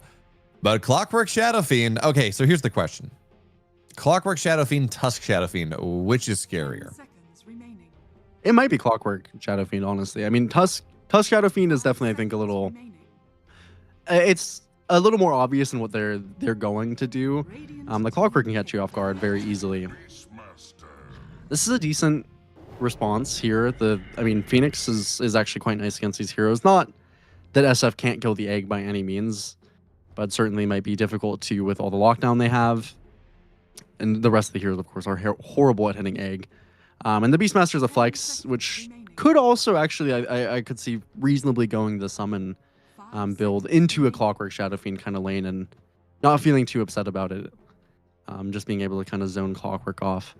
So I like those responses, but I do think Team Silk has, their core of their draft without their 18 pick yet is looking pretty nasty to me. Yeah, and you talk about going the summons build. Yes, you're going a summons build into an Underlord that's rushing Crimson. Yeah. Please tell me how much you expect those summons to do over the course of the game, because I don't think it's a lot if you do decide to go summons Beastmaster and not, Axe Beast. Yeah. That's the tough thing about the Underlord too is, if you decide to go Axe Beast, he's just going to be able to pipe Underlord. So rock, paper, scissors, that's Underlord in a nutshell. He can build anything to address the game. Could even honestly go for one of those straight Ags kind of picks here, and I'll just pick up a strong support. The Warlock, likely to put this with the Shadow Fiend. They could switch the lanes, I'm sure, depending. I wouldn't honestly mind a 4 Warlock to pair with Underlord, but I think they want it to face into the Beast, wherever that does end up. It's, perfectly serviceable. Another Demon, add a little synergy there. Yeah, it's a 4-lock, maybe. You're right, probably not. So now, okay, so you talked about rock, paper, scissors here on the Underlord. In this game of rock, paper, scissors, is the Underlord just a gun? Yeah, no, pretty much. He's a semi-truck going at full speed. This hero is definitely nasty, and all the items that it built. Partially too, I think Underlord is just so strong in the sense that every item that you want to build is just really strong. So you can't particularly go wrong. This time around, they will ban out some carries here for Zero Tenacity, interestingly. So they actually think this might be a Wonder Kid SF. I don't know if I'm necessarily convinced of that. I don't really see why they would have gone Gyro, but that's what they banned out. Yeah, I think we're still waiting on the Wonder Kid hero. I don't think this is a Wonder Kid Shadow Fiend.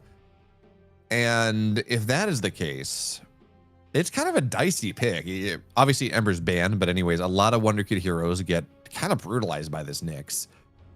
So it's probably not going to be a Spirit. The Invoker is banned out. Maybe it does make sense that this is a mid Shadow Fiend just because so much of Wonder Kid's pool is otherwise removed. But even then, like Magic Shadow Fiend into a Nyx is not all that great. That's also it's pretty rough. It's pretty tough. I do not like I do not like playing Magic Shadow Fiend in this game. So I'd be surprised if it's what Wonder Kid goes towards. Maybe if Dodd thinks he has kind of an ultimate trump pick here. But I'd be a little bit surprised. Ultimately, I would prefer definitely to see a Wonder Kid hero here. But you are correct that it's a pretty difficult pick. I think it's probably most reasonable to go for something like a Tiny and just fully play around enabling the Shadow Fiend, be a little bit tanky. I think that's probably the most consistent thing. Drop Or one Avalanche and rotate get here. Carapace. Yeah, but it's you got to take the good with the bad at this point. I suppose. I mean, you could also play something like Storm, and I think it's fine. It's the mid pool is unfortunately just not very good against Nyx Assassin, so that's something you have to accept. But it is mid Shadow Fiend. Okay. and I mean, I do Dot like is a Dod's Kaz a lot. Yeah. Dot is a great Kez, but it also runs into the next problem.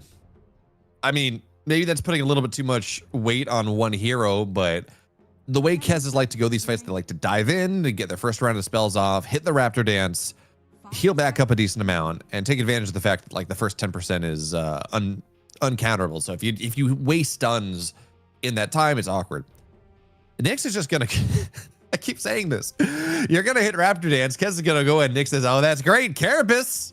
Now you don't get your Raptor Dance off. Have fun. You're stunned up. You're impaled. It's pretty awkward. So maybe I'm just putting a little bit too much credit on Nyx's shoulders because it's not a great laner. It can be awkward in that way. But this Nyx seems to just cause conniptions for the entirety of Team Silk's draft. Oh yeah, it certainly does. I think, although the theory of Nyx I think is very often stronger than what plays out in the game, but definitely it's very nice to have this much value that you could potentially eke out. Will make the lane potentially difficult, and I was very curious what they would go for on the pick here. I kind of did assume that it would be a mid for Warwick, but I was really racking my mind on what you want against Wonder Kids SF. I think Quap OD were these kind of, if you really wanted to go in on that.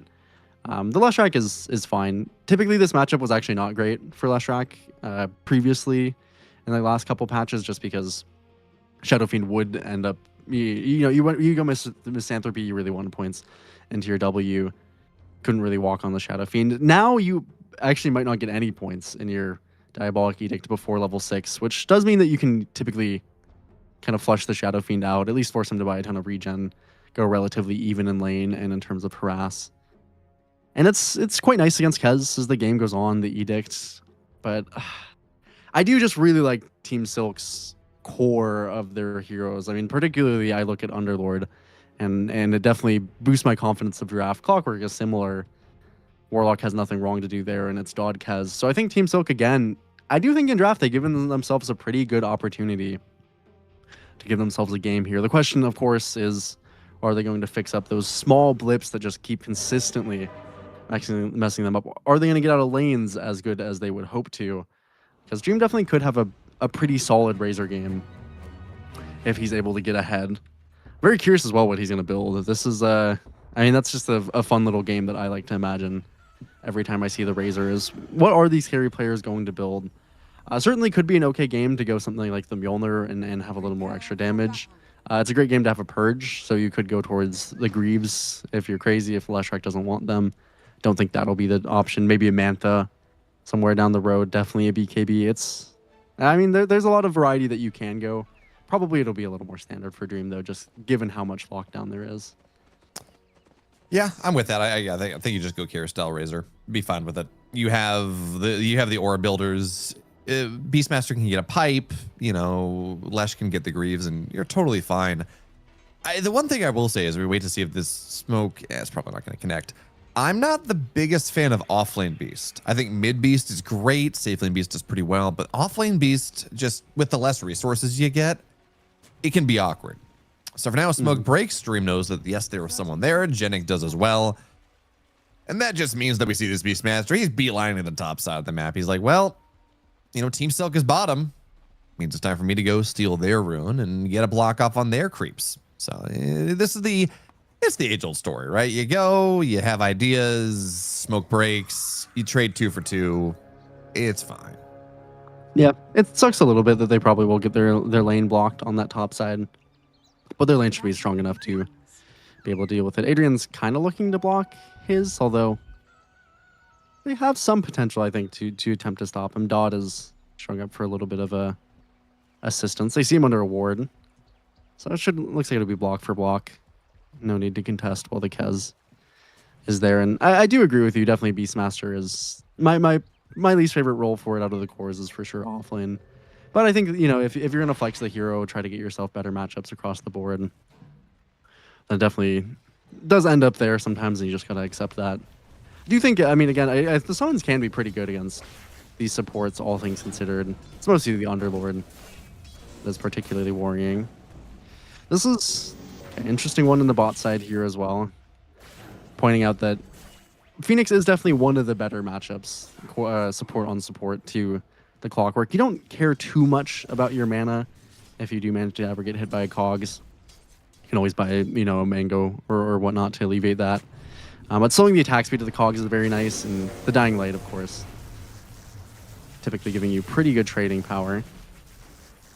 So Moose should have a good time on his own. Dream doing a ton of damage. Moose handled that really nicely. Dodged all but one of the Cogs, killed the Cogs, killed the Sentry Ward, and was very fine. Now, oh, go ahead. You can tell when someone's a Clockwork player is all. Moose is very good at Clockwork, and so I think that's part of the reason that he feels so happy on this Phoenix, and why he probably will, for most of the game, be putting a little bit of the schmoves onto Yannick, expectedly. It's actually kind of nice to get Dream some CS because he's not had a good first wave or two. You are a Razor that has 51 damage when Atrophiora is near you. Razor has a lot of right-click damage from static link. It does not have a lot of right-click damage from like actually being able to right-click, which means that when you're under the tower like this, Dream missed like every single CS on the first wave. And I don't blame him. I mean, CSing as a Razor under a tower is awful. The animation's a little bit weird, especially if you have this Arcana on. Like, actually, when does my attack go and connect? It's a little weird. And you have really low damage at level 1. So fighting into the tower just makes life really difficult. It does mean that this wave blocking is even more impactful than it often is. Now Nefert getting jumped on top of, but he does have a Nyx to back him up, so he will take some damage from the Shadow Word, but should be fine. A little bit of a strange wave state here. It's a huge wave in the top side.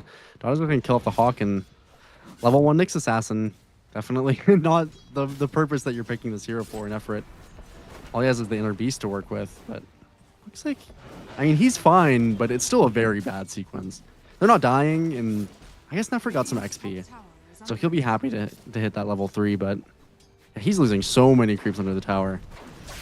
The important thing is, well, one of the important things is he was able to get back within XP range of the range creep that died under tower, so you have that as Jenny. No, he's dead. Yeah, he should die. There we go. So Dream gets himself a kill, first blood, and now Adrian does drop the Firestorm, but no way to hold anyone back. And this is a second kill on the top side of the map. Bottom side of the map. There we go. Top side of the bottom side of the map, if you want to be somewhat precise. But that does make up for a lot. Dream was not CSing particularly well. Now he is. He gets a couple kills to his name. And, you know, Beastmaster's not having the best time, but he really sustained that pressure reasonably well. He's 6 for 6. Not the best, but he's level 3, almost level 4. And that crazy level 1 timing is mostly been dealt with. Yeah, this is partially why I was wondering if they would consider putting the Warlock on that 4 position. It is, I mean, still so great against Beastmaster and Summon Beastmaster that you definitely can't be too upset by Michael on his position 5. Is not actually the top side missed his. Well, that's okay, but bot side. Yannick, it's a good Cogs, but unfortunately, it takes so much damage for it. Fire Spirits hit. Another one. Oh, yeah, no. okay. He's going to burn down. Good Clockwork games like clocks never die. This is the second death of this clock in the lane in just as many minutes. And this Razor, there's a reason it's getting first ban like all the time. It is regardless of where you play it, it's a very strong hero. And now Desire just going to get Michael. Ring around the Rosie, one more hit. Desire makes that happen. Janek TP's in.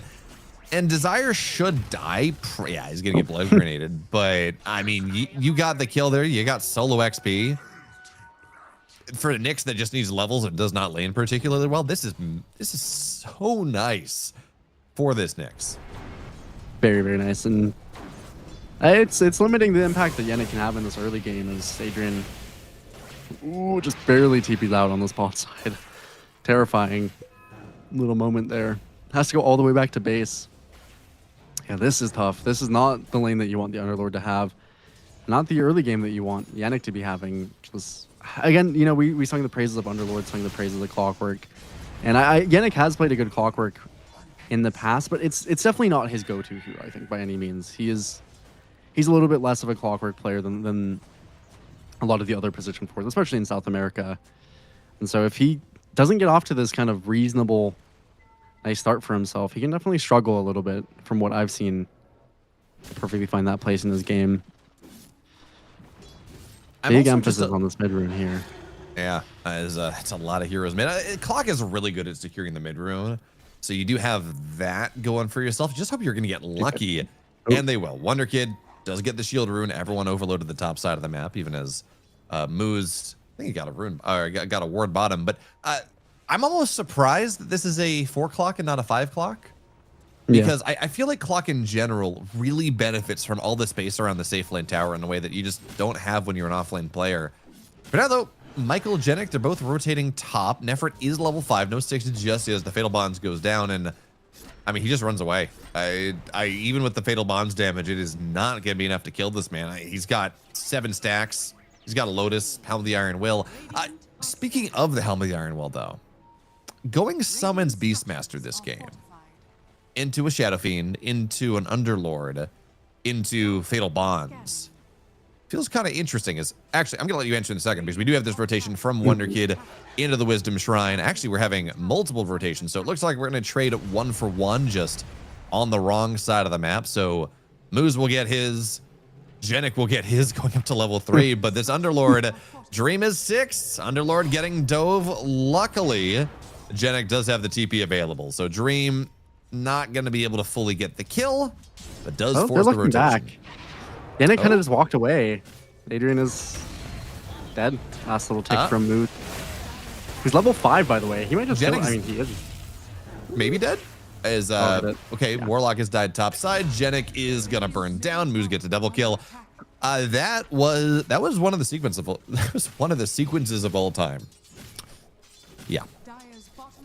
It is unfortunate. Not too much synergy there between Adrian and Yannick, so really unfortunate for them. Not the early game they were looking for by any means. Gonna punish them very heavily, especially in these support levels. Moose has 6. Yeah, just go on top of him. There's gonna be the egg. Wonder Kid impaled. He's dead.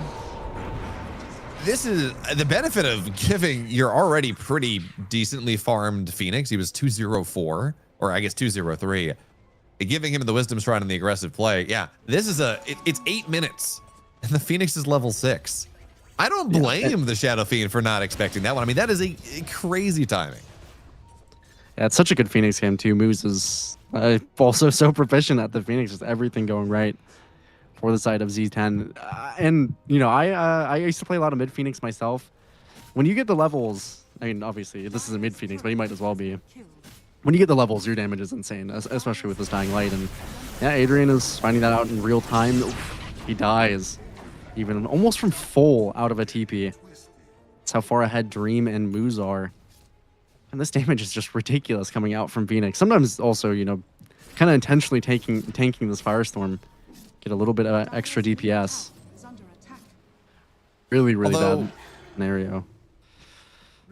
I actually, how does that work? So with the Thunderhead Facet, everyone under the Eye of the Storm gets hit by Storm Surge. Does that mean every time it procs, so you still have to take the damage for it, the Storm Surge to hit everyone? Or is it just when it's off cooldown, everyone under Eye of the Storm gets Storm Surged? It's when it's procced. So it's you have a 40% chance for it to proc whenever you're hit by an attack or by a spell. And then that cooldown is reduced by 2 seconds. That's only when the ulti is up. It's 20% normally. And yeah, it does have to proc itself individually. Okay.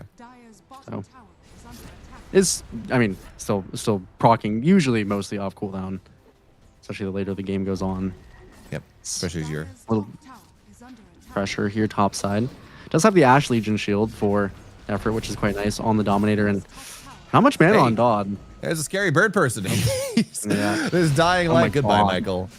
Desire will. I'm very happy with that. Desire gets the kill, and they're now on top of Dodd. Moose does have his egg available if he wants to spend it, but you do have the Raven Veil.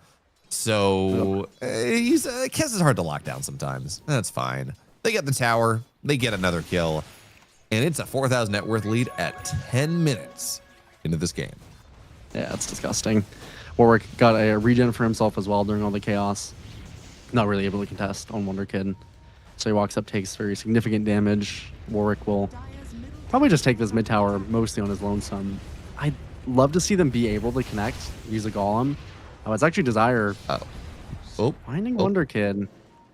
Yeah, sees Michael as Michael well. is- Oh, there's a Phoenix.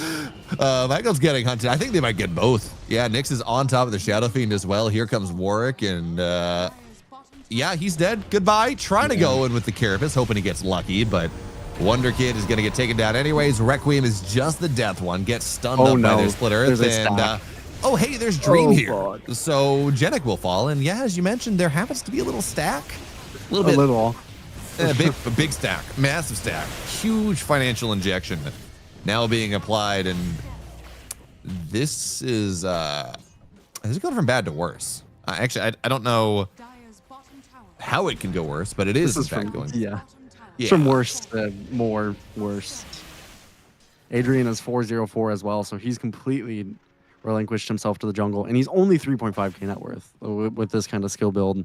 So he can't join fights with the gate, can't join it with the Malice, has no intention of doing so, which means that they can't fight at all. It's a Battle Fury being built up on the Kez, it's a Yasha being built for Wonder Kid. Yeah, this one is, unfortunately, this is just a game that they lost really, really hard through the early game. Moose is completely owned, and honestly, I think they're probably just a little bit tilted. Usually don't like to mention that too much. Oh, but no, I mean, they Michael. have to. Ow. I'd be tilted in particular. Wonder Kid, I mean, it's unlikely for him to get this next kill, although they're walking with Dodd, but is Wonder Kid dead for this? Oh, no. Oh, Good call. Requiem is there. Does fear him away, but Warwick is fine. He's got a haste rune. This is everything. And a mech. And a And Sun God. Ray, Okay. and a Phoenix, Good done. and a Supernova, and another kill, and Wonder Kid taps out. This game is over. Fastest game, I'm pretty sure, fastest game of the entire tournament. 12 minutes and 49 seconds. This game is over. I just don't give Moose Phoenix. Don't give Moose Phoenix. I mean, maybe a mental aspect playing in there a little bit, but of course, as talked about, they weren't doing too hot in this tournament already. They had to win the series. Moose was having an absolute affair, so I don't blame them for necessarily tapping out. But it is sad to see. It's unfortunate. I think this team could have a lot of potential and promise, and they have in the past, but this time around just a little bit outmatched, and I think just not on the same page, not congruent as a team right now. So very unfortunate for Team Silk to just have to drop out like that. A little bit sad to see for sure. Yep, that now means that Team Silk are 0-5, 0-10. Again, it's a shame. Dot is a great carry. Wonder Kid is a really promising talent. When he has good games, he looks just sparkling. He looks really good. But there are clearly some communication issues on the side of Team Silk. They're not always on the same page. I mean, that fight in game 1 where this Diadem Beastmaster shows up at the very end, probably because the team is saying, hey, where are you? And just throws his life away on top of everything else. Bad with the good. It just gets all awkward. So at the end of the day, this does mean that Zero Tenacity now they are 3-2, 6-5 on the map score, which actually puts them in a pretty decent spot. Not quite as good as in terms of map wins as Enigma Galaxy, but right up there at top of the table, which means when they play, who do they play tomorrow? They play Inner Circle, which should be pretty addressable for them. And then they're going to play Enigma Galaxy tomorrow, which Enigma Galaxy, when they're good, look good. And when they're bad, they kind of fall over. So this is a very doable upper bracket for Z10 if everything goes their way. Yeah, I mean, they set themselves in a good position, and if they play like they did today, particularly if Moose played like he did today, Yeah. then I think they have a pretty good opportunity. Moose is a player that I've been a fan of for a pretty long time, and he has gone kind of up and down as many Dota players have. But this is one of the better kind of series that I've seen from him. Period. He's just extremely clean. Chen game was near perfect, and his Phoenix game was probably better than perfect. He Yeah. kind of solo carried. So unfortunate, very very unfortunate for Team Silk, and I do feel a little bit of sorrow for them, but that's ultimately the way that life goes. And for Zero Tenacity, it is at least a little promising to see Moose find a little bit of that success and come into his own on that 5 role. Yep. So now that means that we are done here today. All the series, I believe there's still one series going on the mainstream. So make sure to go check out Enigma Galaxy. Sorry, that's the wrong day. Make sure to go check out One Win Team versus VP. See how VP is recovering from their previous series that we were lucky enough to see versus Avalis. And we'll be back tomorrow. That is the last guaranteed day of games. There should be 3 match slots, about 1, 2, 3, what was it, 8 games in total. And then maybe, if we're lucky, and if there's some tiebreakers, maybe Sunday. But tomorrow's the guaranteed last day of games for the group stage, and then, of course, the playoffs. They start Monday. They'll be going Monday through Thursday. It's going to be a lot of fun. For now, though, we are done, and we'll see you tomorrow.